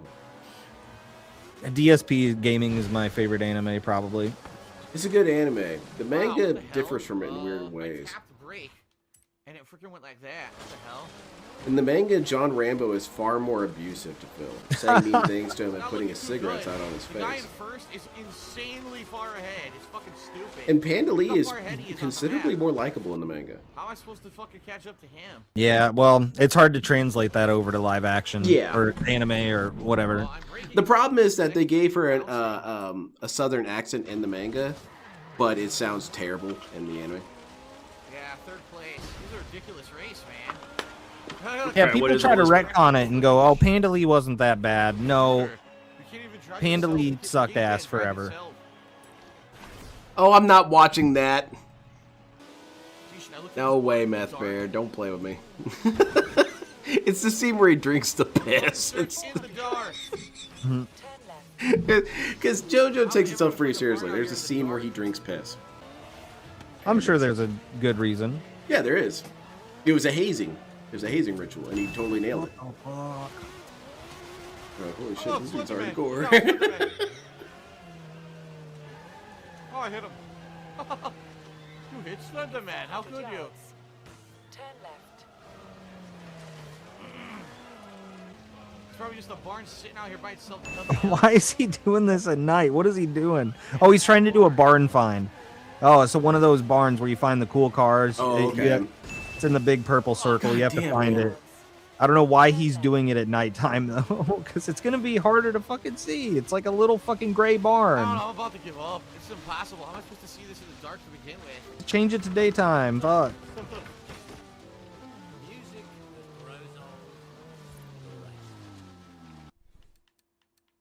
Just for the hell of it. Just so people don't say, ah, he's Oh my god, he's in the drone now. In the dark, in the drone. Dark. The drone has no light. A drone with no fucking light. How does this help? This is completely pointless. I can't tell if that's what the fuck I'm even looking at.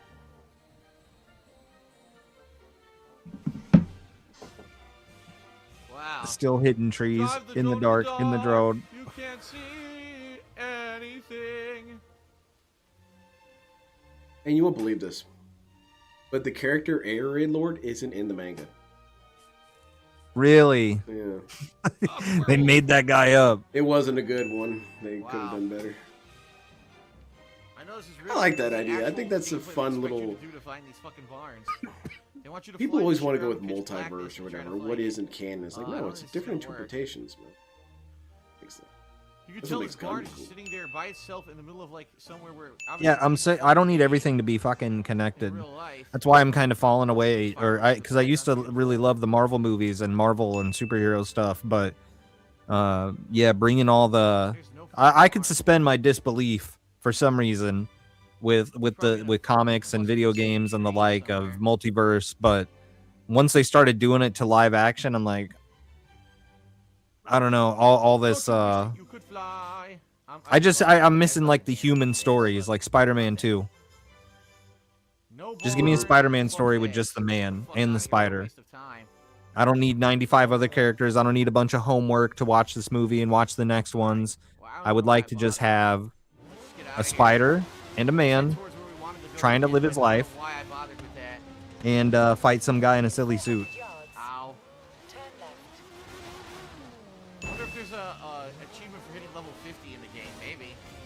I think that would be a milestone.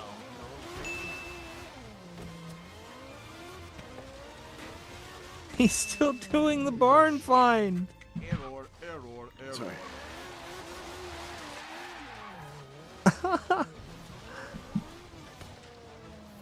In 200 yards, turn right. Turn right. Dun, dun, dun, dun, dun, dun, dun, dun, dun, dun. Damn it. Turn right.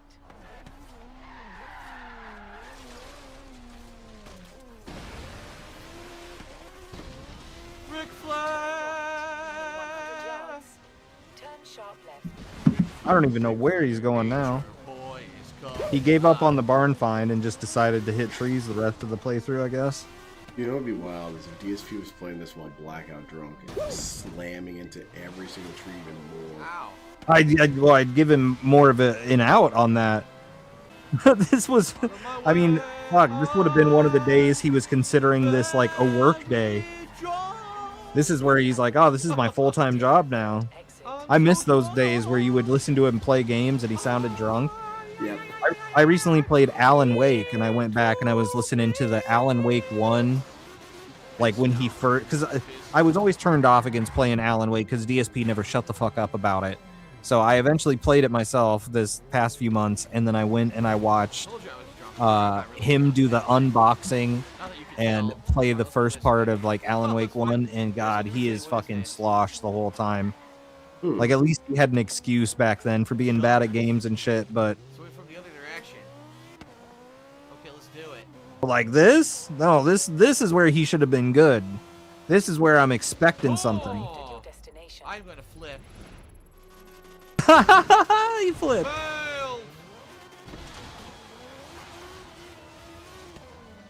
I don't know why he's playing at night, though. You can change it back to daytime. I just don't think he knows how. I don't know about doing this in a buggy.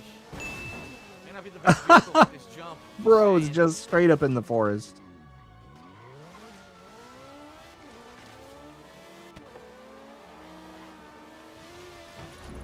I'm gonna flip again, look. No, he's got... Oh, no. Help! Yeah, I can't seem to keep my traction in this fucking buggy. It loses traction as it jumps, so it makes it flip.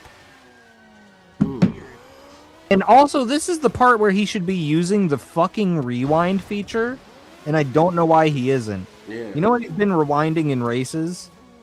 He could just rewind back to line himself up for this jump he's trying to hit again.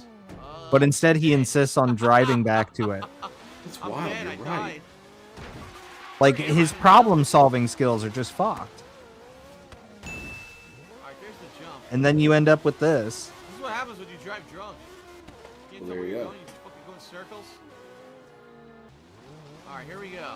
Alright, so he lines himself up again. This is the third time we've tried to hit this fucking jump.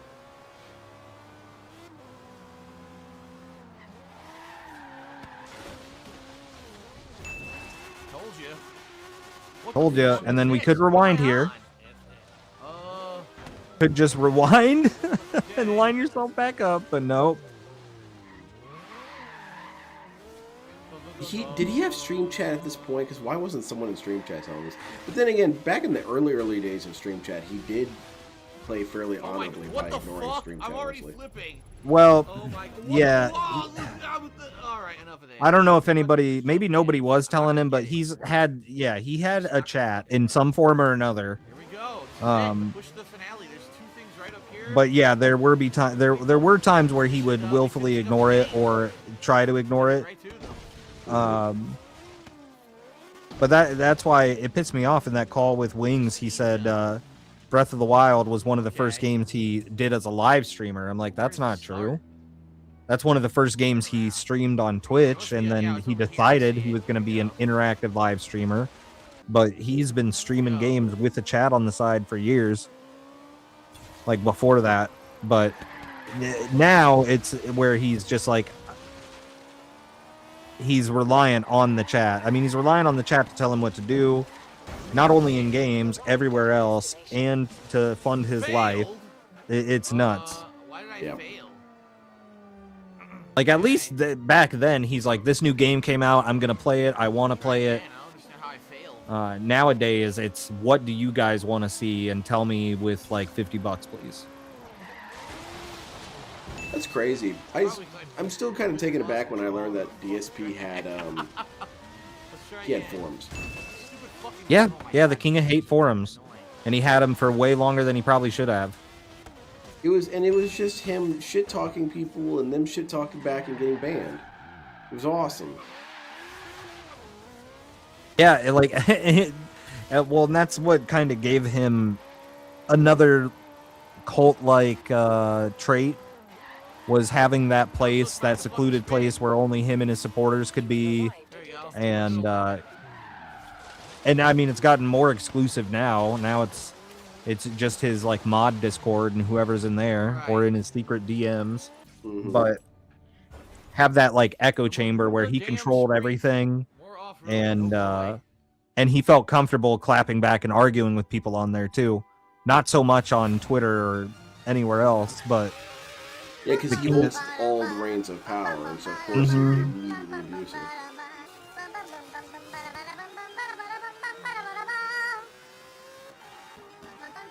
Yeah, this was late in the playthrough. It just started singing, giggling and shit. Oh my goodness, now this is terrible content. But yeah, I remember him plugging the forums like when I started watching him regularly, and that was like 2017, 2018. And I'm like, I'm not going to your fucking, I'm not going on a forum in modern day. Yeah. I kind of miss forums though, to some extent. I was never a forum style individual. I get why people miss them, but I'm like, yeah, I kind of see why they went away, but yeah, their death was definitely deserved, but I enjoyed them while they were around. I used to enjoy the Magic the Gathering forums back when, well, the Magic community just isn't what it used to be, and so back when I started, they were more in the comment sections of different websites and having arguments in the comment section, and they'd be fun arguments or they'd be interesting arguments. I would just love scrolling the arguments. No one ever posts any comments on Magic the Gathering stuff anymore. It's dead. No one cares. No one has any thoughts on it. And or it's on Reddit or Discord, and I don't know. I just kind of would rather go somewhere else. Oh boy! Oh boy! Game facts aside. What was the intro DSP video for Lynn? Well, like my origin story for how I found this dude. Okay, so I gotta owe it to the Master Turtle, and he introduced me to Low Tier God when he and I were working together. That's how we met. We met at the workplace. We became best friends ever since. And I remember one time I came over to his side of the building, and he was watching some dude screaming at a video game. What the hell was that? He said, "Oh, this guy's Low Tier God." It's like, oh, wow, okay, what's his story? Like, just watch for 3 seconds. It's like, okay. And then he just starts screaming at black people in chat, freaking out. Like, oh, this is awesome. And, so I watched all of that. I was a big LTG fan and watched so much of his content. Well, eventually I ran out of LTG content because he flags everything all the time. And I kept seeing recommendations for this guy named Darkside Phil. I'm like, I don't know, this guy looks like a dork. He probably isn't as funny as that. Well, eventually I clicked out of curiosity. I was like, oh wow, that's actually pretty funny. This guy sucks at Street Fighter. It's terrible. And, but then I started noticing I would get these recommendations for things like DSP scans the viewer. And I remember thinking at the time, I was like, well, it's a sensationalist title. It's probably something like, I promised to play you first to 5, and then he bailed out after 3. Technically, that's a scam, but, you know, who cares? Then I clicked on the video one time, and it was like, oh, no, this is an actual scam he's running. That's completely different. And I've been kind of fixated on him ever since. The 1-2 punch of this guy's an idiot and he's a scammer. All right, this is it, the final. Yeah, and the thing is, I don't think DSP sees what he's doing as scamming sometimes. No. Even when it's explained to him, he's so obstinate about it, and he's like, no, this is how it is, this is how life is, these are the things I need to do, I need to beg, I need to ask, all that shit. Yeah, he gets these. And then the other thing, which got me hooked on Phil, is that I'm a big psychology fan, because that's just what my training and schooling was in. And I love picking apart DSP's psychological issues. Yep. Yeah, it's fun. And it's a lot of fun. I think he's got a lot of anxiety. Yeah, because I think he overthinks things. I mean, just just a nervous wreck.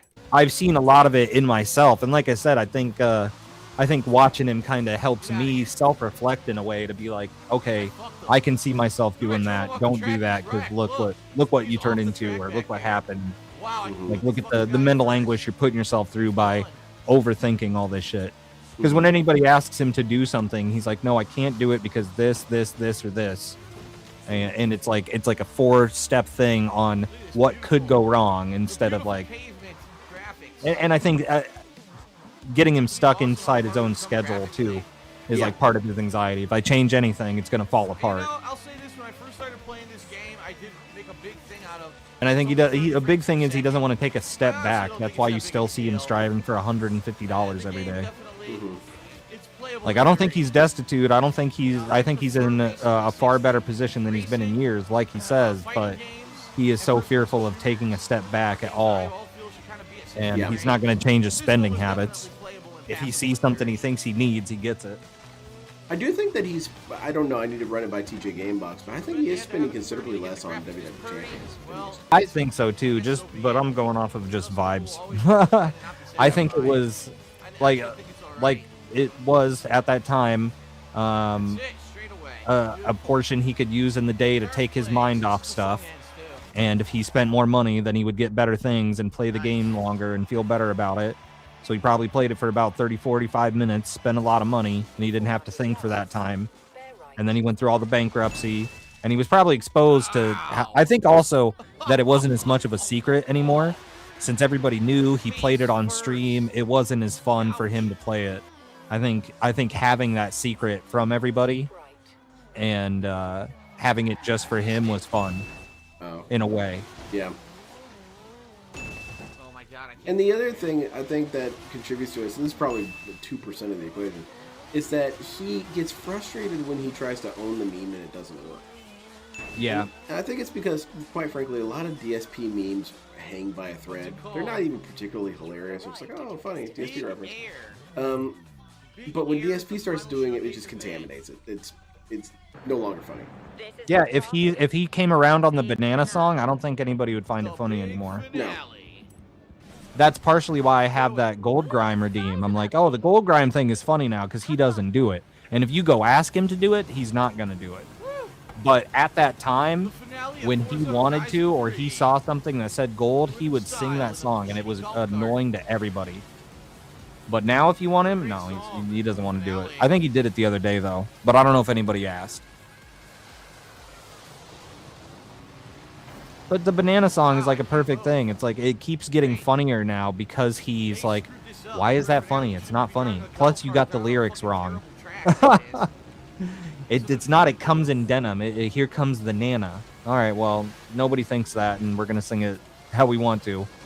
And it pisses him off more, which makes it funny.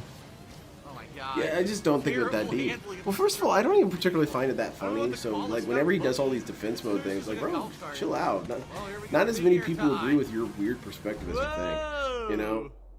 But when I just thought it was like, oh, it sounds like Dan, kind of. It doesn't matter, you know? And this dude took time out of his day multiple times to try and tell people they're wrong for it. Who cares? The train race and the boat race were both the best things in the game. You know, crazy race-wise. I remember the penne points. Remember those? Yep. Penne stopped being funny as soon as he weaponized it as a form of monetary systems. Yeah, which I don't even know. I mean, he said it was because it means penis in some other language, which I guess maybe.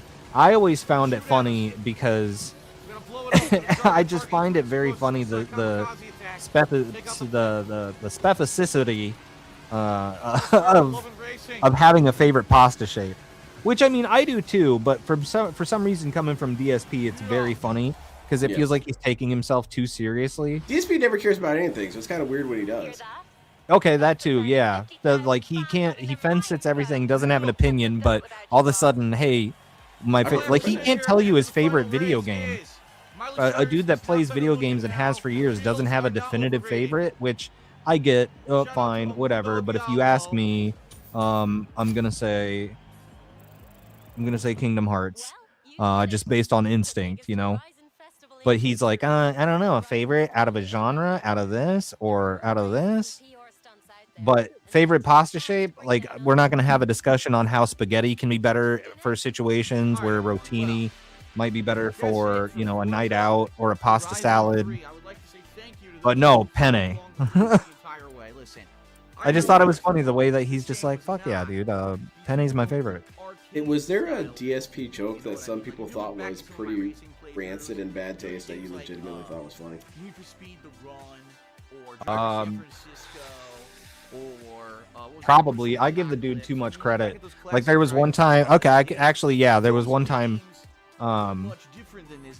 He made a joke about taking a shit, which everybody's always like, "Oh, scat, that's gross," but he said it in a way. He's like, "Oh yeah, it looks like if I eat that, I'm gonna be pile driving my porcelain later." And he said, and I just thought the reference of that was funny. Yeah, that's pretty clever. Like I was like, where the fuck did he come up? Who is he watching that said that? I still don't believe he came up with it on his own, but yeah, he got that from some video. I think so, but well, Master Turtle was telling me he's a black dude, and he said that he found the "all right, prepare the slave trade" joke hilarious. He said that's probably the funniest thing I've seen in years. Even that one, I'm like, I don't even think DSP meant it intentionally, like as a racial thing. He just meant it as like the way he said. I believe him wholeheartedly because I don't think he was intentionally thinking racist slave trade. I'm a racist. I think he was just thinking of generic human trafficking. Yeah, get her in the slave trade, you know, because they're evil people, and that's the evil thing you can do. And everybody else, but I don't agree with him. He's like, everybody else made it racist. I'm like, no, you didn't read the situation before you said it. You didn't think about how that's going to come across. It's kind of like it doesn't matter what you mean with like how everybody else interprets it. You got to think about that factor. Exactly. Like honestly, the challenges, the skill challenges, you don't really need them. They're not really part of racing in general. You know, I see why they're there. They're here to be more grinding. This is his fucking review at the end. Wall for you to unlock all the content, right? So I understand why they're in there, but they're just not particularly fun. All right, Phil, that'll be enough out of you. I've never played a Forza Horizon game before, so it does need to be said. One of my main critiques of the game. This was fun though, man. All that tree clipping. What was the total at the end of the day? Oh, I'd missed it, but it was like 270 something. How do I rack up the combos 270 impacts. They never explained it. They just kind of said it's there, and then expected you to know how to do it. Almost kind of like you needed to have played the previous games in the Forza series to understand what they were talking about. And I didn't get it. But you know what? The good thing about it, though, the game is so well designed, you don't have to be good at the skill I want him to be so confused by it. I want him to be utterly perplexed. I want to be up at night saying, that's what I think they excelled at. Why did they take the fridge? I don't understand. What was in there? Did you leave something in there? Well, I mean, a fucking tire tripped him up, and then the grocery bags too. A fridge, yeah, he fucking loses mind. It's a Rorschach's test. There's no correct answer. I just picked the fridge. And so like, he's trying to, well, what could it symbolize? What could it mean? Why didn't they attack us? Why didn't they do this? Like, they just took the fridge. Were you aware, Phil, that we made the King of Hate? Take some of the food out that you don't want to. Yeah. Some of the objectively good stuff too, like name brand. I don't know if you felt bad for me. You ever see their pantry door in their kitchen, by the way? Yeah. Isn't that weird? It looks like a fucking door, like portal that leads to nowhere. Yeah, it's kind of wild. He's got honestly, he's got a pretty cool place. I like it. It would be a great starter place. But this dude has decided to die there. Oh yeah, and the way he talks about it too. I'm a homeowner. This, you know, it feels like he's once again a juvenile playing, like role playing as an adult. Yeah. Like he's like, oh, I have a house. He has a middle unit condo where he has to be quiet, and his wife has to use a noise canceling headset to sleep in. And they've got the bird kid next door. Do you think that's true? I think it's true that I think their walls are thin. I think the walls are thin. Yeah. Do I think that that noise was a kid? No, I think it was. I don't know if it was a bird. I think it was a bird. It sounded like a bird. I think he has other animals in that house. I mean, why else does Jasper need to sleep in the room with him, huh? Think about that. He can't go roam the house. Why not? What is he gonna fucking do? Pick up stuff that he's gonna knock over and, you know, hide the wires, whatever. But that makes it seem like there's other little critters in cages somewhere and they don't want him fucking around. Yep. Just find it weird to lock a cat in your bedroom with you at night. Like it's a fucking cat, you know? Yeah, I used to let mine just run around. What's he gonna do? Yeah, otherwise they're gonna be in there running around. Cats at like 3, 4 a.m. Yeah. specifically waking you up? I had one of those quick release collars for my cat. It was like when it was bedtime, taking the collar off, running around in silence, Ninja Man. Anyway, Look, there he is. it's the guy. Quan Chi wins. Oh, look at my skeletons. He didn't make it say the thing. What a fucker. Oh man. Christ! What was the highlight? What is it everyone wanted to see? This one right here? I got gypped. That's not what I wanted to do. All right, here we go. Oh, fuck, look at this. Oh! Bunch of crashing and screaming, I guess. Oh, la, la, la, la. Hey, ShroomDukem, thank you so much for joining us on Going Green here on Planet Mecha Ninja. Thank you, call it quits here, man. Yeah, no, thanks for having me. It was fun watching this and thought-provoking style questions. Oh, definitely. I hope it was an entertaining experience for you. Yeah, I had a good time. Okay, good. Do you have any projects you're working on? No, but I'll probably be streaming tomorrow and the next day and the next day and the next. I just stream a lot. What game are you playing? Right now, I've been playing Eugenics. And I've been watching RTU. Tomorrow, I wanted to go back. What I really wanted to revisit, I never watched it, was Kino Casino and DSP going over the RTU doc. Oh, yeah. And RTU was playing Arc Raiders tonight, and I don't know how that went, so I'll probably be reviewing that and seeing if he did anything. I doubt it. He's been boring, but I watch a lot of RTU, DSP, and other bullshit, and basically play games that I can play in the background while I do it. So Eugenics has been great for it, but sounds good. Yeah. But yeah, Twitch and Twitter, I post little funny DSP clips and stuff and talk shit. But that's where you can find me on there. Big ups. Thank you so much, ShroomDukem. Thank you again very much. Thank you, everyone in chat. We're out here, though. Have a good night.